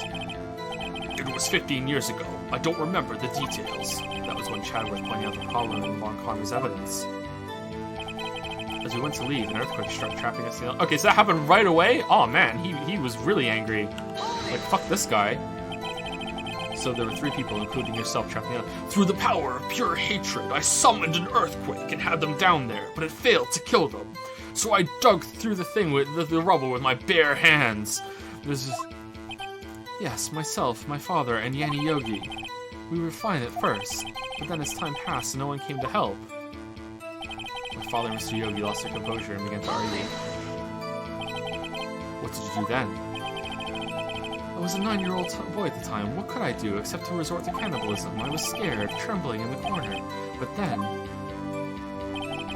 I love how it just links back to the testimony. It's so good. What was it? A pistol. I assume it was the bailiff Yanni Yogi's. The safety must have come off when it fell from his holster. And you picked it up. What happened next? I picked it up and I threw it at Mr. Yogi. I wanted them to stop fighting. Did you know it was a pistol when you threw it? I think I knew. I knew it was dangerous, but the air was getting so thick, I panicked. So you were saying that you threw the pistol at Mr. Yogi? I was in a daze. Dazed and confused. The gun fired once? Yes. I think after I threw it, I lost consciousness. Since then, they've echoed in my head every day. That gunshot and that horrible scream. That's the scream. It was a terrible scream. I remember it to this day. Are you sure? To this day? Yes, I can practically hear it now. I doubt I will ever forget that scream as long as I live. There it is. One part of that testimony clearly contradicts the evidence, but I don't know what it means. I'd better find out, and quick. Okay, so there's... Was Phoenix talking about the last thing, or just the whole thing in general? Okay, so we have the picture clearly shows that there were 2 shots fired, right? Here and here. Unless the bullet went through and he was standing like up like that, like he'd have to be standing like, wasn't Yogi on top of him? So I don't think that. So that could be like there were clearly 2 shots fired, or something about the scream. I don't think there could be anything possible that could be the scream. The bird. Bring Polly back to the stand. All right, I'm gonna guess it's this. There were 2 shots.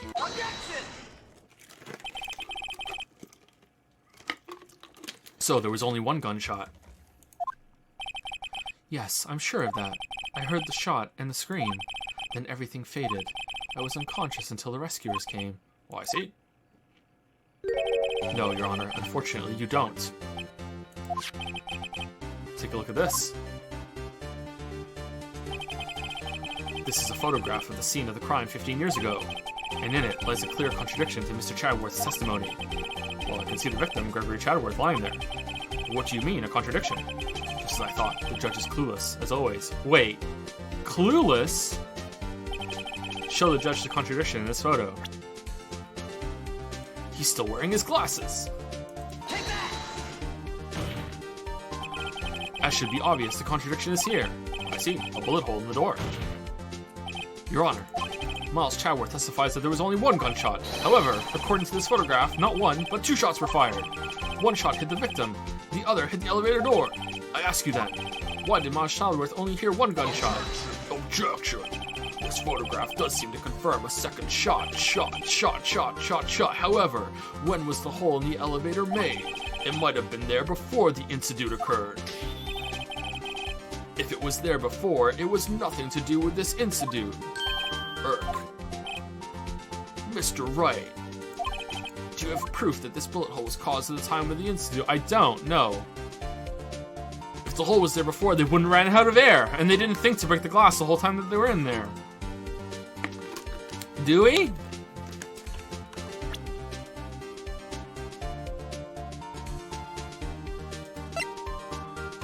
I don't think we do.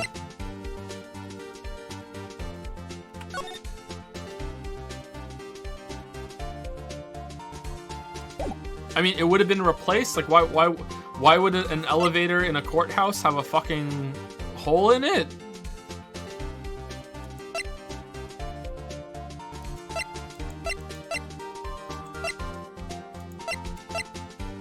I'm guessing you must have to have evidence. Okay, saving Gregory Edgeworth's heart still bears clear ballistic markings. All right, so definitely when the bullet didn't pass through, it was in there, right? I don't think it's the photograph anymore. I think that's done. All right, is there anything in here? Case summary, location, elevator, district courthouse, area, and elevator was auctioned at the time of incident. No clues found on the scene. Gregory Trevorth, defense jury trapped in the elevator, returned from lost travel son. Was traveled one bullet found in the heart. The murder weapon was fired twice. Okay, murder weapon was fired twice. There we go. So it's that. Corporate trapped in the elevator. Okay, so it has to be that. So victim data. Okay.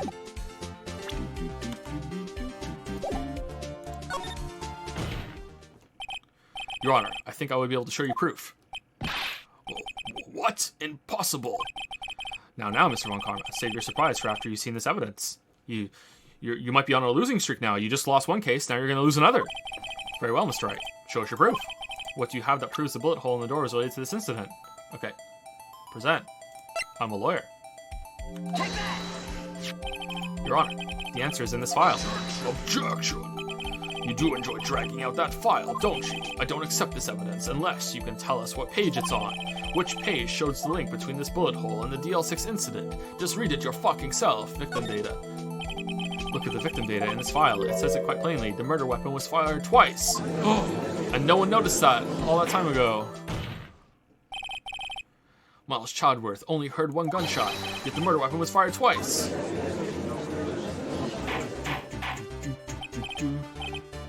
Order.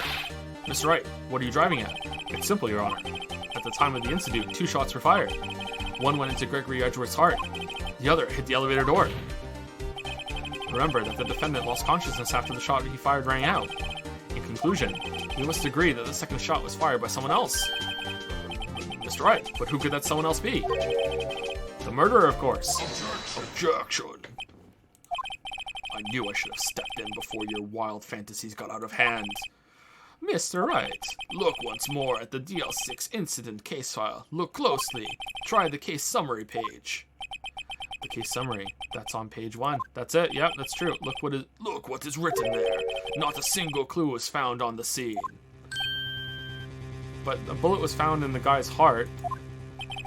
If the pistol had indeed been fired 2 times, then the other bullet would have been discovered on the scene. He does have a point.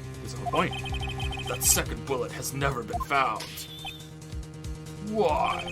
Because the second bullet does not exist. The bullet that claimed Gregory Chadworth's life was the one fired by his own son. That is This voice is ridiculous. That is the truth of this matter, the whole truth. It was undoubtedly something else that made that bullet hole in the door. Order. I will have order. Mr. Wright has proven one thing to us quite clearly, that the murder weapon was fired twice at the time of the incident. However, as Mr. Von Karma says, the second bullet fired was not... So? Who cares? It went off into the fucking ether. It still left the hole. We know that. It is highly unlikely that the police merely overlooked the second bullet. So what? Did it fire fucking nothing? So we all have the single... I'm afraid I have to discount the defense... Tisk. I praise the judge for his wisdom in this matter. Gah, how did this happen? That must have been the bullet he dropped. I don't believe that the second bullet didn't exist. Was I wrong? Have I been wrong about this whole incident? What are you doing, Nick? Why aren't you raising an objection? I'm sorry, Maya. What? It looks like I was wrong. Nick. If the second bullet wasn't there, then all my conjectures are for nothing. Are they? No. But you said you'd do it, Nick. You said you'd give Chadworth declared innocent. I'm sorry. It's just when I saw the photograph, I thought the 2 shots had been fired. I was so certain of it. I thought I'd won, but now I realize that that fucking bullet hole just magically fucking appeared, just out of nowhere, while this was going on, and it's completely irrelevant because we can't find the bullet that made it. I thought there was another person, someone else who fired the killing shot, but now I was wrong to think it could be that simple. This case has stood unsolved for 15 years. Nick. Well, it seems that we have finally cleared up... Well, it seems like we finally cleared up this incident. Only 1 bullet was found at the consensus scene of the crime. The shot was fired by Mr. Charles Chadworth. 1 bullet, 1 shot. That's how it works. Even though we said earlier that there were 3 shots from that pistol, we didn't know we didn't have any bullets. Precisely. I would like to ask one thing, Miles Chadworth, before passing my verdict. Have you been paying attention to the trial so far? Yes, Your Honor. Do you have any objections? No, I do not. So you killed your father, though that was not your intention? Yes, I did. Oh no. He's accepted the guilt. Very well. The statute of limitations on the murder of Gregory Chadworth runs out today. Therefore, I must pronounce a verdict on the defendant today, right here. Right now. Indeed. Does anyone have any objections? Let's just keep objecting until the night tomorrow. I've been here before. It's just like my first day in court. There are so many things I know I should be saying, but my mind's gone blank. I can't find the words. Mr. Wright.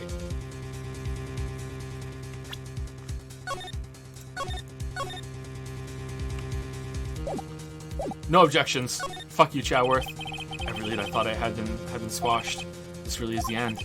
Chadworth, I'm sorry. You forgot the court trial while I stole that kid's money. Fuck you. I closed my eyes. What was it that I had been doing all this time? Was it my whole life leading up to today? But now that I'm here, I know I failed. Mia, I'm sorry. No. No. Not... Not yet. Uh-huh. Maya? What? Object. Your only weapon. Are you okay, Nick? What's happening to me? I have to think. Wait, don't think. Act. Objection! Your Honor. Your Honor, I object. Tisk, tisk, tisk. Mr. Wright, on what grounds do you object, Ghost Mommy told me to, oof.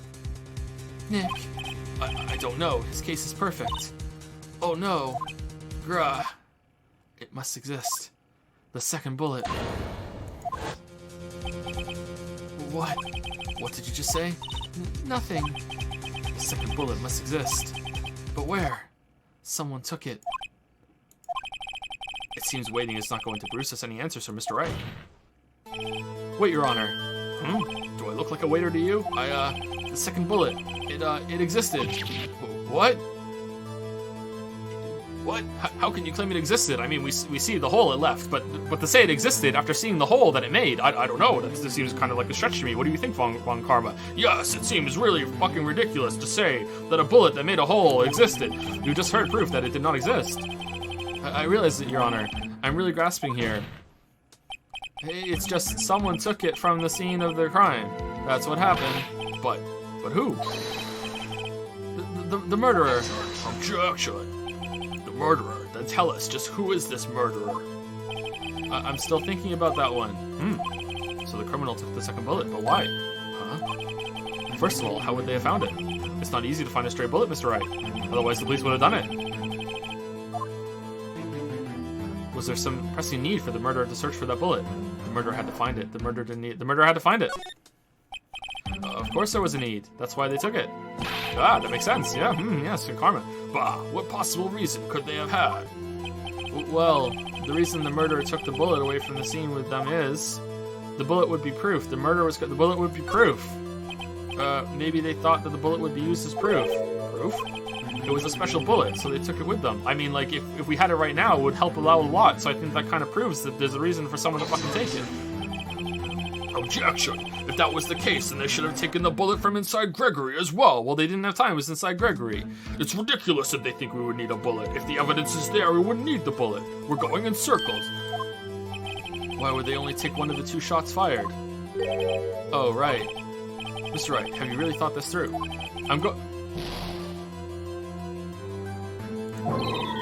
Oh, okay. Alright, this isn't going so well. Was there some pressing need for the murderer to search for that bullet? No? He was being cautious?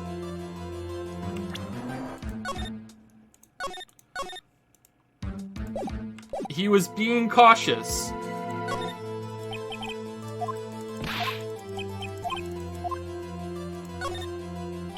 Well, the murderer was a very cautious sort, you see. That's why the murderer had to search for that bullet. Objection. If that was the case, then they should have taken the bullet from inside Gregory as well. Why? I'm sorry, is the game making us argue that the killer took the bullet, but he didn't need to?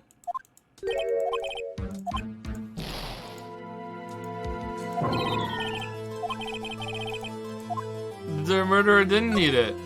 His dog did. Why would the murderer have spent the time to look for the stray bullet? I haven't got a clue. What's wrong, Mr. Wright? The murderer had no reason to take that bullet. You don't want to admit it, but it's true.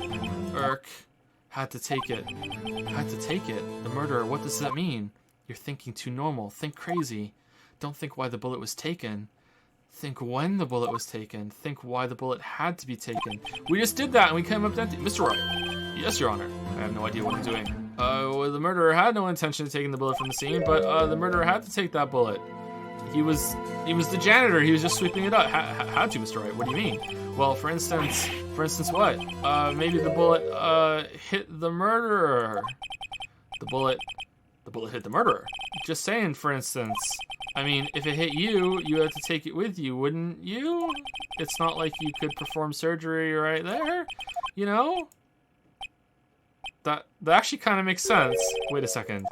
I was just talking off the top of my head, but what if that's really what happened? Let me get this straight.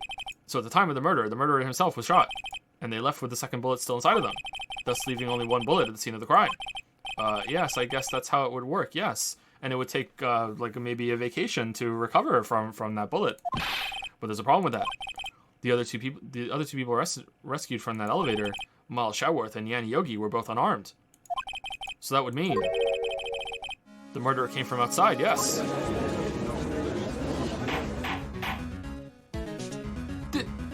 Did he come down with a fucking gas mask on? With a fucking air tank?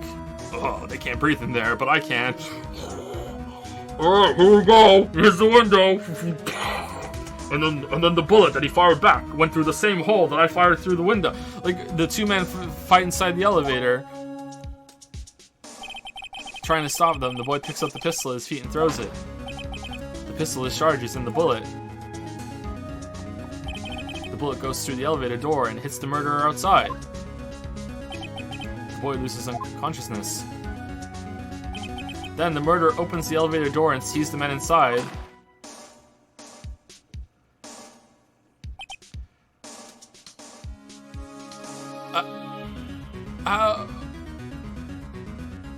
How's he breathing?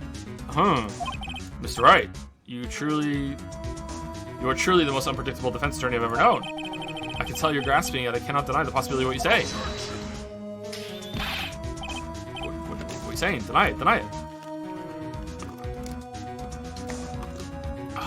What are you saying? Deny it. Deny it. Deny it. Deny it. There's arrows. Oh, okay, hold on. Is the game arguing this or is chat arguing this? You're arguing that the elevator is airtight. It wasn't that like the bottom of the building was collapsed in rubble and was like that whole floor was sectioned off and there was like rubble all over the elevator, and that's why they were like buried under rock and piles and layers and all this shit for 5 hours. No, the argument is that the elevator was airtight. That's the argument. Then why didn't they break the window with the gun? Why didn't they think that? Why didn't they break the window themselves to get air? Like, what? No one involved with the incident was wounded. There was no murderer.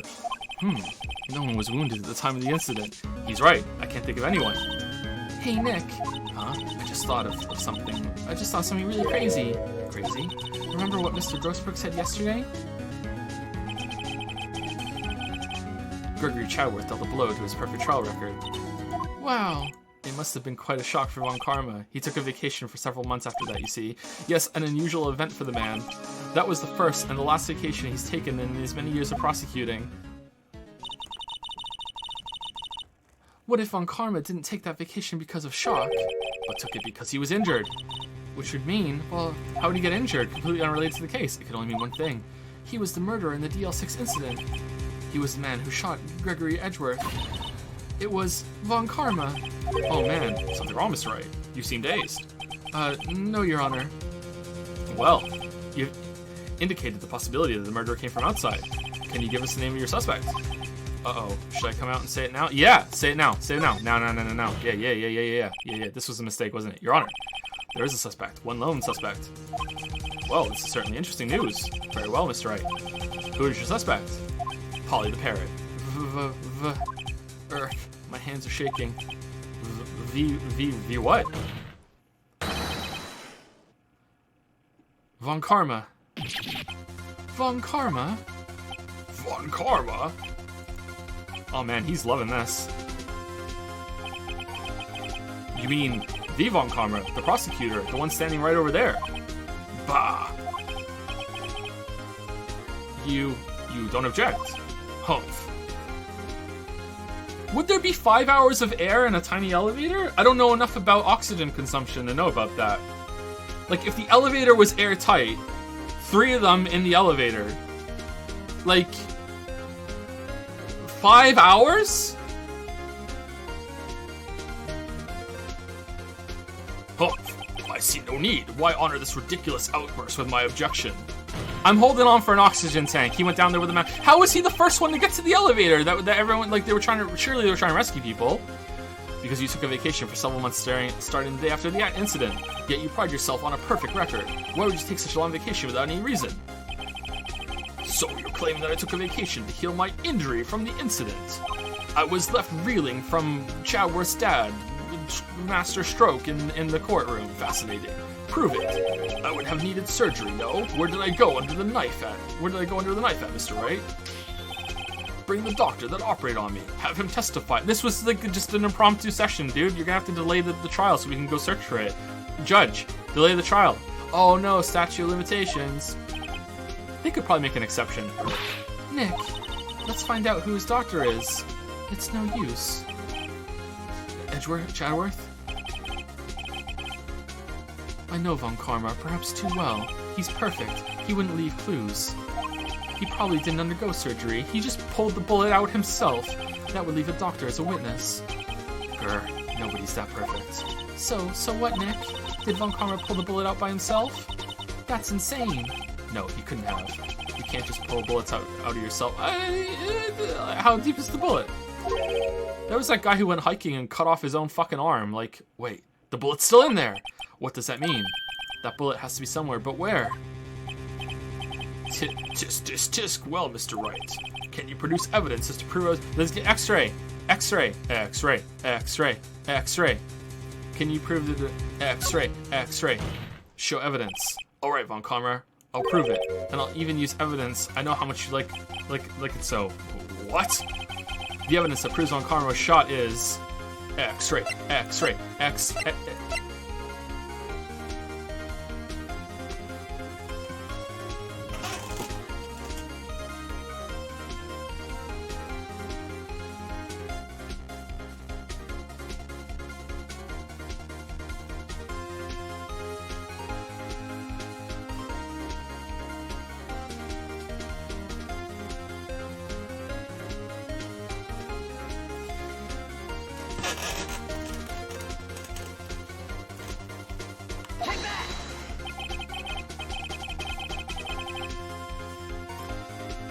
Von Karma is perfect. He wouldn't risk surgery leaving an evidence trail. So then I ask, where is that bullet now? I think it unlikely that Von Karma performed surgery on himself. You don't mean? I do. There is the possibility that the bullet is still inside Von Karma.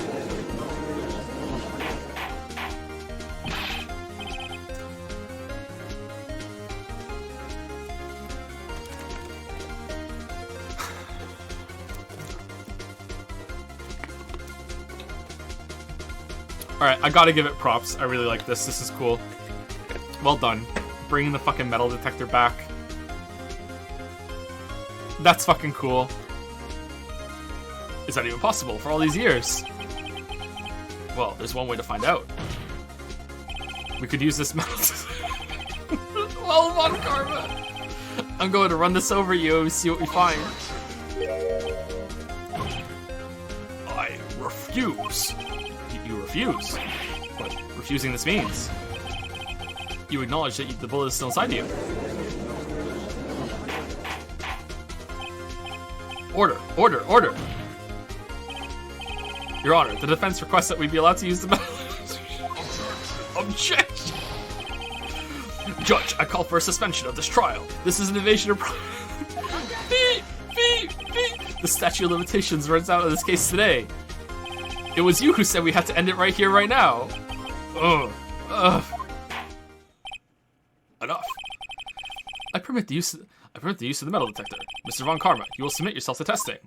Nick, what does this mean? I don't know, but we have to give it a shot. Please do the beep. Yes! Yes! Yes! It reacted. Something's inside his right shoulder. The bullet. Would that work? I think it would actually, wouldn't it? Like, it can penetrate pretty far into... I think it would work. Mr. Von Karma. You. It was you.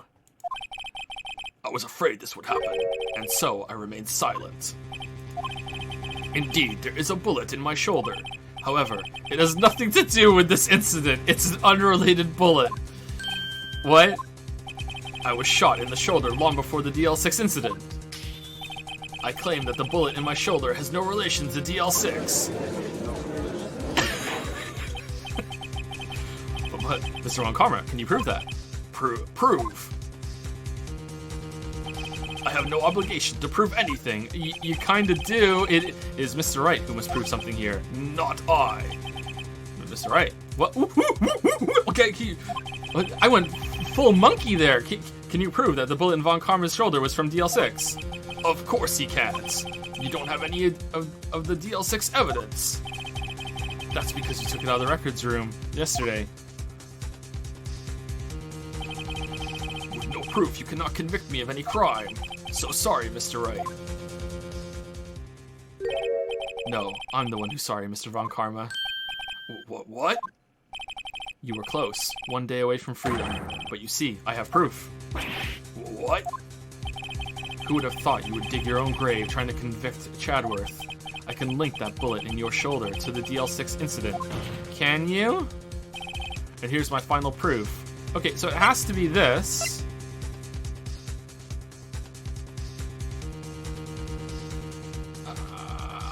How?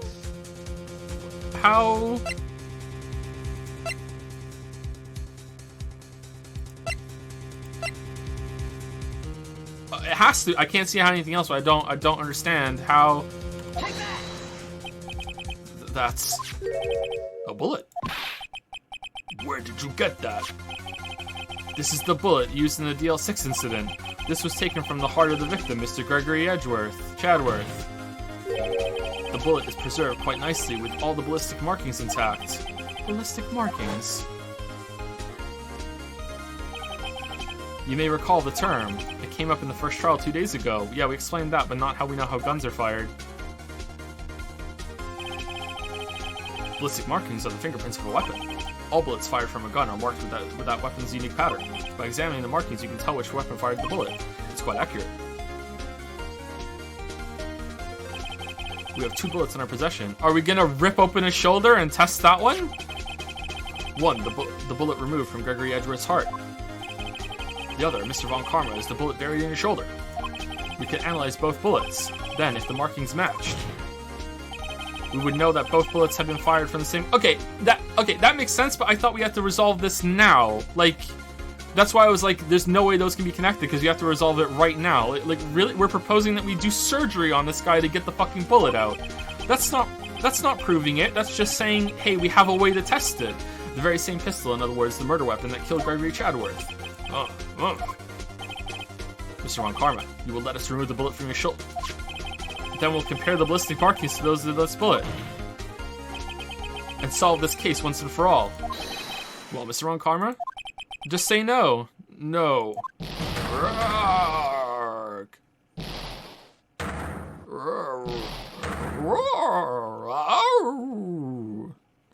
I'm back to being a vampire again. That scream. I've heard that scream before. Wait, I know. Help, I can't breathe. Quiet, I said quiet. You're not making this any easier. Stop breathing my air. I'll stop you. Stop breathing my air. Get away. Get away from my father. Bang. Whoa. And then fresh air from outside rushed through the fucking hole in the elevator. Finally, we can breathe again in this airtight elevator. Is that scream I heard in the elevator 15 years ago? Von Karma, it was you who screamed. Mr. Von Karma. That's cool. Only you would dare defy me. So it was you. You and your father are my curse. Your father shamed me with a penalty on my record. And you left a scar on my shoulder that would never fade. I'll bury you. I'll bury you with my bare hands. Death, death. Despair. 15 years earlier. Someone just said that's not how air works. But it's how elevators work. Okay, Chief Prosecutor, I am sorry, Von Karma. It's not like you to make this kind of error. I never would have thought that Ed the Chadworth would be the one to catch you. I was careless. I'm sorry, but you will have to be penalized. I've covered for you in the past, but not this time. Chadworth.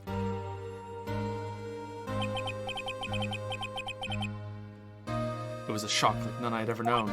Me, penalized. It took hours for me to regain my composure. Suddenly, I found myself in the darkness. My fangs were growing, and I had a thirst for blood. I was in the court records room. I must have wandered in there without thinking where I was going. The room was pitch black. The lights must have gone out, but somehow I could still see. I went out into the hall and felt my way to the elevator. I pressed the button, but nothing happened. Then there was noise. I was in pain, a horrible burning pain in my shoulder. Just then, the lights came back on. The elevator door opened before my eyes. I saw 3 people inside, all lying unconscious from oxygen deprivation. Much to my surprise, a pistol lay at my feet. I knew then it was my destiny.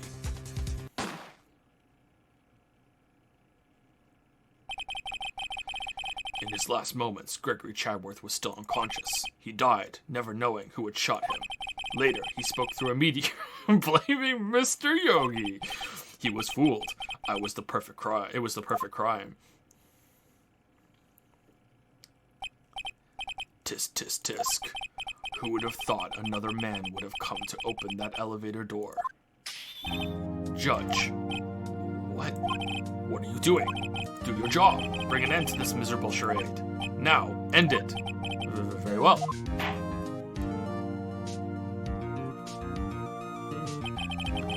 It appears we have come a very long way to the end of this maze. 15 years later, Mr. Miles Chadworth. Yes, Your Honor. You were innocent. You are innocent. As you said, it was all a nightmare. Yes, Your Honor. This court finds the defendant, Mr. Miles Chadworth, not guilty. Yeah, more confetti. They reloaded the confetti in between trials. Yeah. That is all. This court is adjourned.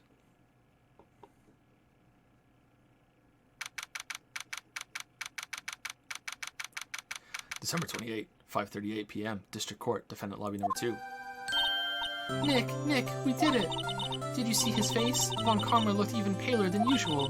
He's pretending to be all cool, but inside you crushed him, Nick. Crushed. I gotta say, I'm impressed. It was pretty close, though. I was sure we'd had it. I know, I was on the verge of tears the whole time myself, but now it's all just a good memory. So it's finally over, Chadworth. Right. Yeah. You're all right. I'm not sure how to say this. I know. Try, thank you. I love you. I see. Thank you, Wright. Do you like lasagna? Let's go get some. You're welcome. I think you could have done better than that. Sorry, I'm not good at this sort of thing. You got a lot to learn, Chadworth. Shit, she's got it there. Whoa! Amazing, pal. You pulled through just like I thought you would. I'll never forget this. I owe you one, pal. And tonight, let's party. Dinner's on me. I can't believe they put a parrot on the stand. Fuck! They put a parrot on the stand. Fucking hell. and it was evidence, and we all went along with it. Yeah, my salary went down a bit this month. It was cut, and it was very noisy, but who cares? See, Mr. Chadworth, you should take a lesson from Detective Gumshoe. That's how you say thank you. I see. Ahem. Hoop. I feel foolish. I must go. My curfew approaches. Hey, don't worry. Take it a little at a time. You'll get used to it. It's been 15 years since I've seen Chadworth this unguarded. Oh my god, no! I thought she was gone! Why is she here? Oh, no. What in the Sam Hill? Hey, y'all. Lotta. Y'all were great in there. Gorsh. Thank you. Goofy's gonna say yo? Gorsh. Yo, Chadworth. I can't do Goofy anymore. Gorsh. Yuck. Yo, Chadworth. Congrats. Thank you all very much. I knew you were innocent from the start, of course. Just look at you. You wouldn't stick your hand in the cookie jar even if no one was there. You were the witness on the first day of the trial, weren't you? Yep, well, let bygones be bygones, eh? Speaking of which, what are you doing now, Lotta? Who, me? Aw, I went back to college. I became a bailiff in about fucking 5 minutes.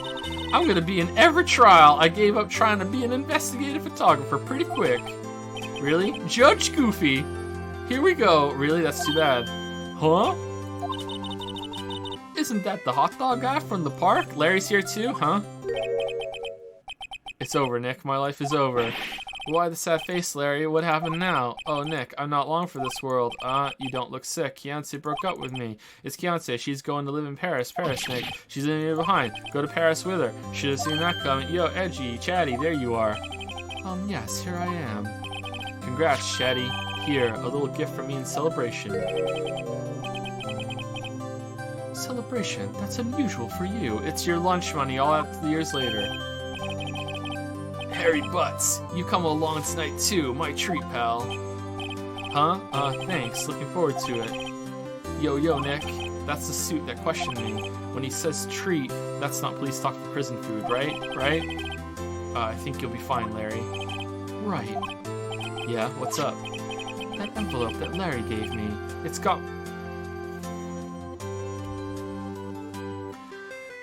got money in it. Well, yeah, that's not strange. People give money away to celebrate sometimes. It's $38, right? Huh, what a weird amount. I mean, it's not a little, but it's not a lot either. 38 exactly. Nick, wasn't that exactly the amount of lunch money that was stolen from Mr. Chadworth in school? $38, no. No, Larry, it was you. Something stinks, it's the butts. What are you so surprised about, Wright? Huh? Larry was absent that day from school, right? But that doesn't automatically rule him out as a suspect. What? Think back to that day, 15 years ago. Larry took the day off, but he was bored, so he came into school anyway. What do you mean he took the day off? Then he saw the money lying there, and the rest is history. I never was good at history, huh? Chadworth, you didn't know, did you? I suspected. I just couldn't picture Larry protecting you like he did that day. Everyone else was saying you did it. The whole class was against you, remember? Yeah, too well. Right, you may not know this, but we used to have a saying back in school. When something smells, it's usually the butts. I know. Larry, I hate you. I hate you so much, Larry. Really, Wright, I'm surprised you didn't figure it out. Well, this sure is an unexpected turn of events, eh? Chadworth. Where's the interest on that $38, Larry? You should have told me. With current interest rates, you should owe him an extra 20 cents.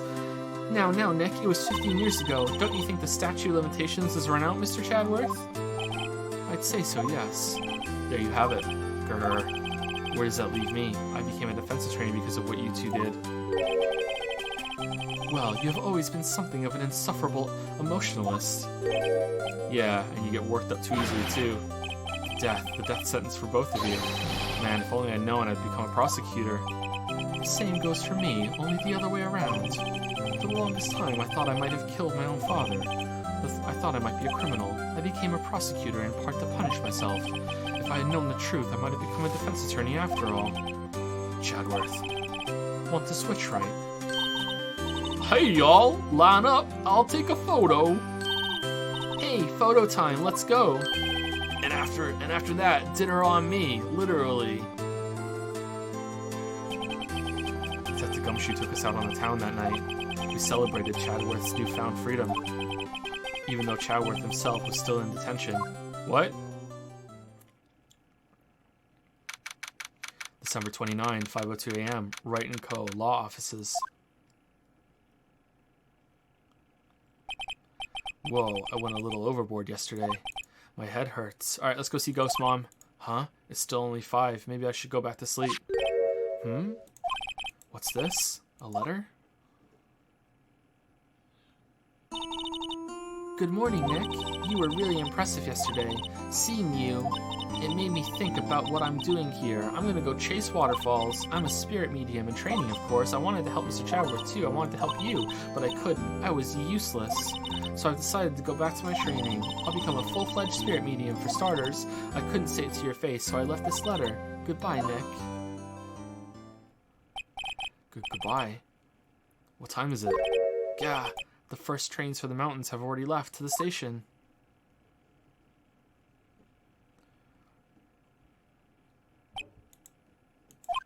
I guess I'm too late. Hey! Nick, Maya. So, you're leaving? Yeah. It's hard being a spirit medium who can't talk to spirits, and I think you'll do fine without me, Nick. Be good, okay? Alright, see you later. Hold it! Wait. What? I never could have saved Chadworth without your help. Huh? On the last day of the trial, I heard her. I heard Mia's voice. You heard my sister? Yes, only her voice, but still.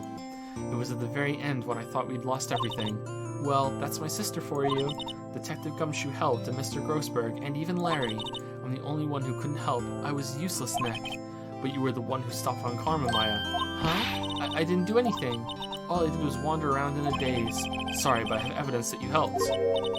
Evidence? Show Maya some evidence to cheer her up. Oh shit, you can fuck this up, can't you? Oh no, I'm a lawyer. Fuck, I can't save it. I can't save it. What is it? I kind of want to cheat with chat. Your mom. Your mom? Okay, what did she help with? I can't remember.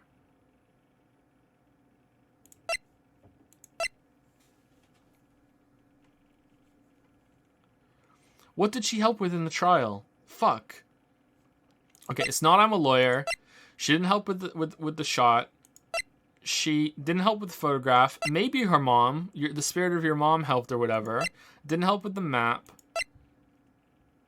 Didn't help with the bullet. Was there something she said that was related to the bullet? Not the gun. Metal detector. Did she say with the metal detector? Parrot. Was she the one that said? No, it was on Karma that said that, and we did that. From the DL6 incident,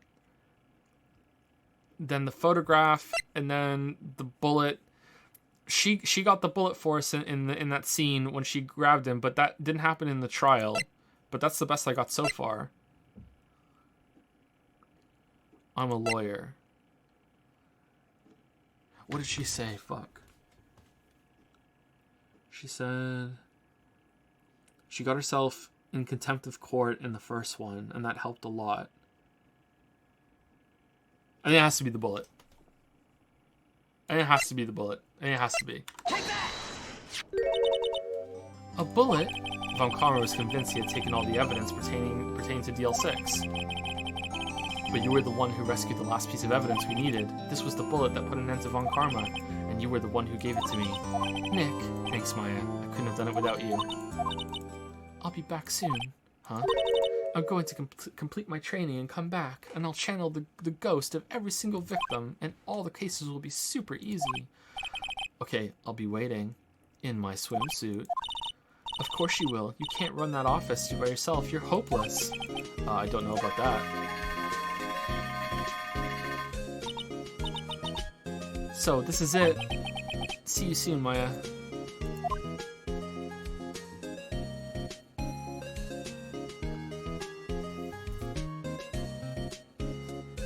Thanks, Nick. Someone in chat just had a reaction. What the fuck? I love Maya now. And so my story ends. Time to turn a new page. And say goodbye to the novice defense attorney that I once was. Now a new story begins. With the same old crazy cast of characters. Ha!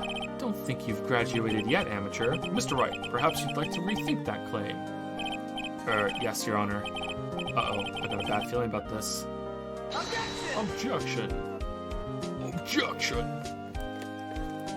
Concept, script direction, shoot, Takumi. Okay, so apparently there's another case and it was DLC? How did a fucking DS game get DLC?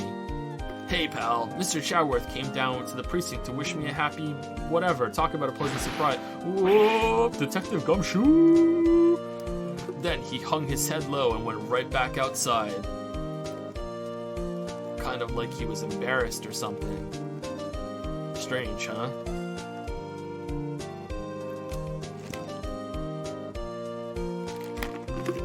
It was new content for the DS version. Oh, it was originally a Game Boy Advance game? Oh shit, I thought it was DS at first. Huh, Nick? I haven't seen him lately. Who, me? I've been working at a cheese shop. That Missy's a nice lady, but she's not exactly what you call a cheap date. Huh? Oh, she's in Hawaii right now, yeah. Okay. Do these girls even exist, Larry?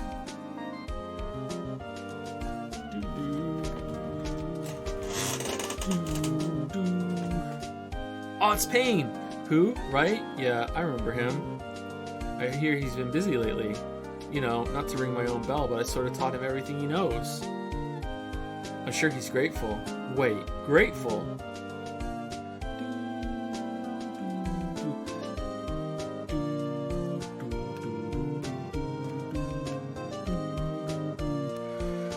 Oh, it's Pleasant Boy. Phoenix Wright. The defense attorney for whom I wrote that affidavit for, yes. Oh, you should know. I've taken over management at the Gatewater Hotel recently. Should you be in the area, please stop by.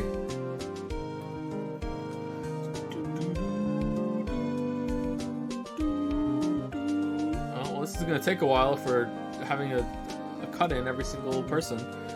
Oh, it's you. Phoenix Wright? Ah, yes.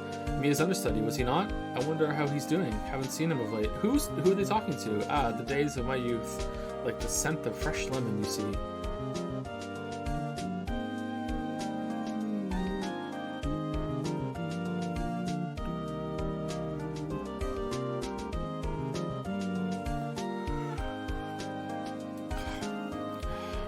Phoenix Wright. Is he an actor?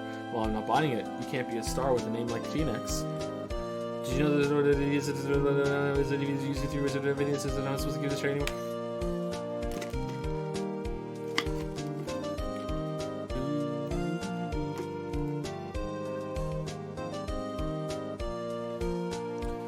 I'm pleased to announce The Pink Princess is a hit. I sure owe that Mr. Wright a great deal, Sniff. I want to keep my face out of the public eye till the show's over. I wouldn't want to ruin any kids' dreams, you know.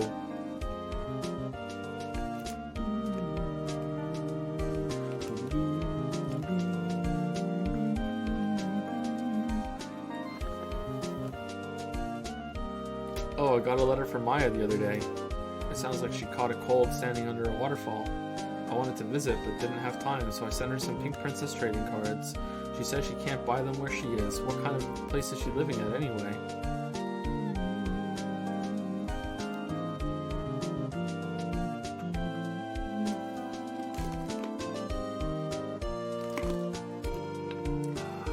Right? Who's that? You want to talk? Let's talk Pink Princess, alright? But, you know, I snuck into the studio the other day, and I saw her, the one inside the Pink Princess suit. Ugh, what a dog. It was kind of a shock for a boy of my tender age.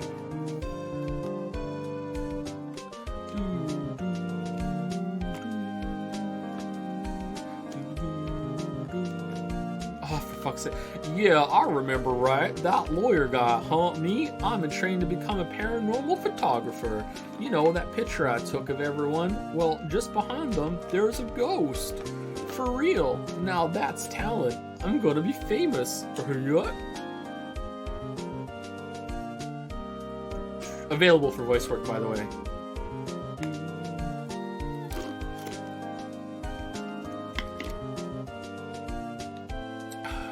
Victory. Confetti. Ghost boobs. Convenient that, you know, there was room for it in the shot.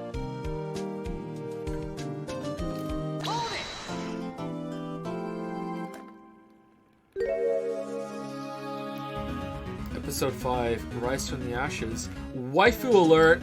Damn! Woo, woo, woo, woo. What's this? Hoo hoo hoo.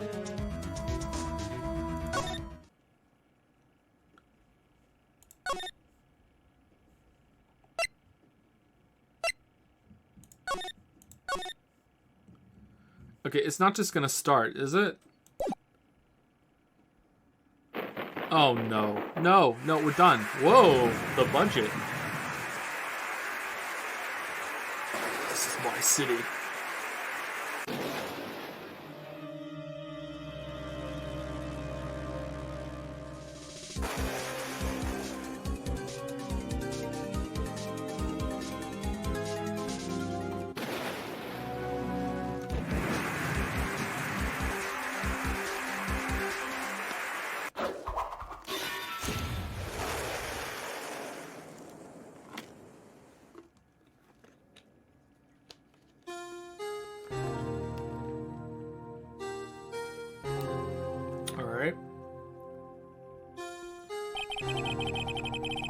It's been 2 months since Maya left the office.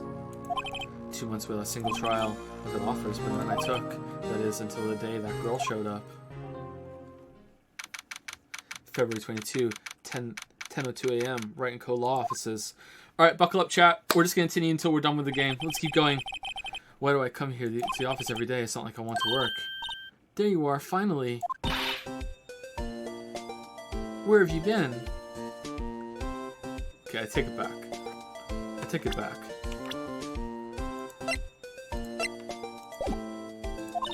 My sister's trial's tomorrow. Who are you? Doesn't matter who I am. It only matters who you. Oh, is she the Maya for this? Is Maya gone for this whole story? Oh, that would be awesome. A story without Maya. The famous defense attorney, Mia Fey. Oh, you're not Mia Fey, are you? I'm sorry, but Miss Mia Fey no longer works here. She's dead. So you are the coffee boy? And Phoenix Wright, defense attorney. Right, wait. You're the Phoenix Wright? The Phoenix Wright from the Chadworth murder case?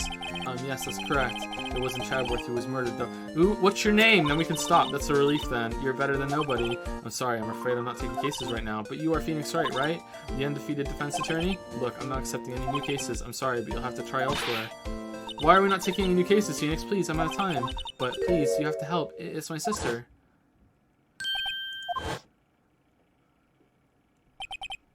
Look at her little top hat. Maya, could it be? Okay, I'll hear you out. Really? Thank you so much. It's like these anime games and stories, it's like they're afraid of having any sort of subtext at all, right? Which means I should just love them, right? This is my jam. Here we go. Like, holy shit, just let it stand. Let people pick up on it. Like, fucking hell. My name's Emma Sky. I'm a scientific investigator. Are you blue and so am I? Scientific investigator. Alright, that's it. Okay, we're done. Alright, so let's, title screen, J.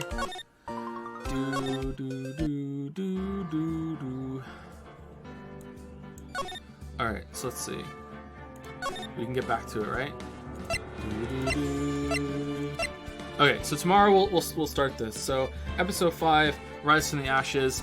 So these two are the sisters because both of their eyes are blue, so they must be related.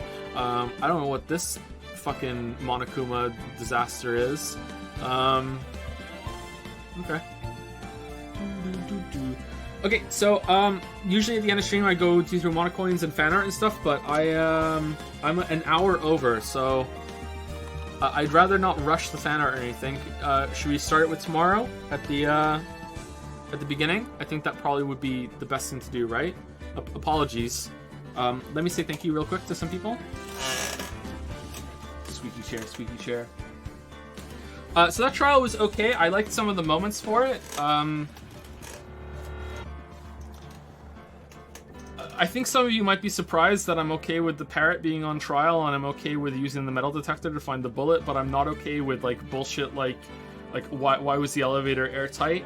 I think that some things can be like outrageous and still in tone, but then there's things that aren't trying to be outrageous. They're just like completely unreasonable bullshit, you know, to use the technical term.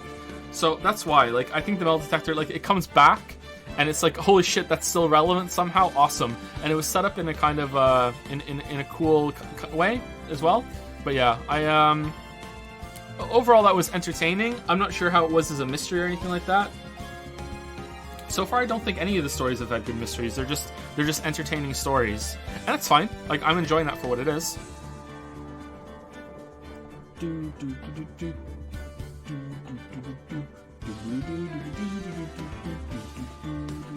Pretty good, pretty good. I'm enjoying my time with the game for sure. Thank you, Anti-Skill, for the win for the 5-month resub. Thanks, Detective Gumshoe. Thanks, Detective Gumshoe. Head Tilt Expert. Thank you very much for the new sub. Welcome. Thank you, Priost, or Priost. Thank you very much. Thank you, TFS Big D Danny Glide, for the 2-month resub. Thank you, Phoenixon, interesting, for the new sub. Thank you very much. Welcome. Thank you, Kavini Weenie. Welcome. Thank you for the new sub. Thank you, TH1I. Thy? Maybe? I think that's it, yeah. Thy. Thank you very much. Welcome. Oxetter used on habits to say, repeat after me, Chadworth. Thank you. I love you. You sure... Okay, I'm not saying that. We found the limit. I'm not saying it. I'm not saying it. I'll post it in chat, but I'm not saying it. Here we go. I'm not saying that. There we go. We found the limit. Here it is. I'm not saying it. I'm not saying it. Maybe I'm a hypocrite after saying, you know, drink from something yesterday, but I'm not saying it. We found the limit. Here it is. You cannot cheer your own channel. No, I don't want to cheer. I want to... Okay, here. I'm going to post it. I'm not saying it. Here it is. There it is. Okay? I'm not saying it. Okay. Thank you, etc. Thank you for showing us where the line is. All right. Thank you, Aluminium, for the 12-month resub. Well, welcome to the 1-year club, Aluminium, with the message "lol." Thank you, Aluminium. Puckered Starfish has used 500 bits. I can't catch these streams. Hope I can catch the YouTube soon. They'll probably be up in YouTube. Doom is going up right now. The Resident Evil 3 stream has to go through a copyright resolution. Mortal Shell streams are going to start rendering right after this. I've already got it set up. I just need to hit the button, and then there's going to be Outer Wilds stream after that. So the Ace Attorney should probably start going up in about 3 weeks, I think. Maybe. Depends on how it goes with the copyright strikes and everything. Could be months depending on copyright strikes. But yeah, that's it. Oh, thank you, Bucket Starfish. Okay, cool. All right, cool. All right, so I'm okay. So here's another thing that we're actually gonna do real quick, because I wanted to say this, and then I can just peace out after dropping the bomb. We're banning copy pasta. We're banning copy pasta. It's fine now. It's at the end of the stream. That's fine. There's nothing serious going on right now. But we're banning copy pasta. That's the end of it. There will be some times that it's okay. Like if I bait chat into copy pasta, you know, we'll feel it out. Like, I don't think you won't get banned for posting copy pasta unless you get warned a couple of times. I don't want to be the kind of streamer that has the copy pasta. So copy pasta, you know, if you make copy pasta and you write a long message and that's it, and it gets repeated like 2 or 3 times, I'm okay with that. But if you guys are gonna spam copy pasta for like long time all the other time, like, that's banned. Okay. Also, unrelatedly, we should probably add some new Twitch mods. So if you want to be a Twitch mod, please let me know. Message me on Discord with your application for if you want to be a Twitch mod. We'll add a couple new ones.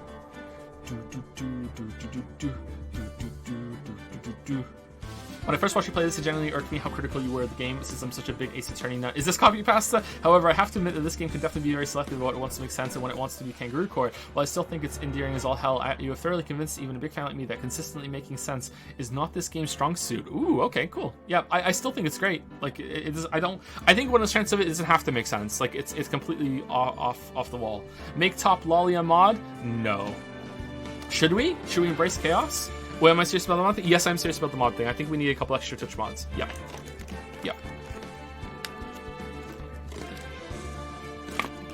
I think with the increased chat people that we have here, like, we're hitting near 2K consistently. Maybe that's just because Ace Attorney, I don't know.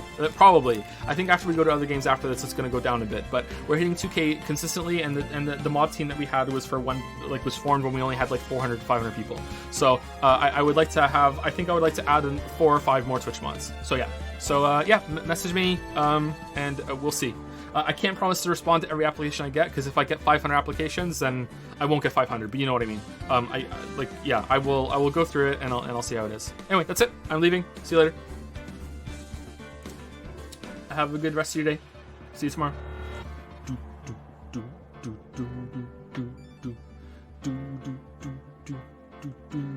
Squirrel.